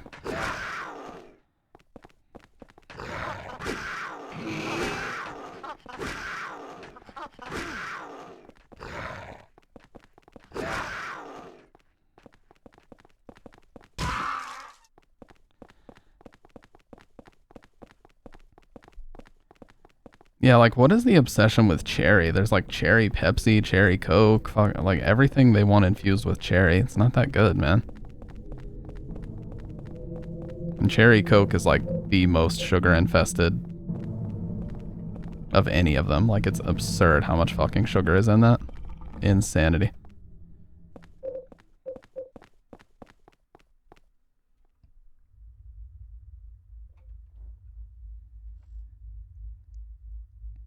Eileen B by Cherry Pie, what the fuck? Somebody clip that absurdity. Don't clip it, actually. Cherry just tastes like red 40 and super potent sugar. True. Very, very true. Accurate, true, and real. That's exactly what it tastes like to me, dude.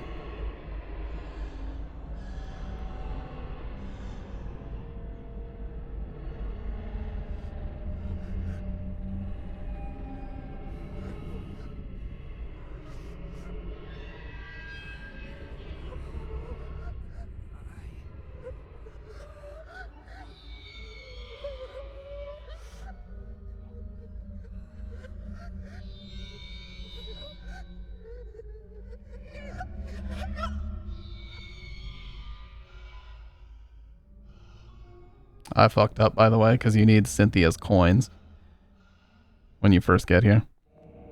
So I need to go grab those because I can't get any further without them.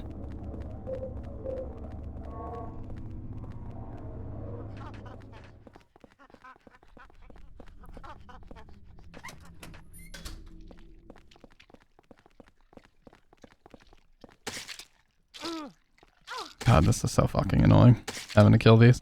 I wonder if Joseph is still alive.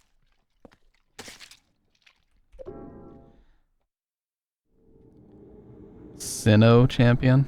If I knew what that was, I would probably agree with you, but I don't.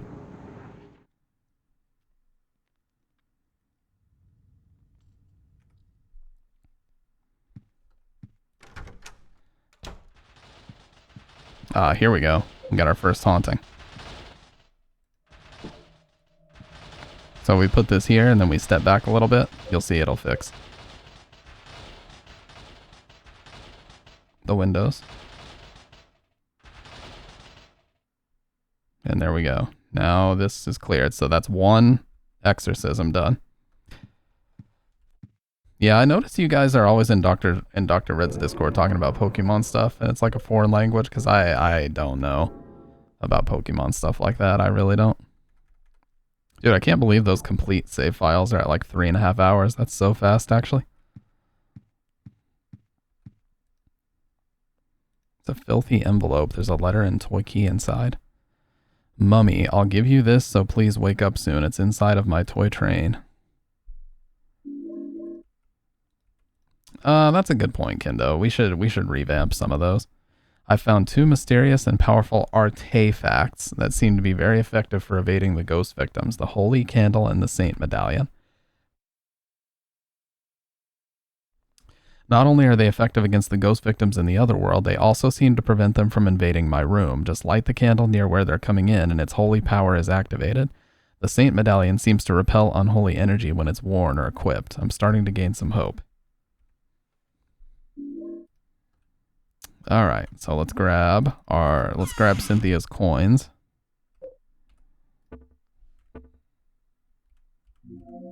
These.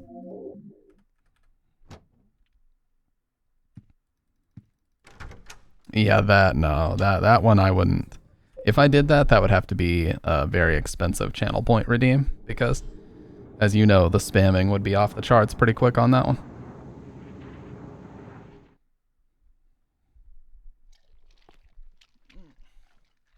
And it's so fucking annoying how the shadow of that is, like,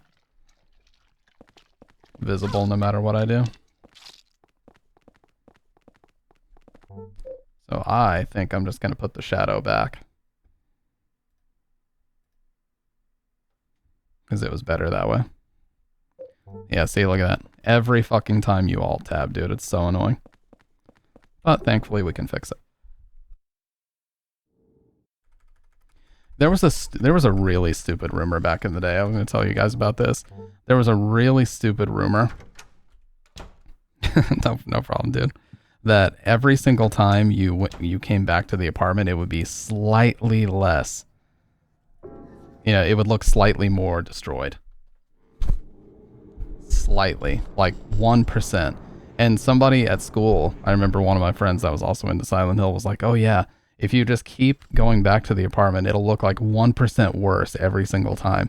So my dumbass seriously sat there for like 2 hours just going back over and over and over and over and thinking that it actually was getting worse. It doesn't. That was a complete lie. I don't know where that stupid rumor started, but it's a complete bullshit. Other people, you know, talked about that on GameFAQs and stuff too, but it's a complete lie.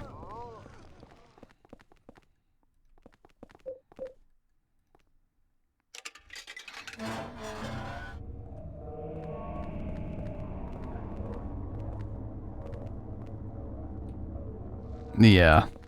Yeah, it did. You know, GameFAQs was full of stupid rumors and stuff like that back then. Just like the whole Maria pole dance thing, you know?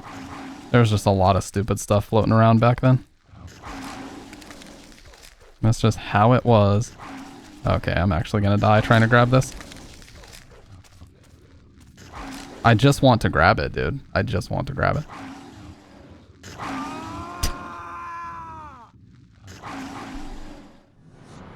That's all I wanted to do was grab it. Good thing we literally just saved.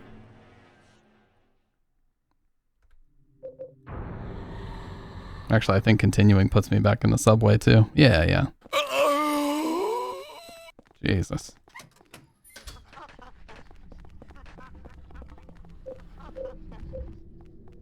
Alright, I'm just gonna kill these dogs this time. I'm not gonna mess around. Death by Chihuahua curb stomp. True.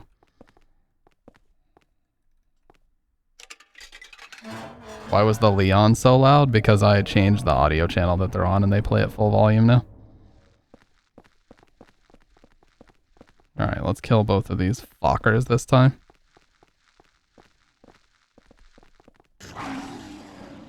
Bitch. Bruh.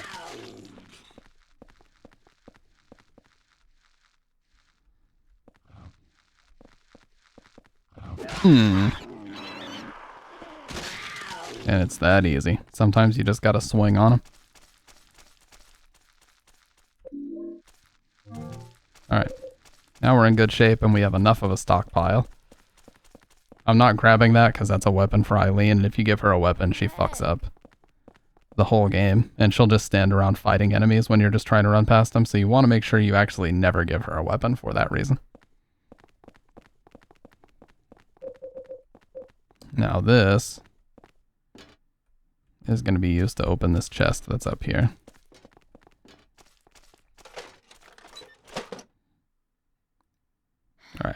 So this is the filthy coin. We can clean it in the sink in our room. Oh, no, no, no, no. Out of the way.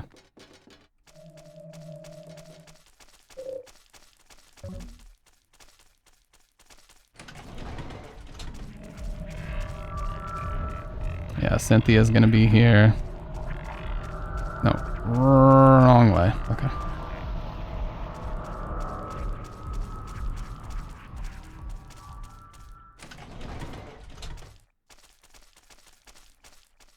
And then it's like down, right, right.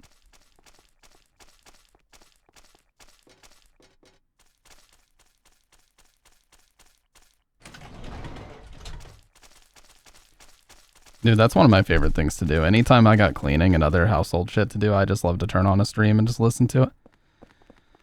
Okay, so we unlocked this earlier. Or no, not this one. It's on the other side. But first, I want to go up here because I believe there's another health pickup. Might actually be one of the portable med kits. She didn't come with me, but that's okay. I'm just going to grab it and go straight back down. But there are dogs down here, so if you leave her down here for a long time, she can take a ton of damage. She didn't take any there, though. We got lucky.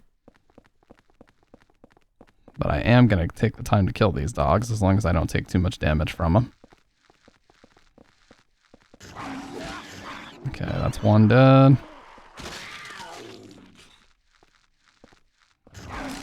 That's fine. Okay. Nice. Took minimal damage there. I'll take it. That could have been way, way worse. And more pistol bullets.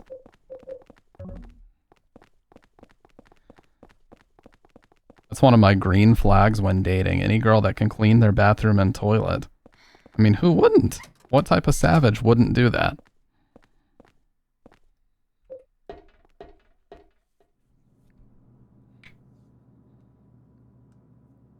I can't use a ladder with my arm like this.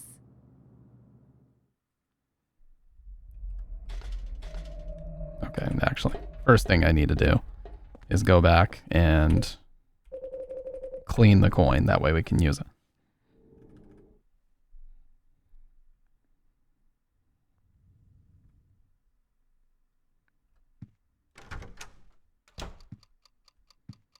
There's plenty of not cleaning stuff in our generation. I mean, true. That's true. All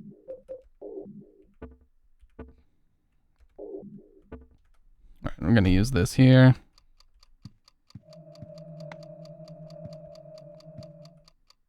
That should fix the clock. So we're already on a good track here as far as getting the best ending. One more red piece of paper here. A few days after Walter killed himself in his cell, several residents witnessed a long-haired man with a coat here. Through his window, Richard Braintree in 207 saw the man moving something heavy and doing something in room 302.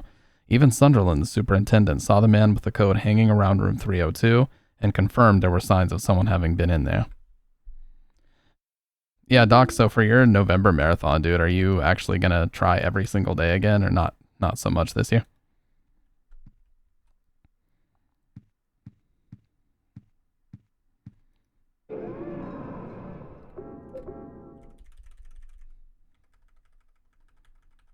But no, that's a major green flag, Kendo. Like, being with a cleanly person, I feel like is a major green flag. There's nothing wrong with that.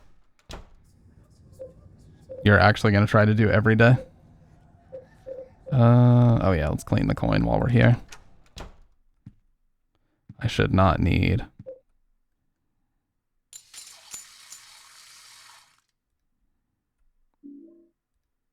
Maybe someone meant to write $1.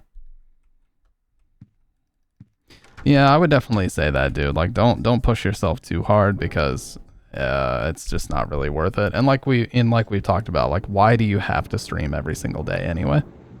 It's always best to just, you know, take that time to just take a break and do what you need to do.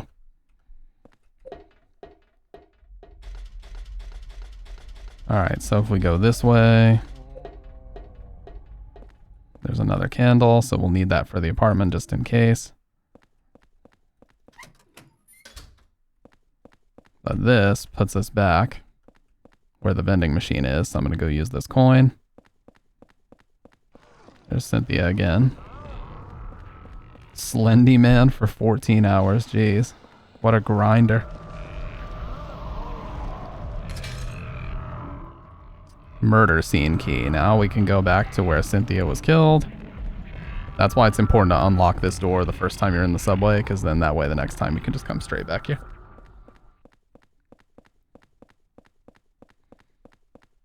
Very important. So now we're going to go back to where we originally found her. Ugh.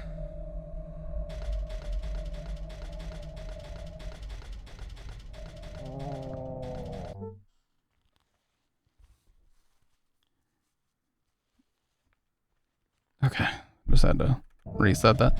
Many days last year, I way overdid it. Many days I did 2 streams, yes 2. Some streams I intentionally did super long streams to gain more hours, but instead of just doing a stream of RE3, I did a stream where I beat it 5 times in one just to get hours up. Yeah. Yeah, and I bet you probably felt the effects of that pretty quick, man.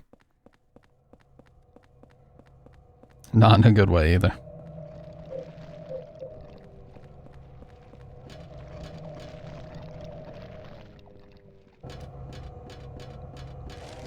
How much do I have? 16? And I fucked up.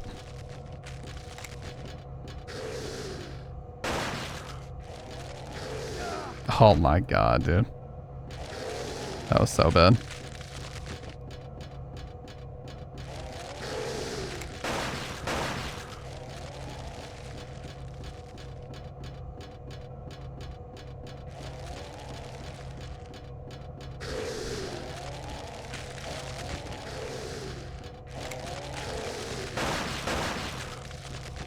Just 2.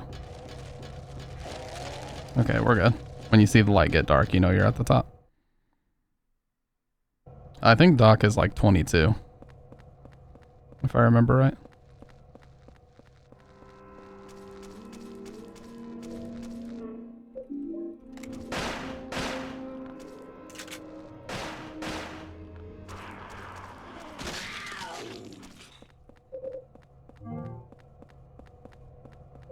Dude, Doc, I remember I felt pretty bad too, because there was one night where you were not at all in the mood to play Inferno, but I came in and I was like, oh, let's do Inferno, like kind of as a joke, and then you actually did pick Inferno. I was like, what the fuck?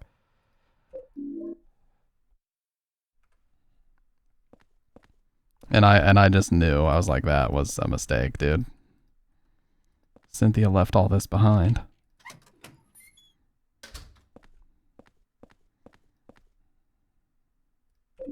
Yeah, I was just like Inferno enjoyers, like clearly as a joke, and he's like, all right, I guess I'll pick Inferno. I was like, dude, I wasn't saying that you had to pick it. What the hell?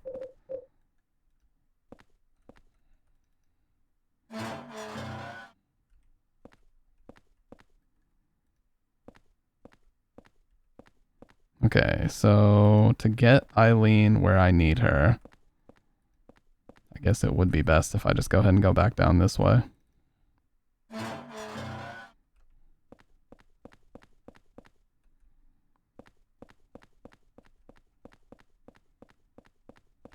And then, yeah, that was man, Inferno is fun, but it's just so annoying how they decided, you know what, we don't really have enough content to fill this game, so let's just make an incredibly hard difficulty that makes it feel like people are getting more for their money. I beat Inferno twice only, no bonus weapons, it's actually fun, but the final boss ruins the entire mode. It's basically luck and Goku reaction times for 4 minutes. Well, what I found is like, once you get used to the dodge timings, it actually is not that hard, but the problem is because of how many different patterns that it throws at you. That's where the big issue comes in. Because it throws like 6 different patterns at you and you never know which fucking one it's going to be.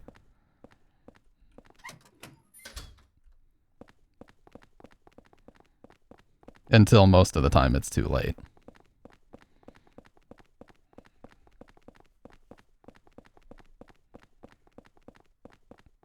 Yeah, so the speedrun, of course, actually leaves Eileen in that main room that has both entrances to the King and Lynch Street lines. I can't do that because you have to like wait for a specific audio cue to make sure that Cynthia's not going to be there to do a bunch of damage. And I don't exactly know how to do that. So I have to walk back through here with her once, but that's it. It's not the worst thing in the world because Cynthia mostly leaves you alone. And we're already like halfway back, so.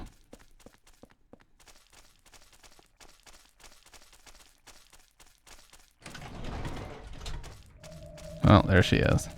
Right after I say that.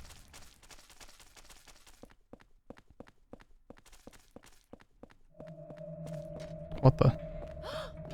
Is it just down here again? Oh.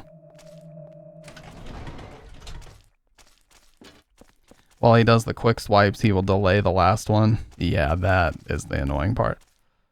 And no, they don't have to be like frame perfect, but they have to be just perfect enough that if your timing is off by like a quarter second, you're dead. Dude, yeah, Doc was at the end of his fucking rope that night. I was there. I have never heard sounds like that come out of him because of his anger before. Like, he was fed the fuck up with that game. I think he spent like 40 plus minutes just on the final boss fight, but so did I my first time, dude. I spent forever on that shit.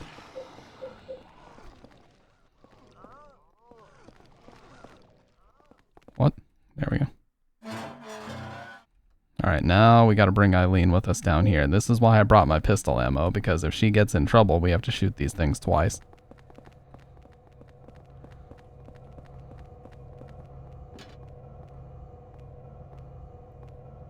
Yeah, Dr. Crazy was fucking playing just the most degenerate TikToks in the world while all this was going down. That certainly didn't help.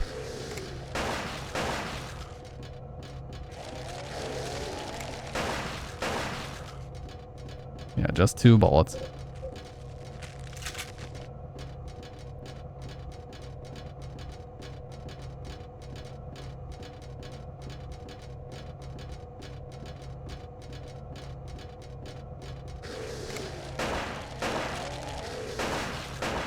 Why did that miss? What the fuck? Those all missed. How? And now he's shooting the wrong one. Dude, what in the fuck is going on here? Okay. That was very stupid, but we'll take it. We made it to the bottom anyway. I don't have any more healing, but as long as we can get out of here unscathed, then we're alright. Cynthia is going to be in our way, and there's nothing we can do about that. Cynthia and this fucking ghost will be in our way, but we're just going to run right past them, use the train handle, and hope that Eileen hurries the fuck up.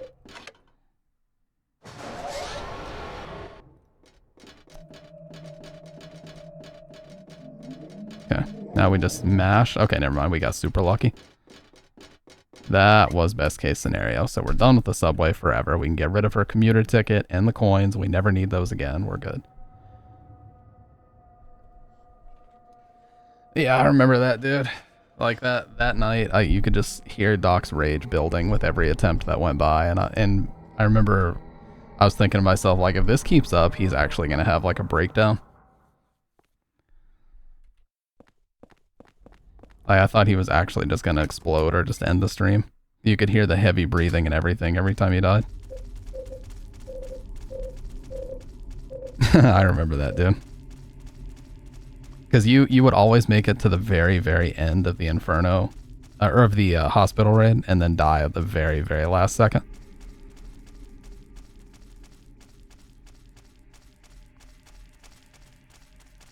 And I remember one time you just went like that, and then you were just dead silent for a solid couple minutes. I'm like, man, this dude does not want to be talked to. He doesn't want to discuss things. He is fed up. So I just kept my little comments to myself and didn't type anything for a while.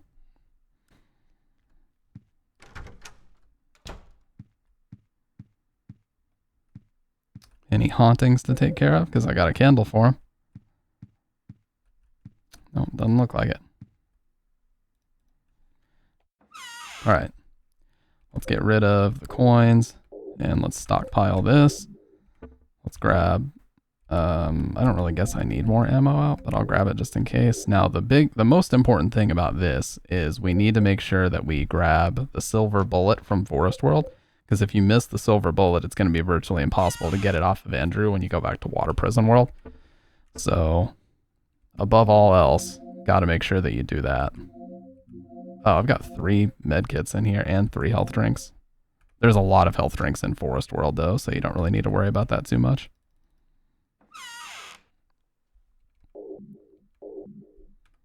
Alright, let's save and then let's keep going.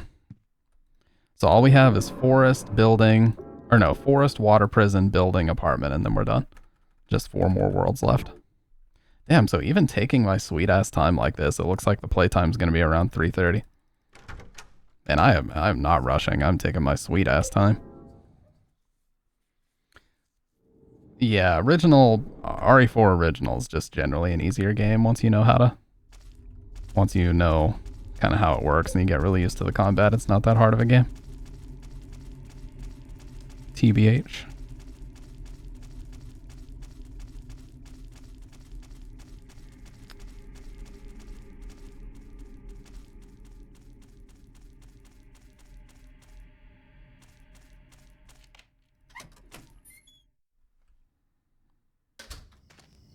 Alright, so first things first, we gotta grab this torch, because we're gonna be lighting it a bunch here. Holy flame. Get it out, light it. And we're gonna use this at these wells to get doll parts, so we can put this mannequin back together. And now is the point of the game where Walter actually shows up and tries to stop us, so we gotta make sure we don't take any damage from him. And also that we wait on Eileen. But the good thing is, this is also the part of the game where we can start abandoning her. So pretty much we will abandon her in safe areas and just do everything we need to do. And that'll be a very common strat for the rest of the game. So I'm going to abandon her in this part and just do everything I need to do outside of that. So we're going to put this mannequin back together here. Take this candle for use in the apartment. And then if you shove her and then just run away, it's going to put enough distance between you and her that you can actually just get away. Yep, so she did not follow, and that is considered a safe area, so she can't die as long as she's in there. I gotta be careful though. There's a bunch of health drinks in this area. But yeah, this is getting really dicey.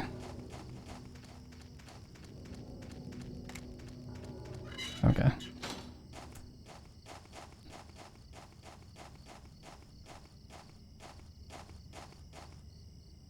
There's the silver bullet. We absolutely need that. Cannot skip over it.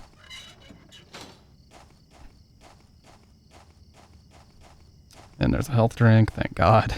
God, I'm getting so low HP, man. There's a lot of those here, though, so I will be able to get myself back to full health. So we're going to light this. And then get the doll parts on the way back. Wait, is it up here? Yeah, it's right here. Left leg. Light it again. That resets the timer because I think there's one more on the way back.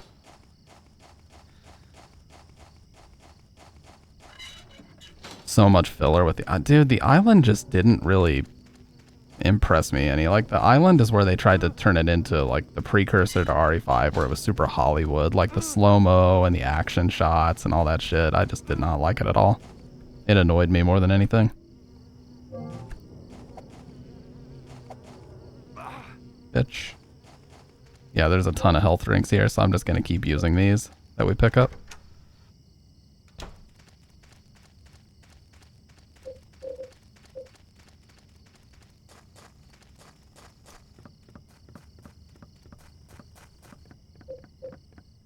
Okay. Now we just have right leg and both arms.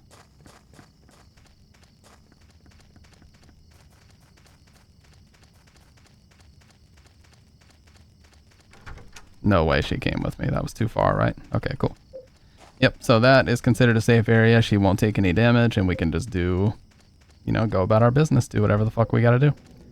And that's a common theme that you'll see with speedruns or anything else of this game, is that's kind of how you gotta go about it.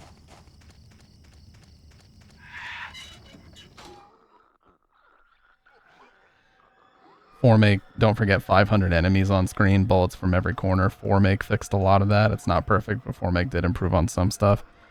Yeah, the island just never really impressed me. The village is my favorite part of 4 easily, especially the village at night while it's raining. They really nailed the vibe of that.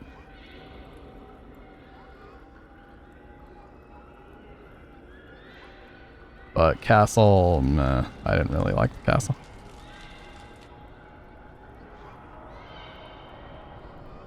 But hey, don't listen to me. Most other people you talk to say the castle is the best part of the game, so. What I say most certainly does not go at all times. See, what they should have done is let you hit Jasper here, and then that lights the torch. That would have been really cool. But I guess they didn't want to be cool because they didn't put it in the game.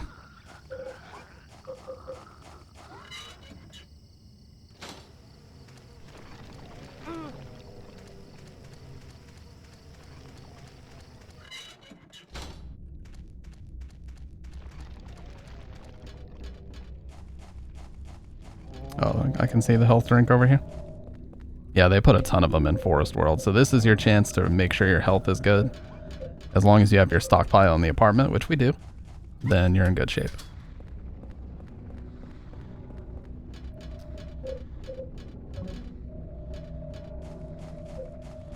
There'll be another place we can light this. There's one more health drink here too, if I remember right.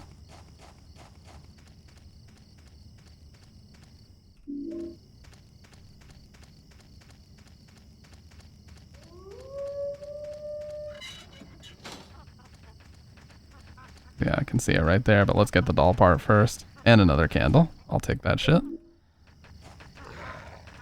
We'll have to stockpile these candles. But I can use the health drink right away, and there's one more doll part we need on the way back, so our inventory is kind of perfectly set up for this. Boom. And as long as I don't take any stupid damage, then I'll be in good shape. Oh dear God, the camera, holy shit.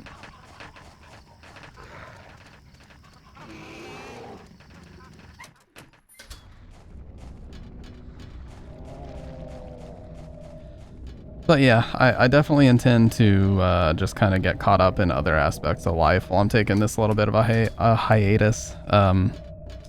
You know, just really implement the gym a lot more into my daily routine. Now that it's getting cold outside, I can't go out and walk because I love to walk when it's super hot and super sunny. Obviously can't do that nearly as much with 60-degree cool weather. Just annoys me. I don't like cold sweating while I'm walking, you know? I want it to be fucking hot. So, because Mother Nature decided to cool it the fuck down, I can't do the types of walks that I want to do. And, so I would rather just do them indoors at that point.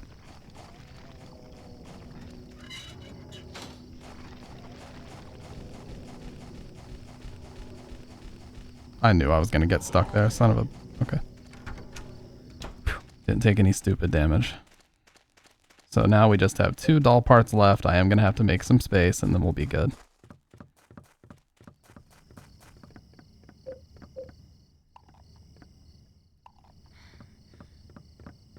Or I think just one, just the right leg is all we have left, right?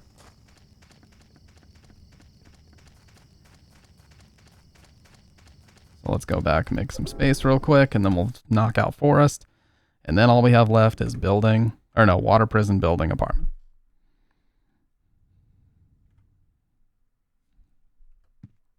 And we might have another haunting to deal with. If so, I've got 2 fucking candles to take care of business here.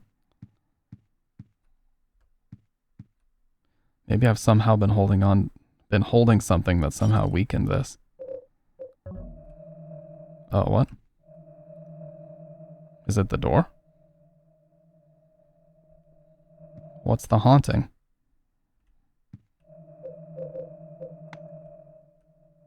Okay, well, whatever the haunting is, this is taking care of it. It might have been the blood coming out of the peephole thing that happens sometimes. Okay, well, I got it. My theory is that Walter never died at the prison. It may have been someone else who committed suicide. Either that or the person the police arrested was not the real Walter Sullivan. I'm in no position to investigate what really happened at the prison, but in any case, Walter didn't die at the prison. The man with the coat that showed up here was the real Walter. 7 years ago, he did something in that apartment. I'm certain there's a link between that and the bizarre things that have been happening here. Just a little bit more and I'll have this whole thing figured out. I may even find that the real Walter is somewhere nearby. Okay. And let's clear some space out and then get the fuck out of here. Stock that, stock that. See, look at this healing stockpile that we have, dude. 3 and 3. I did unfortunately use the ampule, but that's still a lot. So we're still in great shape right now. Oh yeah, where's the silver bullet? Did I put the silver bullet up? I did. Okay, so we got the silver bullet. So the reason why silver bullet is so important, I think there's 2 pickups for it in the whole game. But what they do is you can fire a silver bullet and it will knock a ghost down so that you can pin them with one of those swords. If you don't use that, it seriously takes like 60 or 70 bullets of the regular pistol to knock a ghost down. I'm not even kidding. So if you don't have the silver bullet, it's basically you're going to get stuck in the water prison like forever because it's going to be impossible to knock Andrew down and get the key from him. You'll see what I mean once we get there, but okay, so I gotta make some space here between me and Eileen. Do this last little part here. Okay, cool. She did not follow me. Another health drink there, so you see what I mean about this place just being full of heals. Oh, good thing I grabbed it when I did. Now this is the weapon that makes the final boss very easy. Every time I look at it, it creeps me out more. It's the Pickaxe of Despair, and yet another health drink.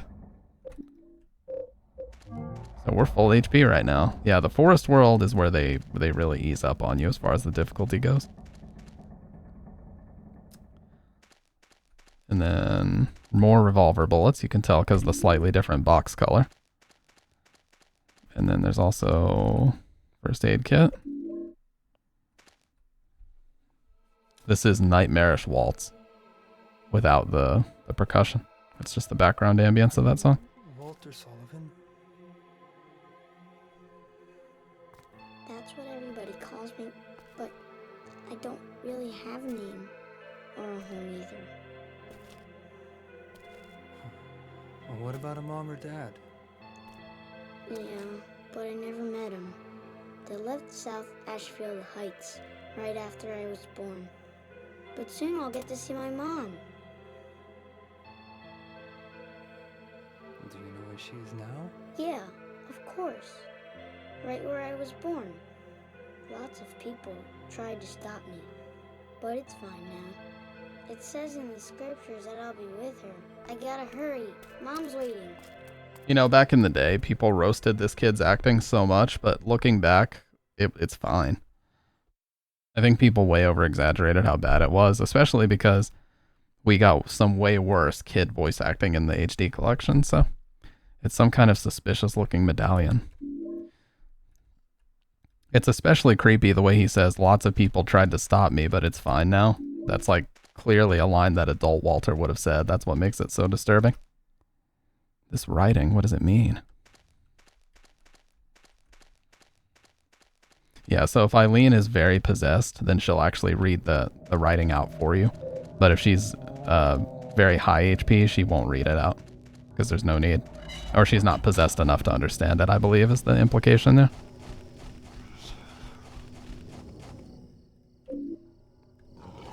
Okay. Alright, so we're done with Forest World now. And we're full HP, so we're in best case scenario right now. Kind of trucking right along through this game.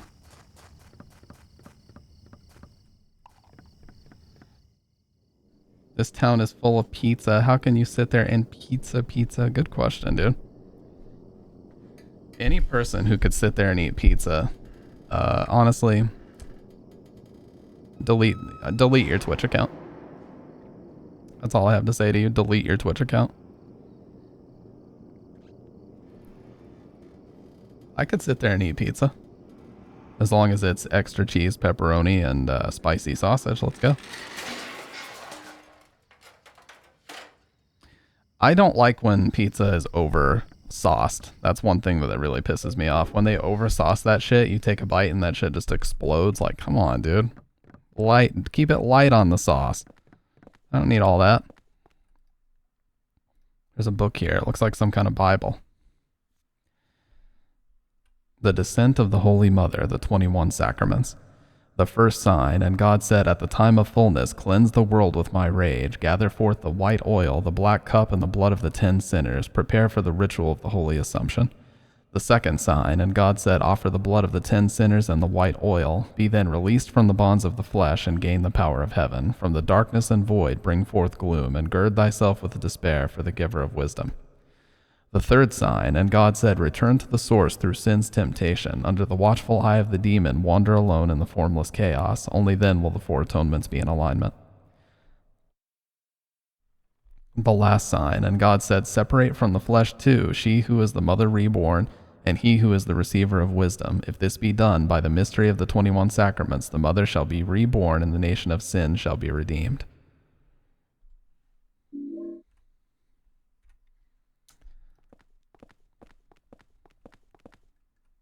Yeah, can't you? Isn't there like a...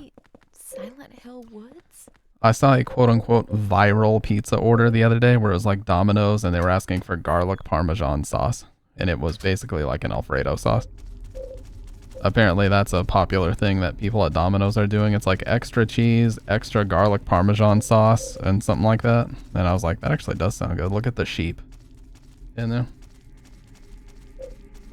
So I've been curious to try that. You know what? I might fucking try that out tomorrow. After I finish this fast. Like, I'll be basically on a 36-hour fast by then. I may actually try it tomorrow. Who gives a fuck? But I gotta make sure I complete the 36 hours first. Okay, Dr. Red, go to your room. You're lucky I don't. You're lucky I don't ban you for that.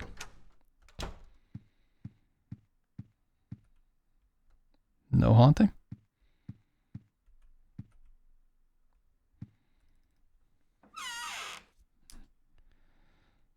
Alright, well, let's stockpile that and these revolver bullets. We don't need this or this anymore.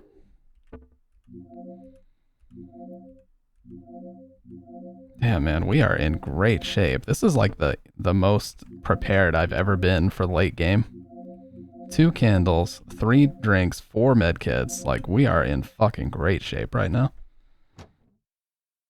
But we are going to the water prison, so I'm going to go ahead and preemptively grab my silver bullets and my pistol. And then the sword. Because we're going to need it. Let's go ahead and save and we'll head back down.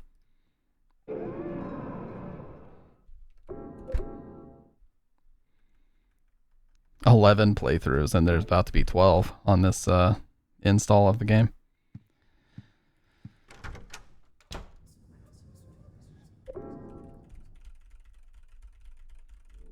Yeah, so it's extra cheese, garlic parmesan sauce, and apparently you order extra garlic parmesan sauce too, so it's like fucking everywhere.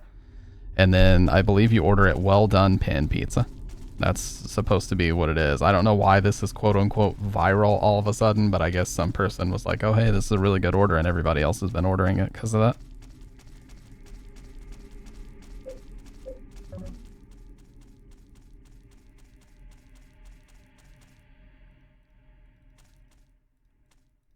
A Planter's cheese ball. I think is there a health drink or something here? No.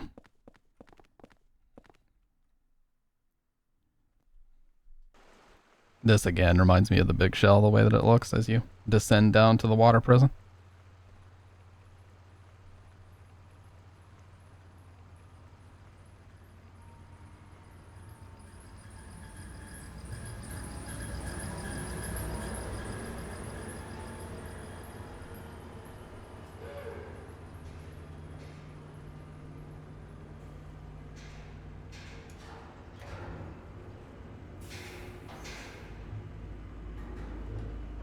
See, there's just an absolutely massive difference in a pizza like Domino's, Papa John's, or Pizza Hut versus a local like brick oven place. There's just such a massive difference. Now, nowadays, there's more of a difference in everything. Like price is absurdly high at places like that, and it's not even necessarily their fault, but... Oh, look at this dude. So again, our strategy here is going to be to essentially leave Eileen. But first we have to run all the way down, because it's the quickest way to get her down with us.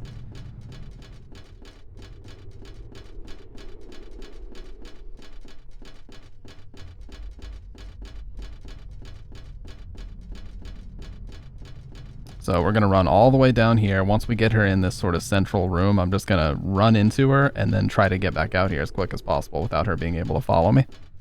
It's crucial to doing this right.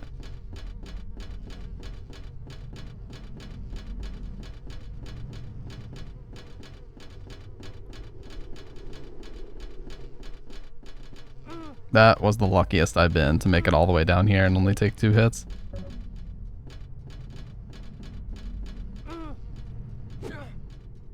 Bitch.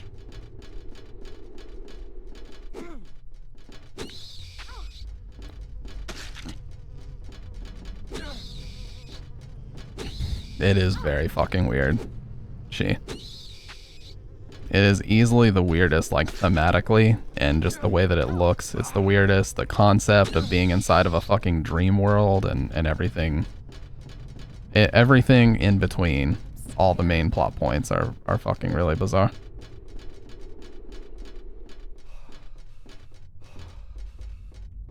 Okay. So now what we're gonna do... Oh yeah, let's use this. So if we stand right here, we're going to basically shove her into the wall. So damp and gross here. And then immediately turn around. Like, she has to do the big step back though. See, has to be about, you want her to be about here. So if we just run into her, yeah, that's the move she needs to make. But I didn't mash hard enough to open the door.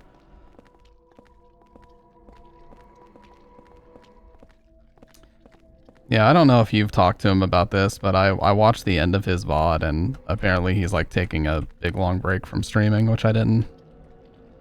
I did end up talking to him a little bit about it in Discord. I just didn't know. It was sudden for me, but I guess it makes sense if he was talking to other people about it beforehand. Dude, that's what we want. But she's too close. Yeah, she was too close. That's what we want. Gotta get her, like, as long as she doesn't come straight toward us, that's the most important thing. And you're barely even able to do this. It's clear that they didn't intend for you to do it. But once we get this done, we're in great shape here. That could have worked. If I got out like a second faster, that could have worked. Once we do this, the entire water prison is easy street. I got it. Nope. That slight little delay, dude. I just needed to mash it a little bit faster. The setup and everything was perfect.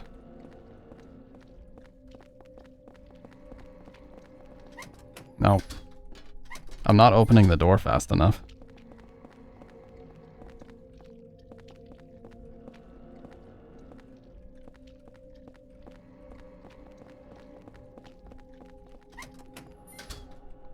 God, I thought for sure that was it.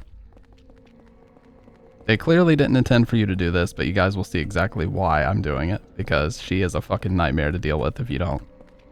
Perfect. Got it. Okay.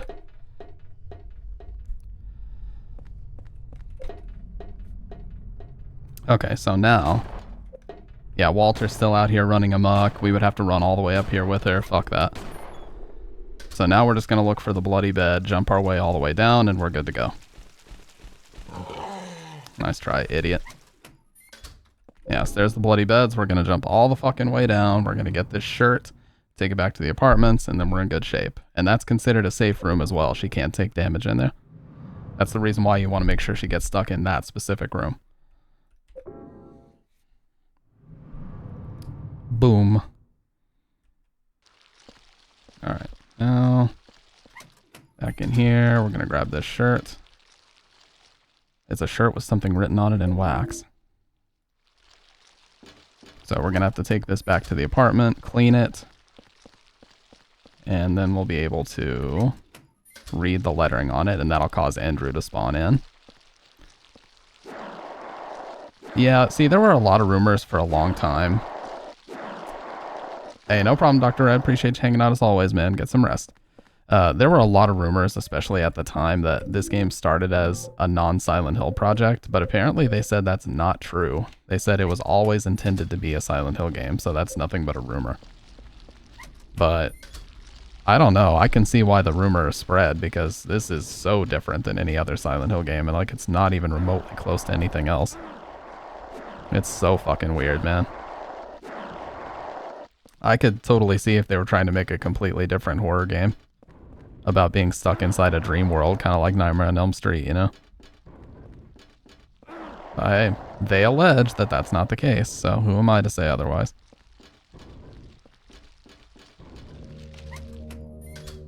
Okay, so that's unlocked now. So we gotta clean this in the tub, read the lettering, come back, kill Andrew, and basically we're done with the water prison. It's probably the fastest revisit. Besides, my biggest gripe with this game is not that it doesn't feel like a Silent Hill game, because it absolutely does. My biggest gripe with this game is that the second half was so clearly rushed. Because they originally were going to have like 12 different worlds, but it had to be condensed to, I believe, 6, and you just revisit them over and over. Like, that's just lazy.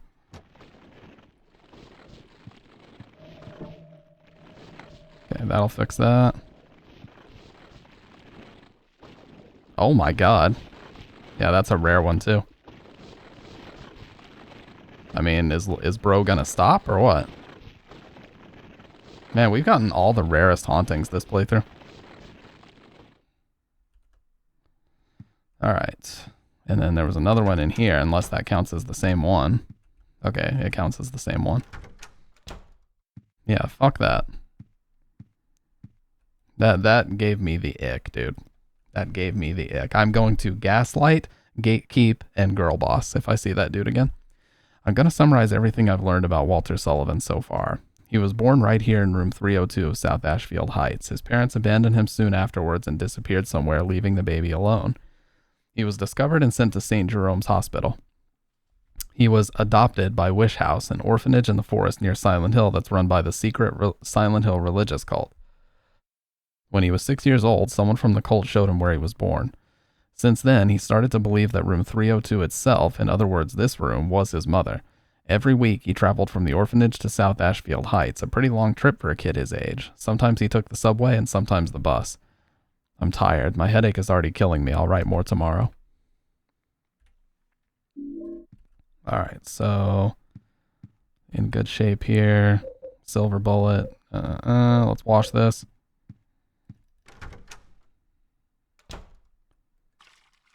You can see white letters rising to the top. My room was on the second floor and I had to drink something with black things in it. I hid the sword with the triangle handle under my bed. That guy, the fat one, took the basement key. Next time I'll stick this triangle sword into that pig and take the key. Okay, so now that we've read this, Andrew DeSalvo is going to spawn. And he's the guy that died earlier. We're going to shoot him with a silver bullet and stick him with the sword and take the key. I'm gonna save because you can miss, and if you miss with this silver bullet, it's basically over. Like you're soft locked until you reset and continue. So very important that I'm gonna safety save here. Dave would call it save scumming, but I would highly disagree. It's necessary, okay?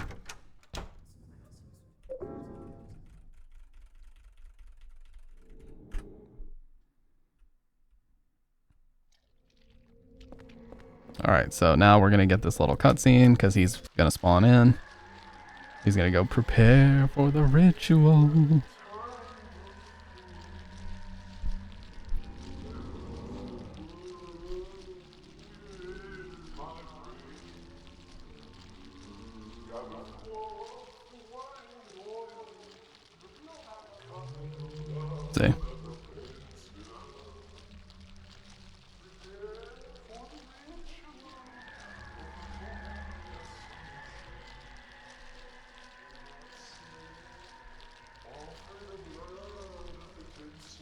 Yeah, somebody showed them this little video effect and they got really carried away with it because they spam this fucking video effect like through the whole game. Yeah.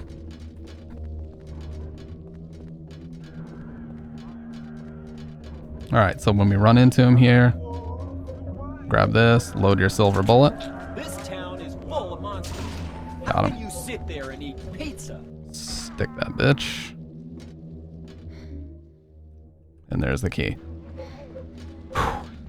That's always a little bit stressful because it's so easy to miss that shot, and if you miss, like, it's fucking done.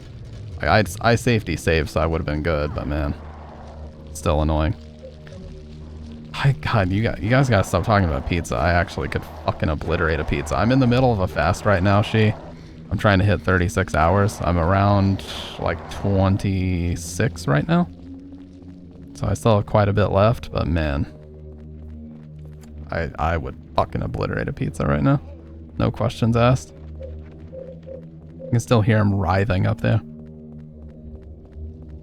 Alright, so now we just gotta wait for her. I love that sound, the cancel sound for the map.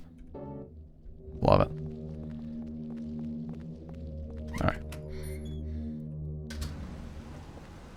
So this is a really weird room here.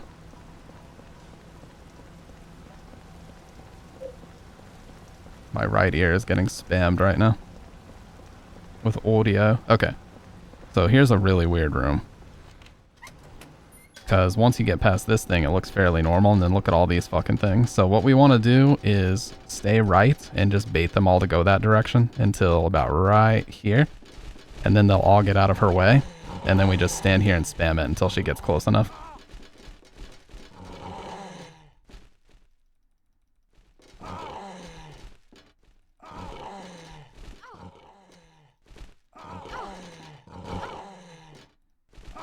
Oh my god. Well, that was all on her because she decided not to turn around. Oh my god. That was the fuck. I thought it was done, dude. That was insanely close. She took a lot of damage there, though, so I'm probably going to need a healer.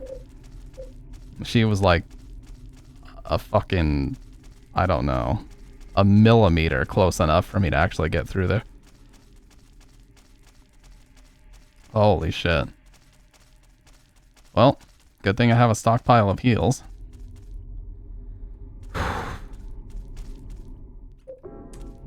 Yeah, she took like 7 hits right there. I'll have to heal her once before the final boss because it's probably going to be close to impossible if I don't.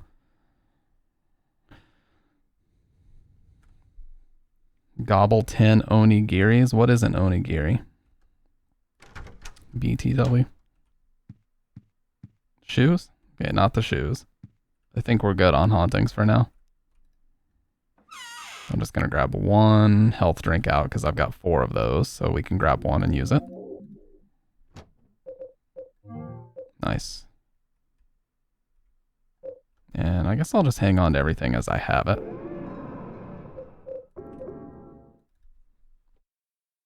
Guys, we're pretty much very close to done. All we have is building world and apartment world second time, and we're done. Seaweed wrapped rice balls with meat or pickle fillings. Ugh. I'll tell you a food that I've just universally always hated is fucking pickles. Always hated them.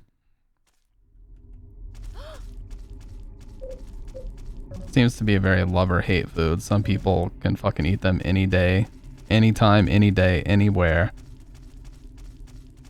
And some people can't stand them. Some people will eat them anytime, anywhere, and chug the pickle juice anytime, anywhere.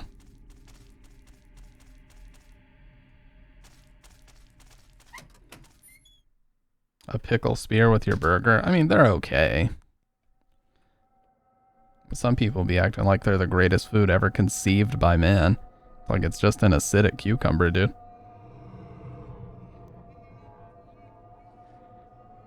A courgette.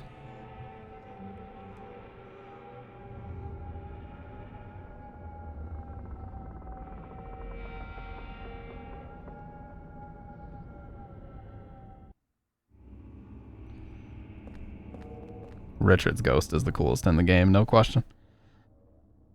It's a diary. I want to go back to that time. Things were so good then. The day of my birthday, the cute cat in the pet store. All those balls in the basket. Playing pool was fun too. The door of time was wide open. When I see 4 things, I can't help but remember that time. Alright, now check out Richard's ghost. It's fucking awesome. Look how he swings. He's always reversing and stopping and like fast forwarding. It's awesome. I'm gonna have to heal her. I'm gonna do it right now. So if you place the candle next to her, oh, you can't do it in here, but when we place the candle next to her, it'll heal her. And those that can chug pickle juice, the water must have had soda levels of sugar. Well, I hear pickle juice is good for you, but still, doesn't mean I want to fucking chug it, dude. It's so acidic.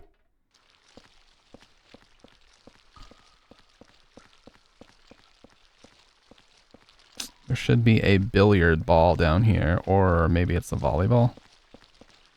Yeah, it's the billiard ball. It's down here. I can see it in the corner.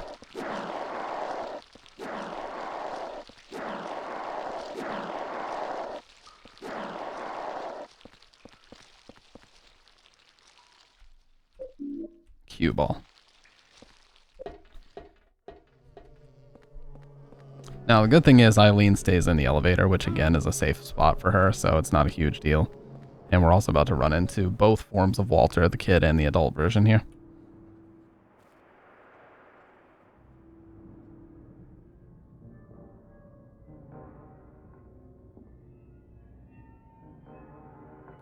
I'm going to see my mom. Stay out of my way. Who are you? Hey, what's up, Batapie? Who's still alive? Me? Somehow, yes. Walter Sullivan. It's time to complete the 21 cycle. Yeah, somebody shut that baby up. But that's my name. You ever be in a public place, you just hear like a baby screeching all the time? I'm like, look, I get it, but holy shit, my ears. Don't worry. You'll know soon enough. Well, let's go and see Mother. Let me go, that hurts. A food that I used to hate as a kid. I thought you would have been passed out after streaming for 3 hours. Nah, dude, no. Not when playing games I actually love. The only time that happens is if I'm playing a game that doesn't really interest me. That's the only time that happens. Ooh, okay, that little circle. Please don't. God, why is it so fucking stressful every time, man? Weird place for a volleyball game. Well, this voice act, what's up with it is that this game was made in 2004. That's what's up with it. It's just an older game, so the voice acting wasn't a big part of the budget back then. That's all. Should be another candle here. What about other pickles? Bridget likes baby dill, and I think she likes sweet gherkins. Is that what they're called? Or it's like Gherkins, gherkins, or jerkins, I don't know. She likes those. And they're alright. I just don't think they're that special that I would snack on them all the time.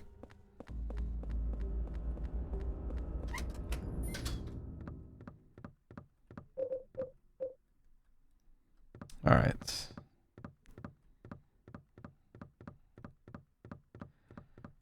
Sun-dried tomatoes are mankind's greatest creation. They're good. One food that I've really learned to appreciate as I've gotten older is onion. Like, onion is so versatile. Basically, if you just throw onion into a soup and just like cook it down, you can't even really tell that the onion is in there, but it just enhances the flavor of anything that it's in. Like, if I'm feeling really lazy as far as cooking, I'll do this Instant Pot beef stew recipe where you just chop up like half of an onion maybe, and it makes a massive batch. Like, you can't even tell that onion's in it because you're cooking it down to where it's basically nothing. But just because you're putting it in there, everything just has this massive enhancement to the flavor. It's awesome. So I've really learned to appreciate that shit, because when I was a kid, I absolutely hated everything about onions and thought that they were a worthless food.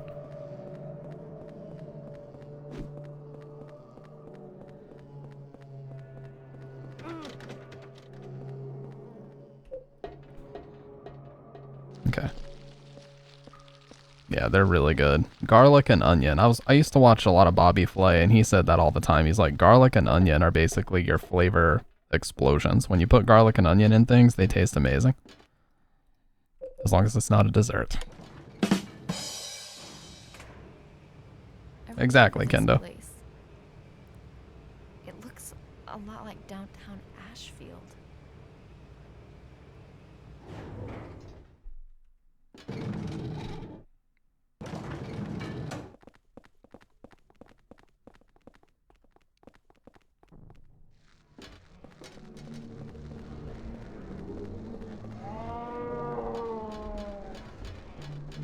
These fucking sounds, dude. Oh, we got really lucky there. Dude, those dogs can actually chase you all the way up the stairs if you get really unlucky.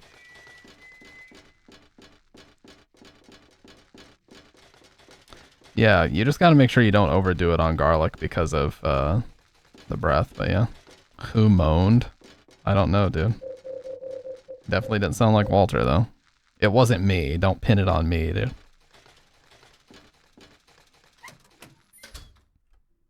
Here's where we put the volleyball. Wait, what? What? It had there. What is this? Oh, it's the medallion. It's like invisible because it's about to shatter. Cake candles, and then okay, that's where I just came from. So we need this. Now this is another room where we can get Eileen stuck safely. God, I have so many candles this playthrough. Holy shit. They don't stop. Alright, so here we want to kind of do the same thing. Get her over here, reset the camera. And then if I run into her, turn around. Oh, I think I fucked up. I did. For a long time, Adipie, yeah. Exclamation point SH for more info about that. I executed it so well, I just waited too long to open the door.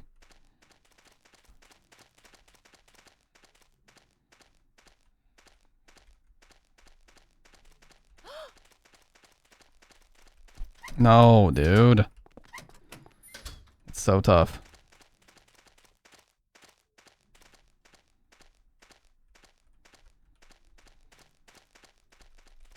Oh, it was so perfect and I fucked it up.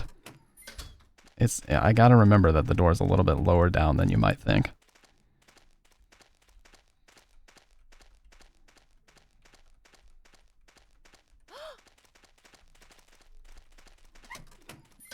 I'm gonna fucking lose it.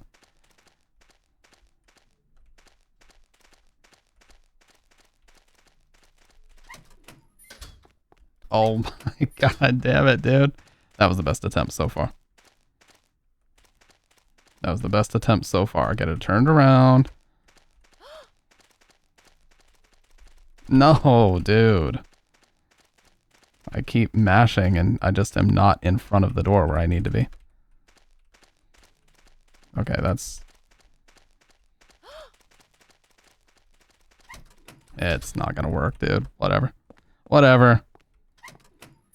I'll just keep her with me. What the fuck ever. No, you know what? We're doing it. This is gonna drive me nuts. Because it just takes so much longer to get it done if you have her with you the whole time. So you really do need to get rid of her.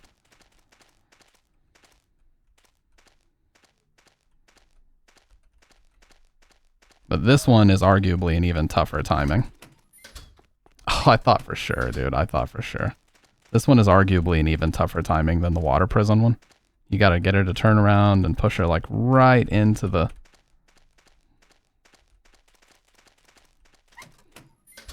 Fuck yes, we got it. Whew. Treat the game like LTG treats his opponents for it to work. Well, I would probably be banned on Twitch if I did that, so I'll respectfully decline. I wasted a fucking candle. That's beautiful. Love it. I love wasting candles.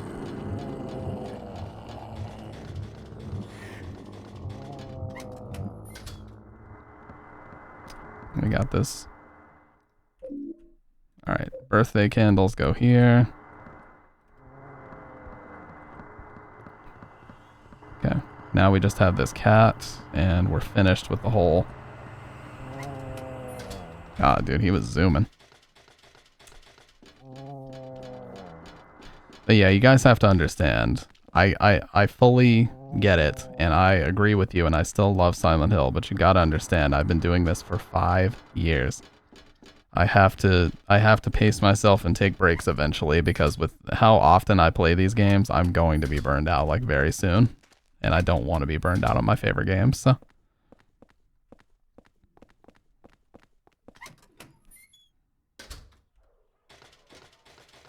I've seen a lot of stuff about Mr. Beast. Apparently there was like a private chat that was going on, like an internal work chat that was going on. Yeah, that's how I feel too, There's just so much other stuff that I want to do. Not just games. There's so much other stuff that I want to do as a streamer. I want to bring back Stamp of Approval, and I want to interview some of my other friends. I want to interview other people, get their perspectives on things. There's a lot of things that I still want to do. And I can't do that if I'm just like in this never-ending loop of playing Silent Hill games as much as I love them. There's just more things that I want to do. I would love to play Osu.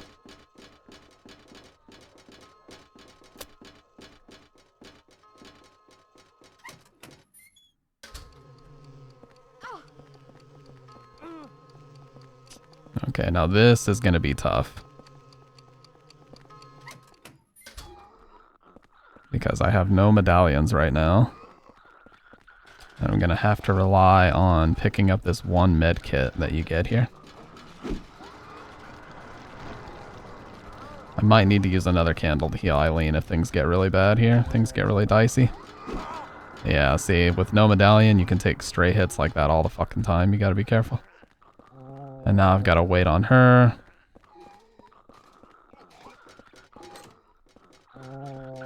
DJ Maxx. I used to have a DJ Maxx game on the Vita, actually. I loved that shit. Okay.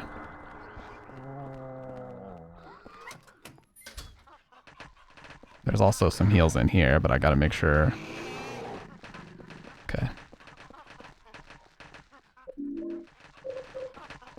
Oh my god, please stop wasting fucking candles, you dumbass. I wasted 2 candles, that's so crucial. You can't do that. Oh wow, somehow she came with me. You can't waste candles if you want the best ending. I wasted 2. That's so bad. Bit me in the taint. He bit me in the taint. Richard's gonna teleport here. He always does. Unless Eileen beats him down here. Oh, so lucky. Let's go. And he still got a hit in, but he hit her, not me. Haha. I retained my hit points, dude. I rolled a D20, dude. I'm sorry. Skill check.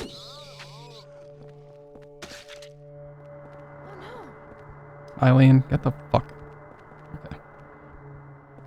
Wasting time. Well, I never healed her because I was in the elevator. No, I did heal her. Never mind. I need to hang on to this for now. And this will give me a chance to head back to the apartment and heal anyway. So as long as I can get through this door without dying, we're in good shape. She might take some damage, but that's a risk I'm willing to take. LOL. Oh my god. They're comboing the shit out of her, dude. Dude! Well.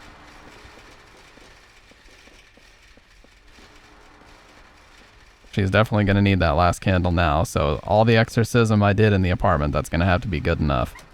Because you don't really get many other candles for the rest of the game, so.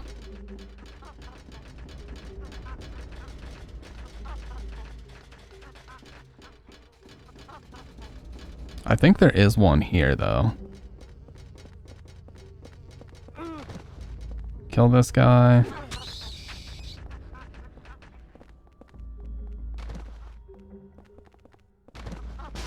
Okay, that was just overkill.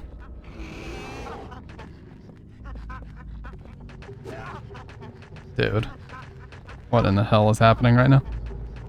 Fucking chaos. Chaos control. That was overkill, but it needed to be done. Gotta make sure this swing hits.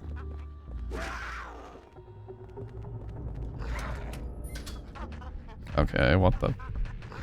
Dude, what in God's name is going on? These things stand up like instantly, so you don't get a chance to stomp them out. You just gotta keep swinging.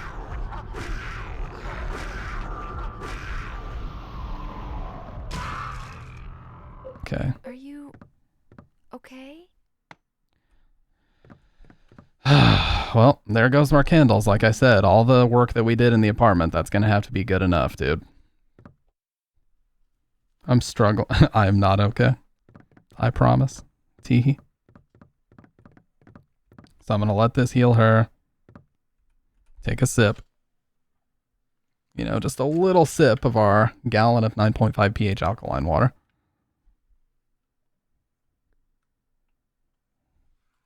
BTW. This bottle makes me really orange because it's super blue.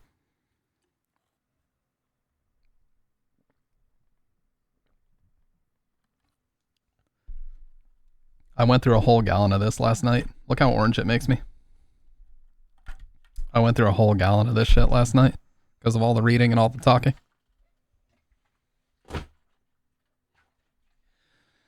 Okay. So she's healed. Let's go back. I'm going to grab some healing for myself. And of course, I'm going to run into some hauntings, but I can't do shit about them. Because all my candle stash is gone now. Unfortunate, but true.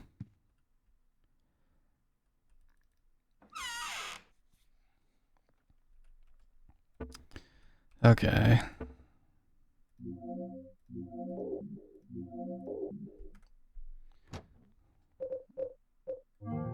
I'm not going to use this health kit yet. I'm going to put this up because I don't want to risk it. Oh yeah, let's get this medallion out. Yeah. This game thematically couldn't be more fucking different than the rest of Silent Hill.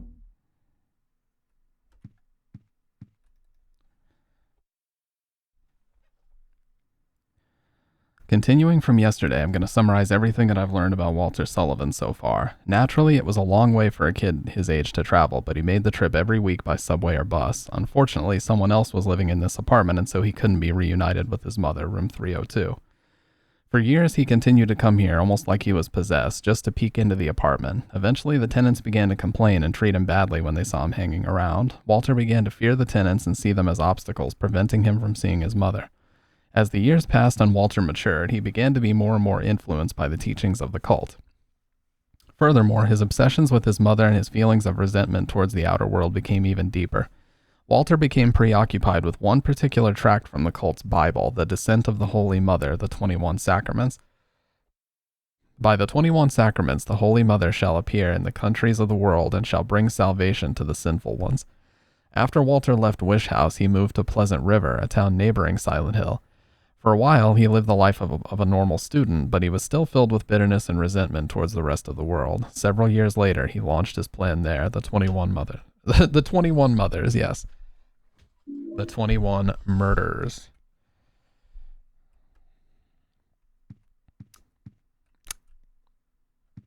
Nobody heard that.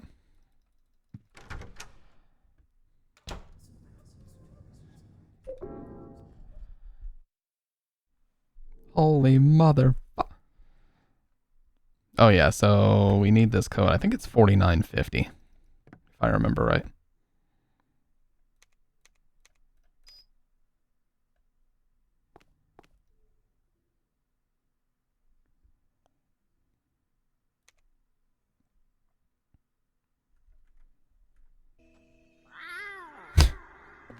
All right, well, I'm going to need to call the number. So you have to call 555-3750 and they tell you what the new number is.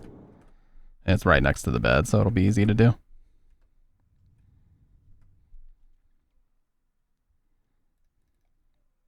Happy Halloween. We're basically at the end, though, she. So you'll actually get to see all the end game sequences.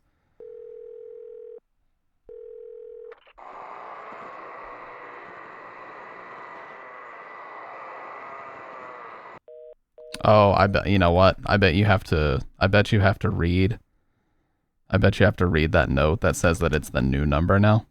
I bet that's what it is. That's probably the trigger for that to start working. So let's just head immediately back and see if that is the case. I love how the October marathon just extends as long as it needs to into November now until we can get this part done. That is so typical for a degenerate like me.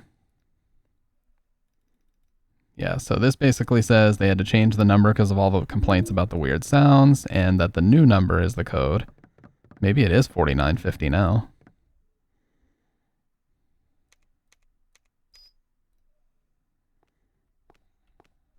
Nope.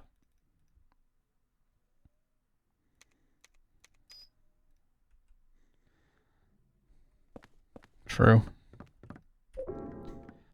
It'll never end. Just year round, just loop it year round. Every month of the year do a 30-day challenge. Why not? Live every day of my life.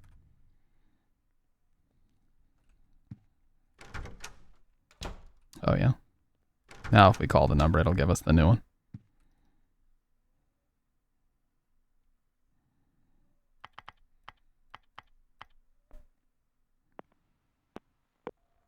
The phone number you are trying to reach is no longer in service. 4890, dude. 554890. I was so close. Fuck that.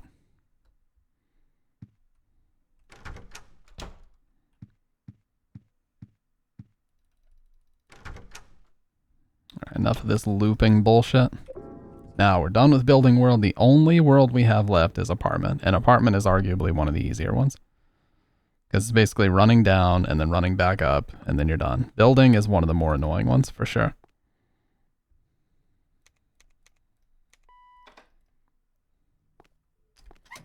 I appreciate that, She. Don't want to go back to work tomorrow, but I need money. I really do to pay...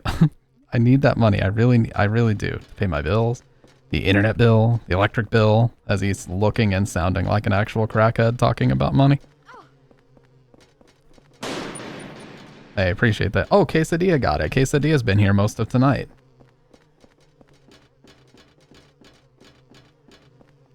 Yeah, these games are unfortunately still slept on by a lot of people, but that's why I like showcasing them, because, you know, I was obsessed with these many, many years ago.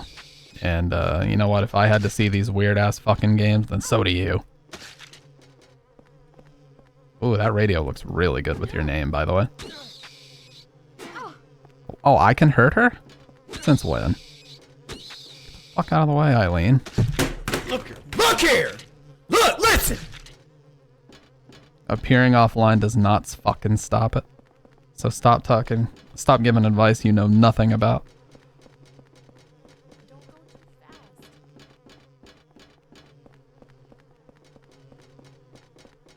And yes, he actually said does nots with an S at the end.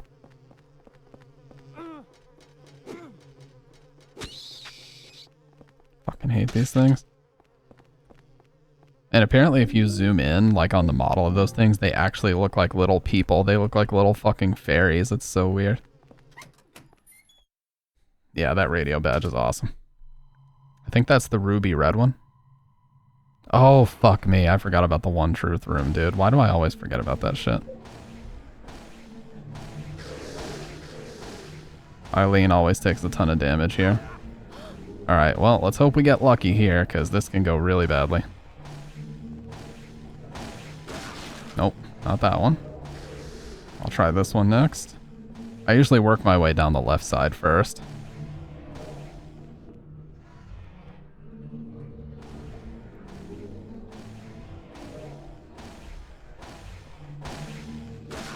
Okay, it's not either of these on top.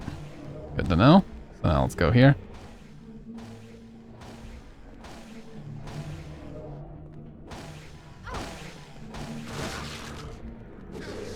Wait, was that the one? What the hell happened? I saw like 3 of them take damage. Was that the one?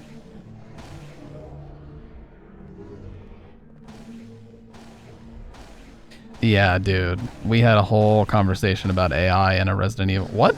That one just died. It's staying up forever. What the hell? Okay, it's not this one. Maybe it's this one then.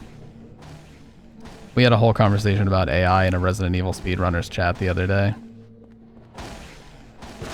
Ah, this is the one. Okay, cool. We got lucky. Whew. Now we just mash. I'm literally holding my mouse and mashing. You can't see it. But that's all you do.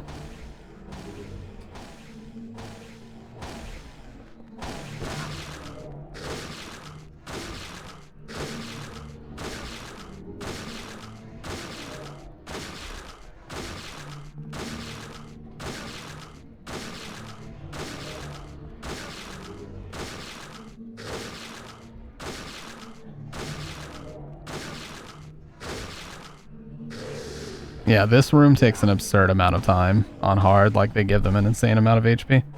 But this one's almost dead. And just the fucking music. This is one of the weirdest rooms they've ever put into a Silent Hill game.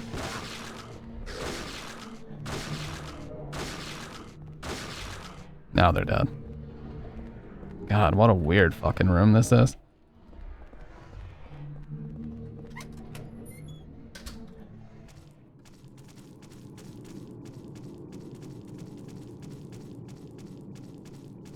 So OD. Oh, I thought you were saying this is so OD. Yeah, we're about to see the weirdest cutscene in the game too. I think it'll immensely shake up friendships. Why bother with real people when you can have an informative and 24/7 positive companion? Well, not only that, like I've seen a bunch of streamers are already like talking to AI versions of other streamers, like because they have so much footage of them online and so much footage of them talking, it can load like their whole voice and personality into it. It's getting fucking weird, man, that's for sure. No doubt about it. Alright, so we've officially made it all the way to the bottom.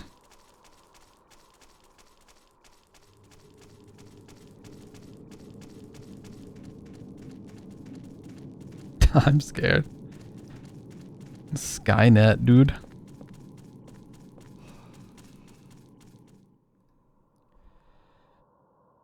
I mean, somebody probably could make an AI of me if they really wanted to. I had that weird dream today, the one with the man with the long hair and coat. He was crying and looking for his mother again. I saw that man with the coat 10 years ago at this apartment. He was going up the stairs carrying a heavy tool, an old-looking bowl, and a bag that was dripping blood. I never saw him again after that, but a few days later, the neighbors complained that they'd heard strange noises coming from the supposedly empty room 302. So I took a look around room 302 and found signs that someone had been in there, but nothing odd other than that. But that's when it all started. I still hear strange noises coming from the window of room 302, Sunderland. Alright, so now we're in. I still hear her coming down. Oh, there she is. Alright, now here's room 302 as Joseph Schreiber lived in it. So you can see his record player and everything the way that he had it originally. And he's got holy candles everywhere.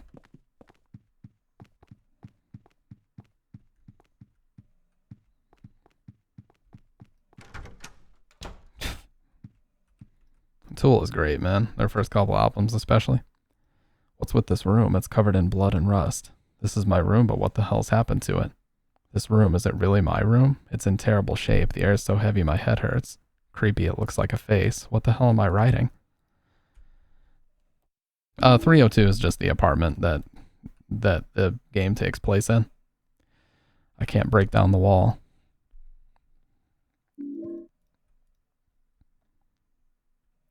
When the bell rings, Eileen equals mother's body, blood.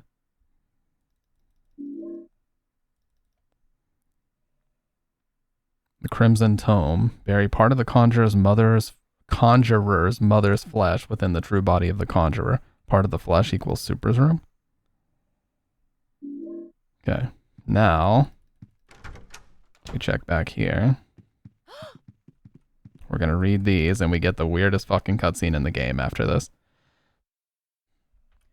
There once was a baby and a mother who were connected by a magical cord. No, she's not in it. He was abandoned after his parents had him here, and he was convinced by the cult somehow that the room itself was his mom. We have no idea how they convinced him of that, but he was a super young kid, so who knows. But one day the cord was cut and the mother went to sleep. The baby was left all alone. But the baby made lots of friends at Wish House and everyone was very nice to him. The baby was happy. His friends told him how to wake up his mother, so the baby went right away to go and wake her up. But the mother wouldn't wake up. No matter how he tried, she wouldn't wake up. Because the one that he was actually trying to wake up was the devil. The baby had been deceived. Poor baby. The baby cried and cried when he thought of the mother. He remembered the feeling of being connected to her through the magical cord. Just then, a ray of light came down from the sky. The light was very warm and made the baby feel good. When the baby looked into his hand, he saw that the magical cord was lying there. With the cord clutched in his hand, the baby went happily to sleep. Yeah, tell me about it. It just keeps getting fucking weirder. Crimson Tome. So this is instructions on how to perform this ritual. She who is called the Holy Mother be not holy one whit. The descent of the Holy Mother is not but the descent of the devil. So this is basically saying they tricked him into thinking that this ritual would resurrect his mom, but really it's going to resurrect the demon for the cult. Those that be called the 21 sacraments be not sacramental one whit. The 21 sacraments be not but the 21 heresies.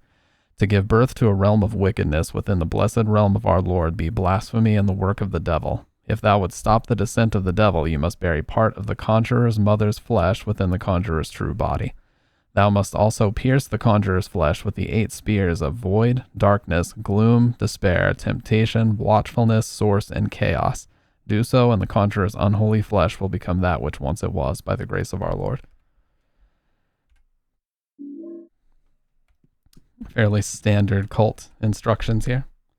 Now this song is fucking great. But it takes a little bit for the drop to happen.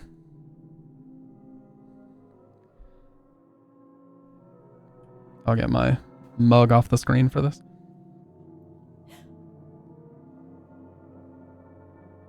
It's him. You've done well to make it this far. Let me tell you something about him, Walter Sullivan. When he was a little boy, he began to believe that my apartment was actually his birth mother. He decided to free her from the stains and corruption of this world. At the orphanage, he learned of the 21 sacraments, the only way to purify her. He then performed the ceremony of the Holy Assumption and created this twisted world. Now, he's become nothing more than an inhuman killing machine. Well, he's dead now, but he's still trying to complete the 21 sacraments. His boyhood desire to return to the bosom of his birth has divided him. Now his child self has manifested itself in this world. And soon he's planning to finish his work, the 21 sacraments. Yeah, I told you, dude. It just keeps getting weirder and weirder. The Mother Reborn. The song still hasn't really gotten started, by the way. Number 21. The Receiver of Wisdom. Henry Townsend. Even now, it may not be too late. Follow the Crimson Tome. Stop him. If not, wherever you run, he will catch you. Find him. His true location. It must be nearby. You must kill him. You must kill him. Kill. Kill. Kill. Here we go. Love this. She's taken over.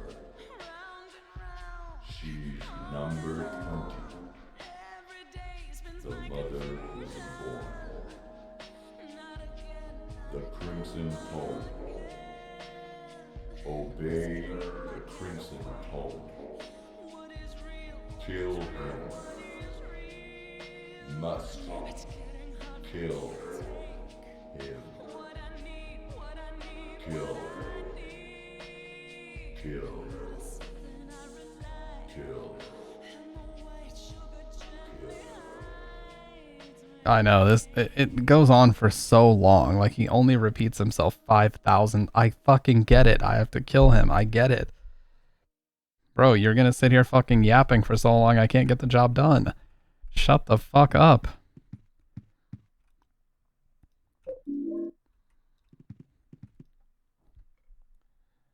The gate to hell. Why must I destroy this wall? Alright, so now, confusingly enough, we are leaving room 302 to go back to room 302. Because we're leaving Joseph's version, or recreation of Joseph's 302. We're going back to ours.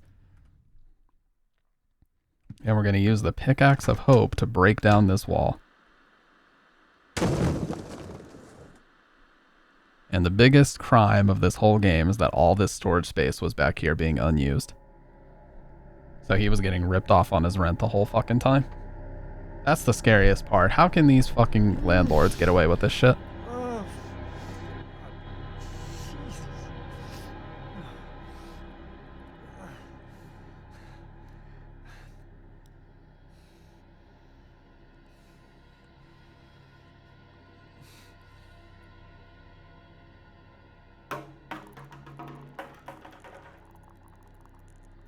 So check out how he was performing the ritual.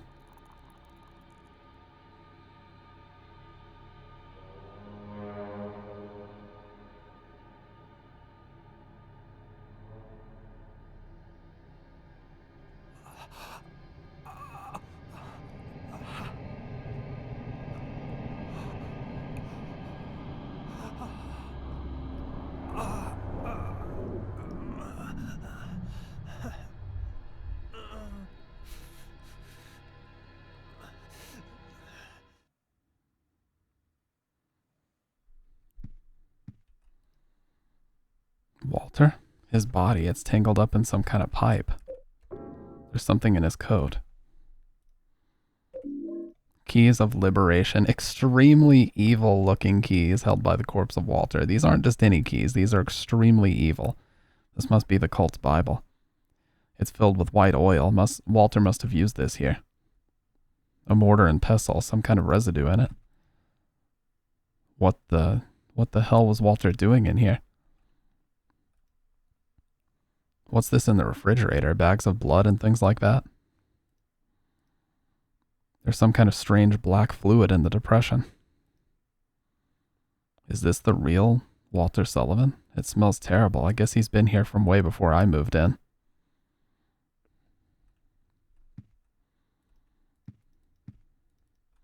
Okay. Nothing weird here.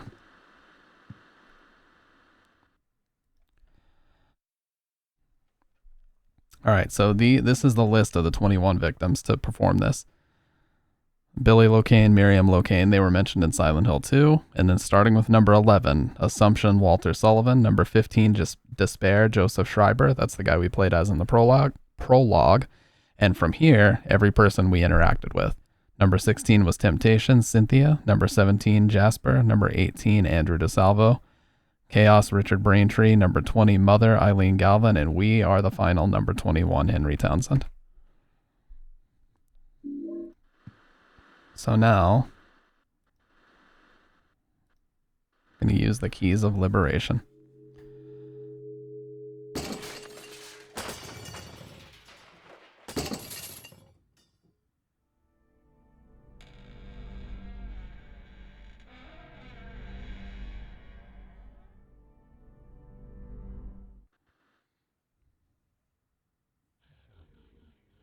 Hey, what's up, Cassette? Welcome back.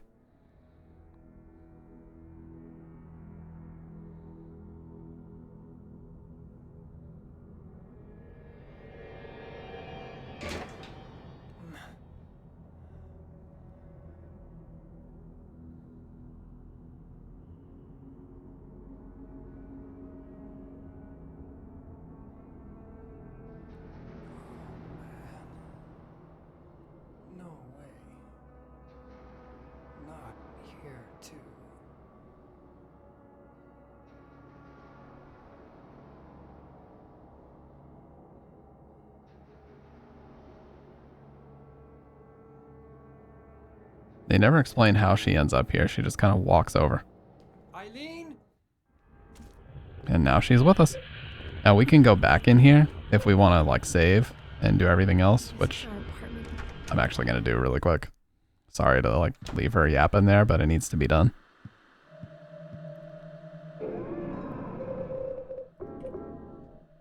Grossest Silent Hill scene for you has to be baby being consumed. Yeah, either that or finding the shotgun in Silent Hill 1 with like the body dripping blood hanging right above it.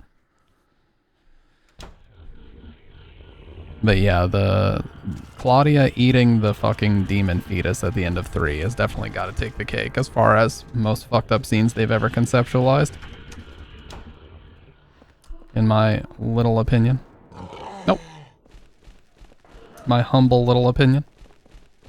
Oh, that was so lucky. He ran right into me at the last second. Yes, I agree. You've seen it before, haven't you? That scene. I don't know if you have, but if you had, you would definitely agree. I'm gonna charge it up. I'm gonna charge it up. Oh, we got a double. That was the luckiest thing that could have ever happened. That was the luckiest thing that could have ever happened right there. Oh, what? Okay. And he gets another chance at life because I got dicked out of that stomp. Okay. That was so stupid. Stupid, stupid, stupid. Ooh, give me that shit. Like 4 times on this stream alone. Well, look. There's a reason why I'm taking a break, dude. I've played an ungodly amount of Silent Hill in my time. And it's time to branch out to other things as a content creator, you know? Because there's other things I want to create. There's other things I want to talk about.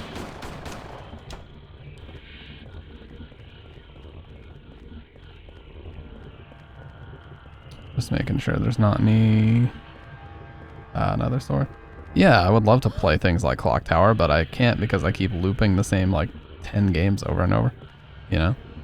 We gotta branch out. We gotta expand our horizons, dude. Out the fucking way. You fucking donkey. Oh, wait. Dude. Eileen, you are fucking me right now, Eileen. Alright, now this is a little stressful, so we're gonna make sure to charge this shit up. Wait, did she? Okay, she did come with me. We want to go ahead and kill them because this can become a nightmare for us later if we don't.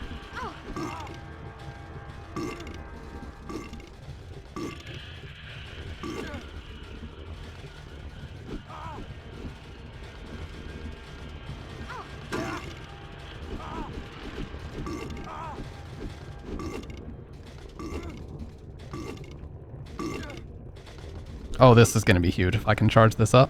Oh, this is going to hit like all of them. Oh, the triple. Oh my god.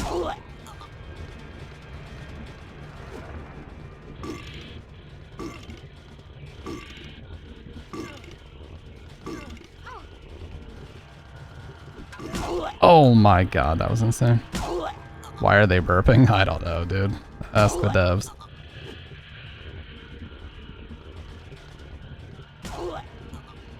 Alright, that was good.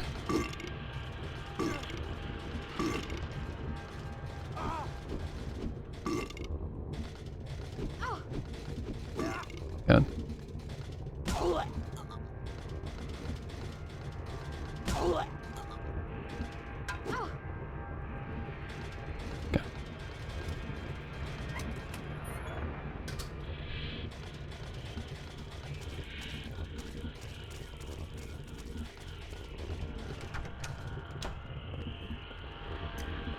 Oh shit. Okay.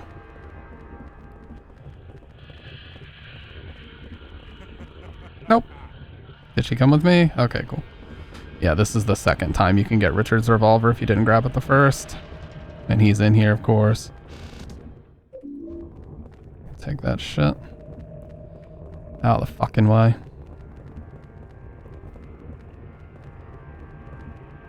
Yeah, the burping thing has always been a mystery. Ooh, Resting Comfortably, best song in the whole game.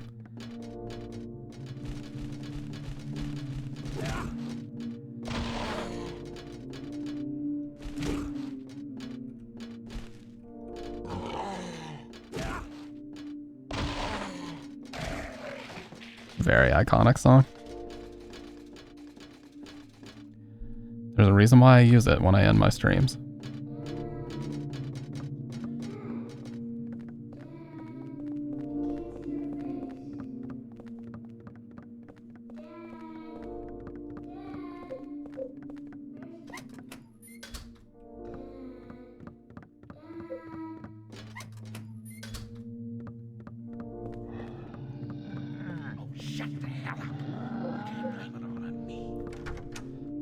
So we basically have to touch these like effigies of Walter, and they'll give us a little bit of a voice line and some dialogue about kind of what happened with him and his parents. Yeah, don't remind me, dude. Told you we shouldn't have a baby, didn't I? Let's not talk about that little fact. Please.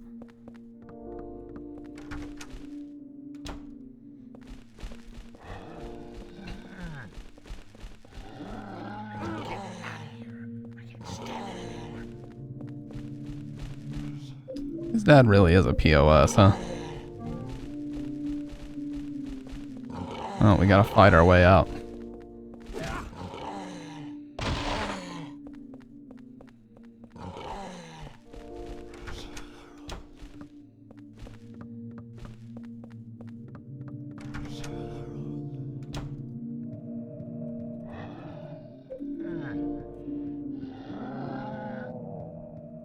If that super hears him, we're in trouble. There's something about that guy.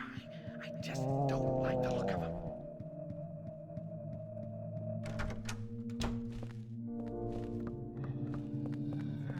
Okay.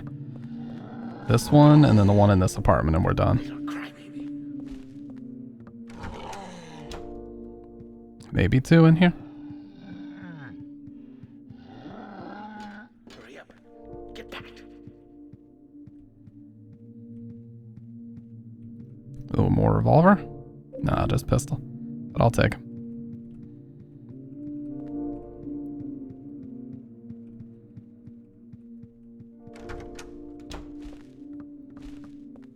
Alright, well. All that's left is to do the umbilical cord and run upstairs.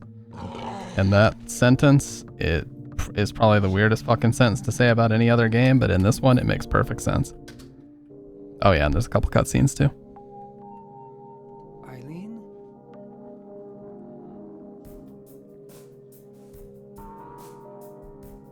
It's terrible.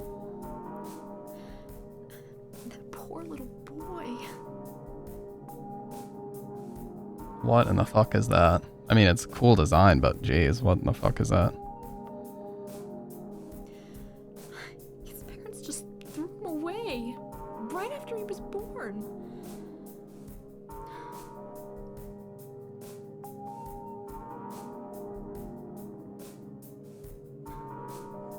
Poor thing. He really thinks that room 302 is his mother. I've gotta help him.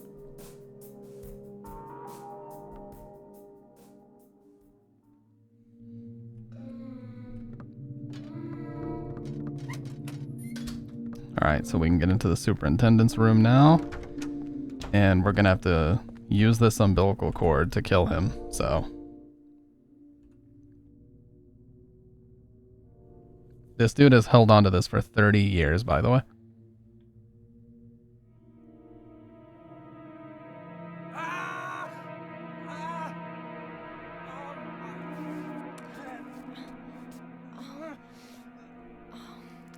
Henry? Are you okay? It's Walter. He's crying. Even finishing the 21 sacraments won't help that boy.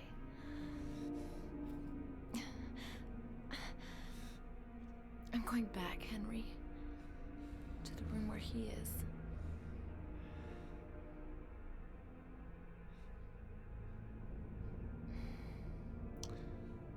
We're the only ones. The only ones that can stop him.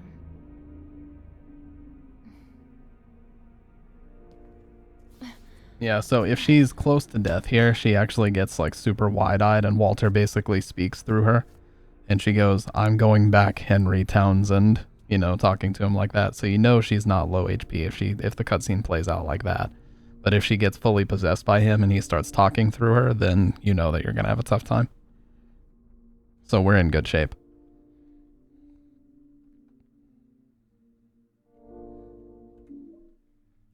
Got the umbilical cord. Walter Sullivan's umbilical cord. The superintendent has kept it for years. Nothing weird about that, huh?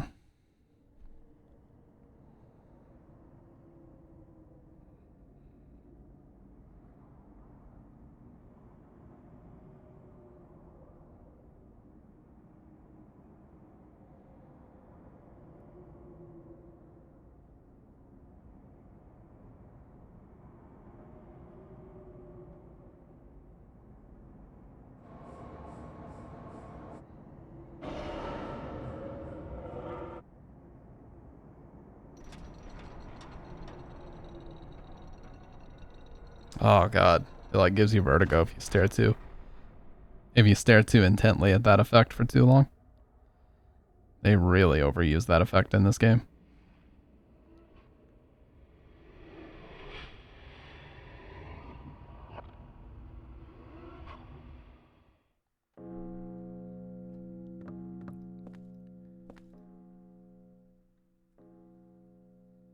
This woman, is this Eileen? Alright, so now all we gotta do is make our way back up, and we're done. Well, make our way back up and, you know, not die to Walter at the end. That's also a fairly important part of all this. But since we killed so many of the enemies, getting back up is gonna be easy.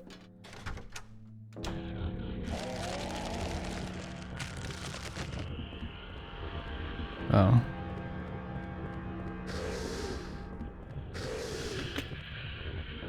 A little bit maze-like though, because you kind of have to run through the apartments going through destroyed walls and stuff like that, so.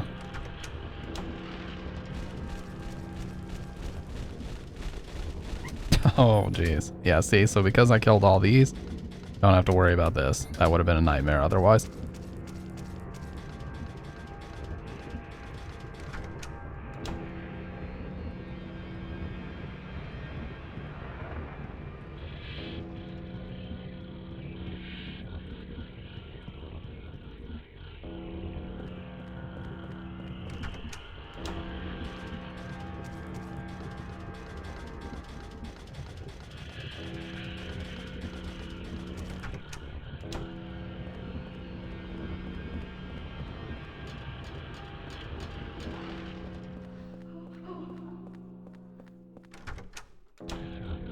Alright, and we're here.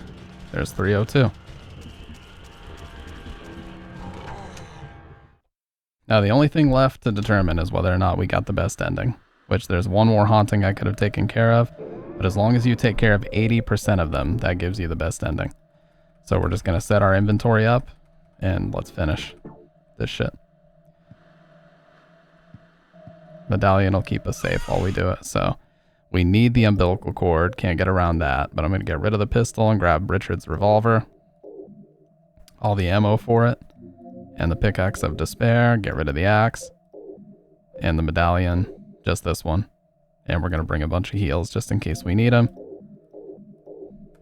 That's it. Let's go. I'll go ahead and use this, actually. But that should be all we need. Revolver and the pickaxe. Now he's gone. Walter's body is gone. Where could it be? In the depression. Wait a minute. This is no normal depression. When I stare into it, I feel like I could be sucked in. It's like it's connected to some other dimension. Or maybe it's like a hole that once you enter, you can never leave. Alright.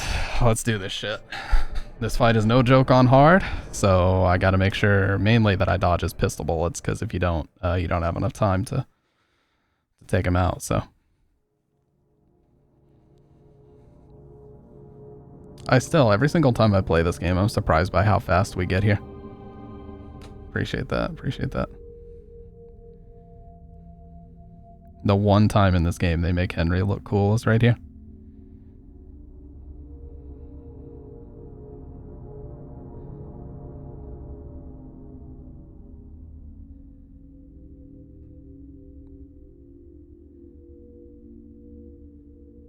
You know what? I just realized I fucked up because I need the inventory space for the spears.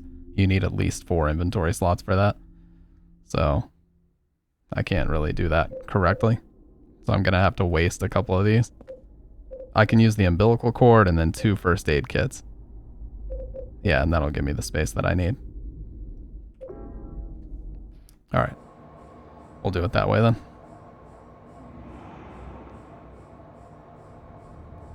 You just need 4 slots to do this correctly.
Hey there, little Walter. Just a little longer now. Henry, you're it. The last of the 21 Cybermans. The final sign. The receiver of wisdom.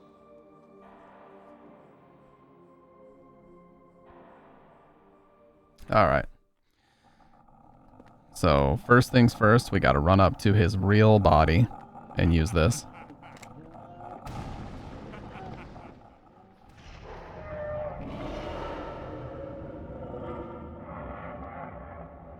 Yep. We're here, Adipie. Yep. And then I'm going to need to use...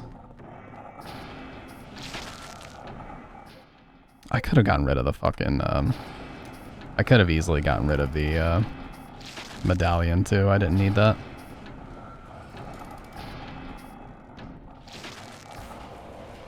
Yeah, so I'm gonna have to use the other. That's okay, we still have 1. Alright, so this should actually work out. Okay. If he doesn't just run in whatever fucking direction he wants. That is. Dumbass.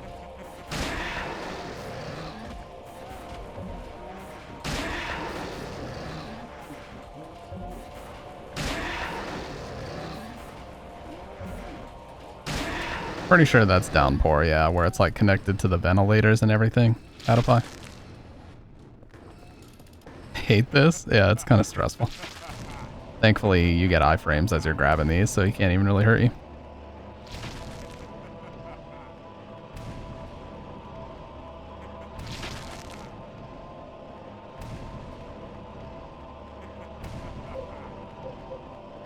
Alright, once we stab him, he won't be a silhouette anymore and we can actually do damage to him.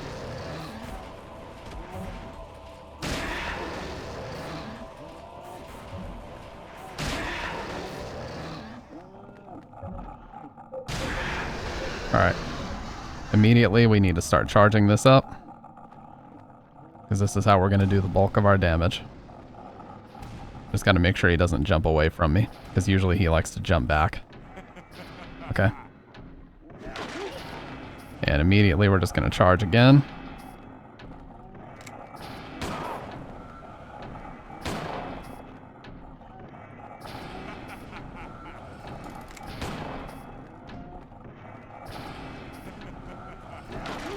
Okay.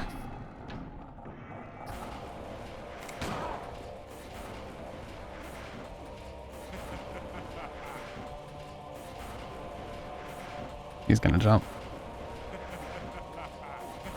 Oh, that was a good one.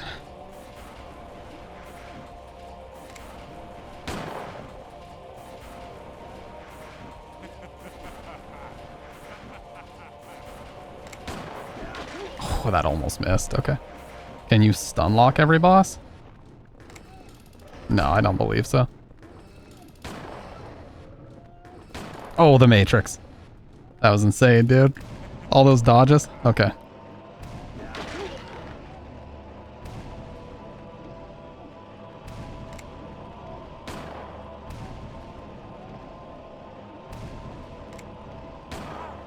Yeah, he does vary up the timing of the gunshots. He only has like one hit left in him for sure.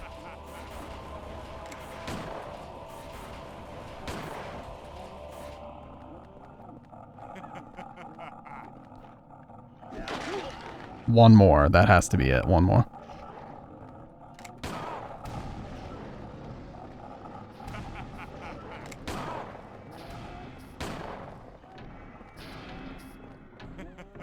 Oh, fuck. I stopped charging. Oh my god. That's okay.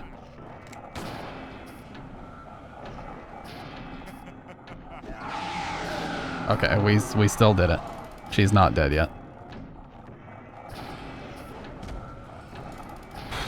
Oh my god, we fucking did it, dude. Now, what ending did we get? Did we get the best ending or no? That's gonna be a big question.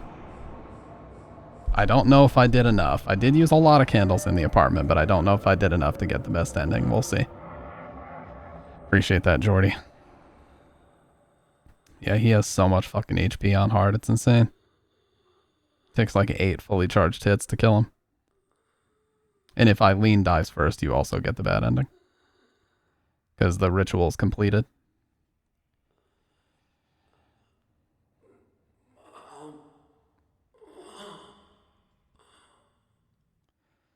Yeah. Well, thankfully we had a ton of healing.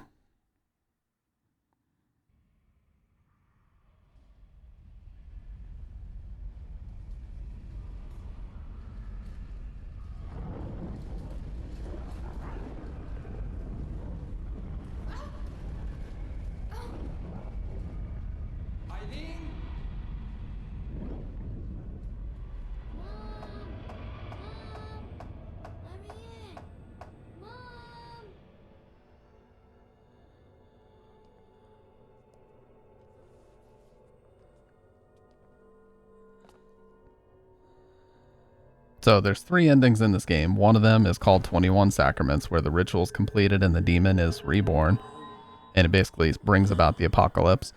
And then there's one, which is kind of the middle of the road ending, where Walter is defeated, Eileen survives, but she decides to go back to South Ashfield Heights, and the last thing it shows you is that the apartment is still possessed. So it still might be dangerous for her to live there. And then the best ending is where she survives, Walter is defeated, and they both decide to leave South Ashfield Heights. That's the best ending, and the apartment's no longer possessed. So let's hope we got the third. Not a big deal if we didn't, but I think wasting those 3 candles really didn't help us.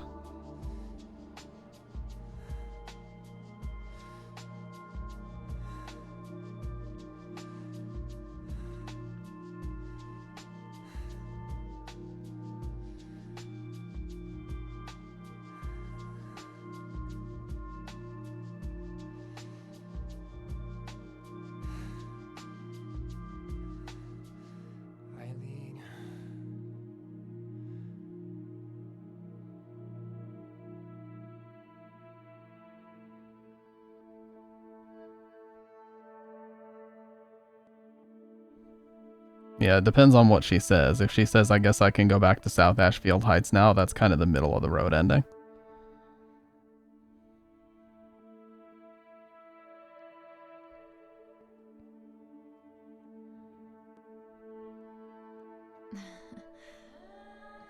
Thanks.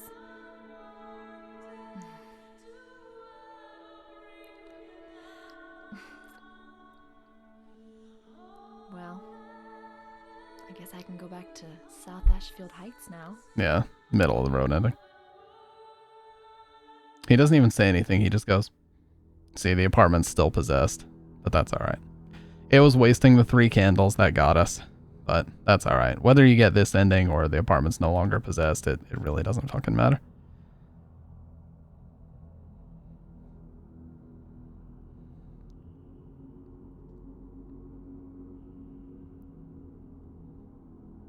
And now we get the amazing credit song, which thankfully does not get me DMCA'd, so we can actually let it play.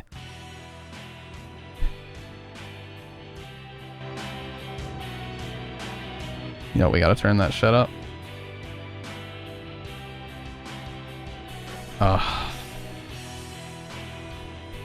Appreciate that, Jordy. It always feels so good to finish the story marathons, man. And yes, I end with this one because I don't consider the other ones real Silent Hill games. Sorry.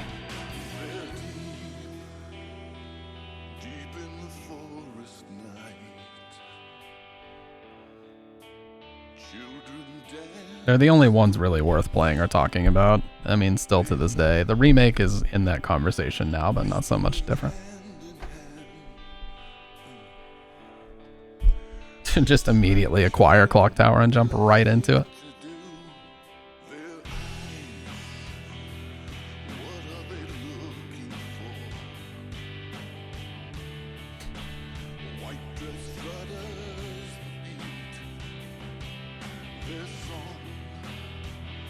Alright. Sorry, I just had to blow my nose. These credits go by fairly quick, and I have a couple things that I need to say after this. So please allow me just a couple minutes to get it off my chest, okay?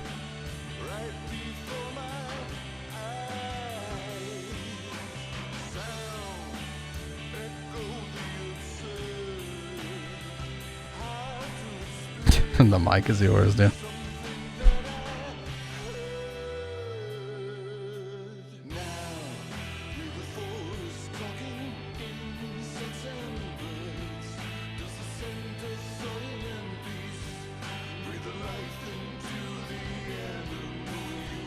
Silent Hill 1 through 4 are some of my favorite games ever. There's no question about that. I would probably put all 4 of them in my top 10 without question.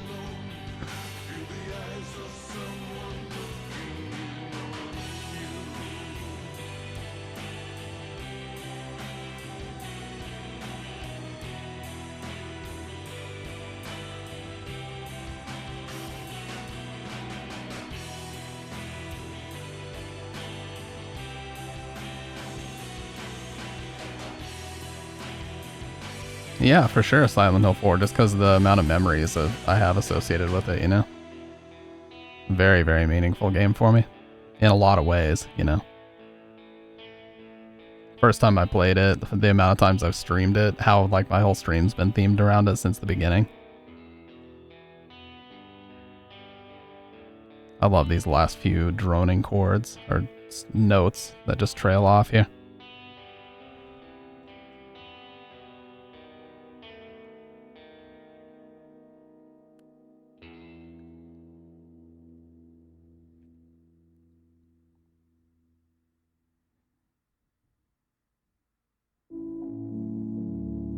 $42 out of 52 memo items. Yeah, the continues contributed to the rank being bad because I would alt-tab and I had to reload. But not a bad playthrough overall. I like hard mode in this game a lot. It's very fair. There's nothing bullshit about it, you know? Let's file that playthrough. So, codename Big Boss in this game. So,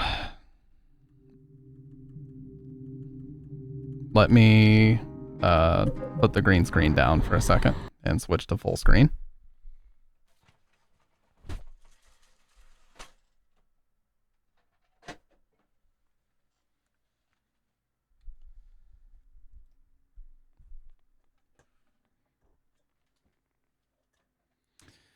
Okay.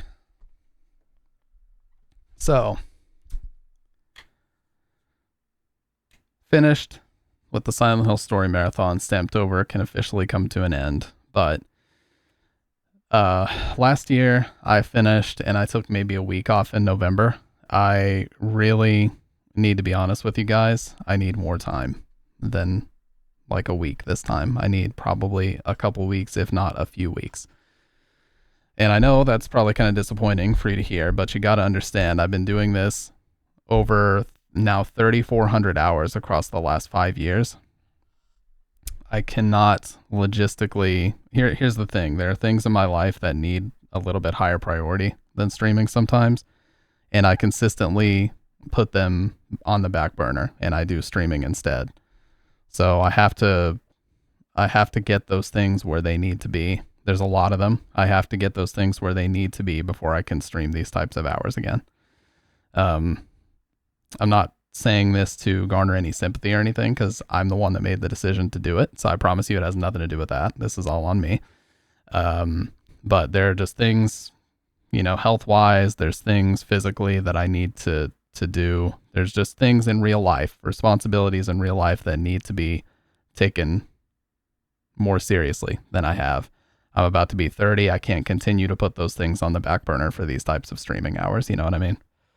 So let me say, I absolutely appreciate everybody that hangs out, everybody that has enjoyed these streams. I'm not going away forever.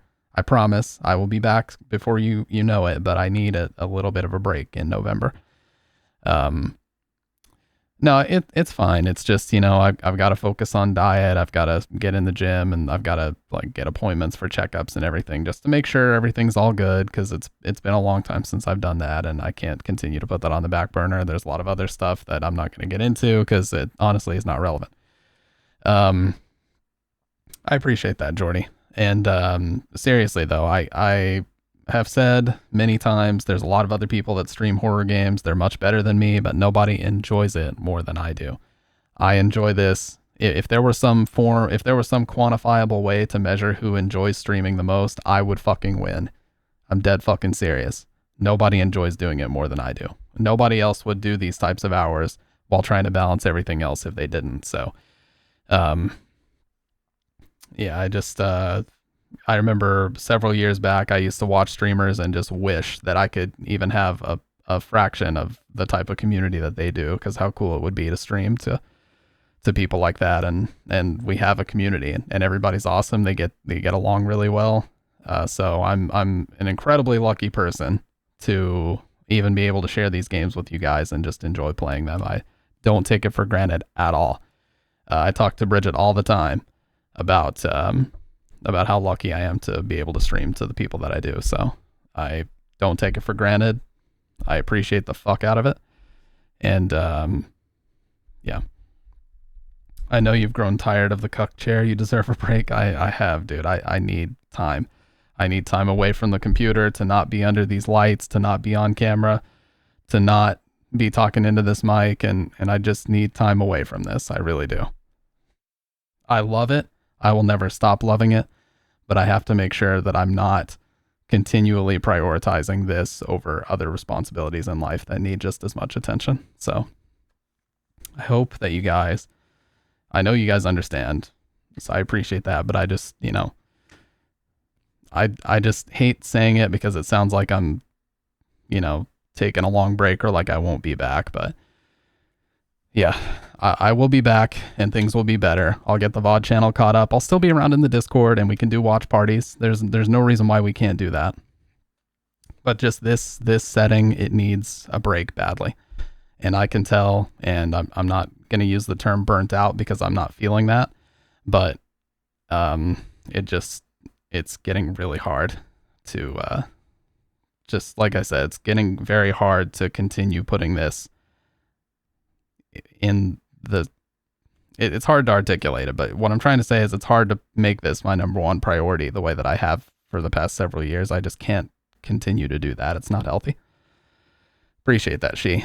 Streams will most likely be back late November, early December at the earliest, to be completely honest with you. And I want to be transparent because I don't want to commit to a time and then it rolls around and I'm not really feeling it. I need to make sure that I'm fully ready to come back with, you know, some new stuff, some new games that I want to try out, some things that I want to do. And There's a lot of things that I want to do as a content creator. I don't just want to be known as the guy that live streams Silent Hill a lot.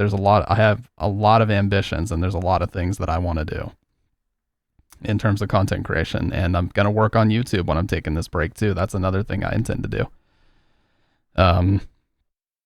So yeah, I've been doing this for a lot longer than a lot of people realize. Dude, that's barely any time. Don't worry and take it easy. I will. But like I said, please join the Discord. Because I will still be in there frequently. I would love to still set up watch parties on like Friday nights and stuff, or I can just jump in the Discord and we can just talk. Have a good rest and enjoy your time off. Have a good rest and enjoy your time off.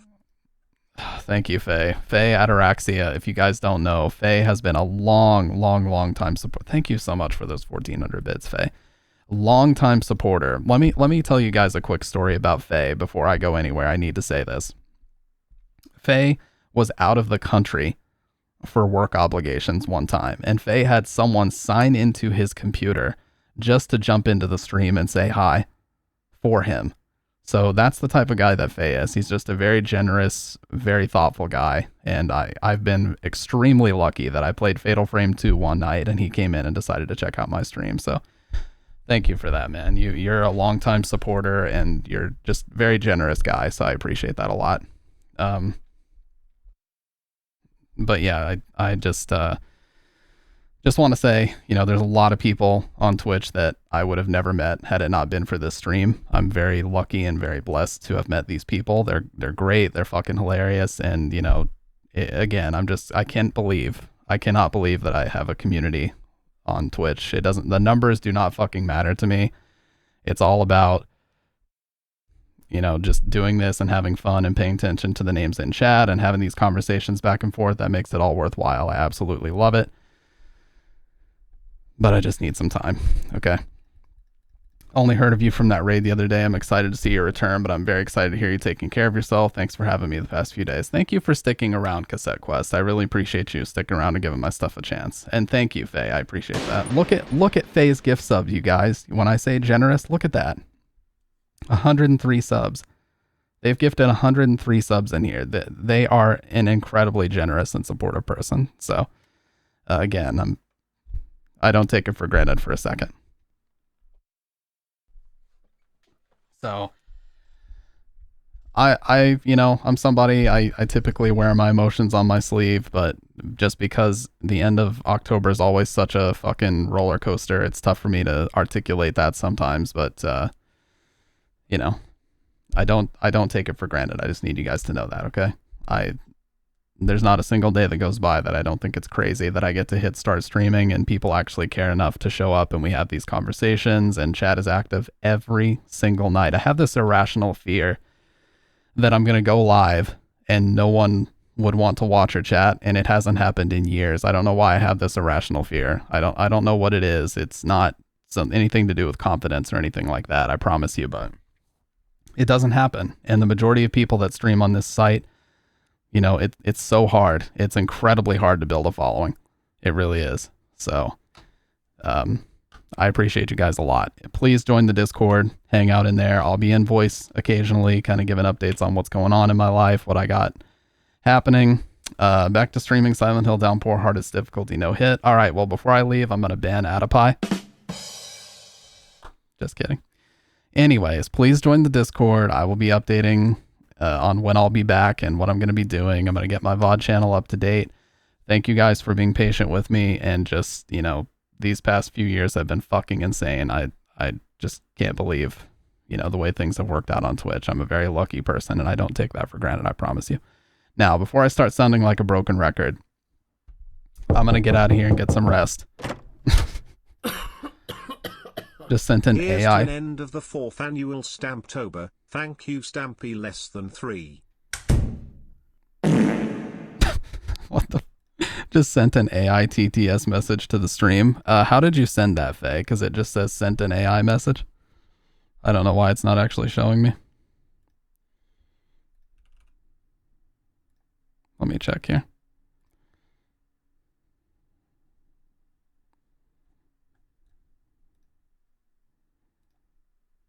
Yeah, the way I have it set up is cringe. I'm sorry.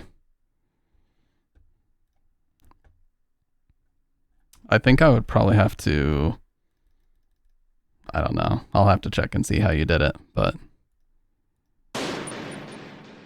appreciate that, Faye. Let me check. Here, let me check Streamlabs because it would probably show that activity. I was like, man, it's really quiet. I gotta get some Silent Hill music, dude. I feel like the spotlight, well, literally there is a spotlight on me right now, so it's not like I feel like it is. It really is. Let me see.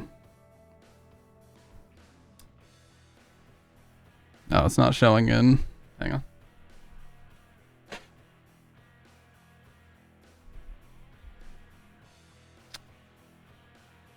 Did you just use the, my sub will expire when stamp returns?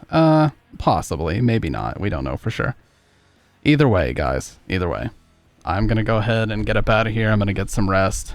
So yeah, again, appreciate all the subs and all the support throughout October. And we'll be back. I'll be back before you know it. So jump in the Discord. I'll get everybody's role set up. Anybody that wants to go in. Again, here, I'll post the link one more time. Hop on in here. I will get everybody's role set up, and I will do some watch parties. We'll hang out in voice. And yeah, I'll come back a much healthier stamp, that's for sure. So, physically, mainly. So yeah, I'm going to break the chains for the final time in a while on room 302. So let's get that echo absolutely cranked to the fucking maximum. We're going to break those chains in 3, 2, 1. We need to get the snap right.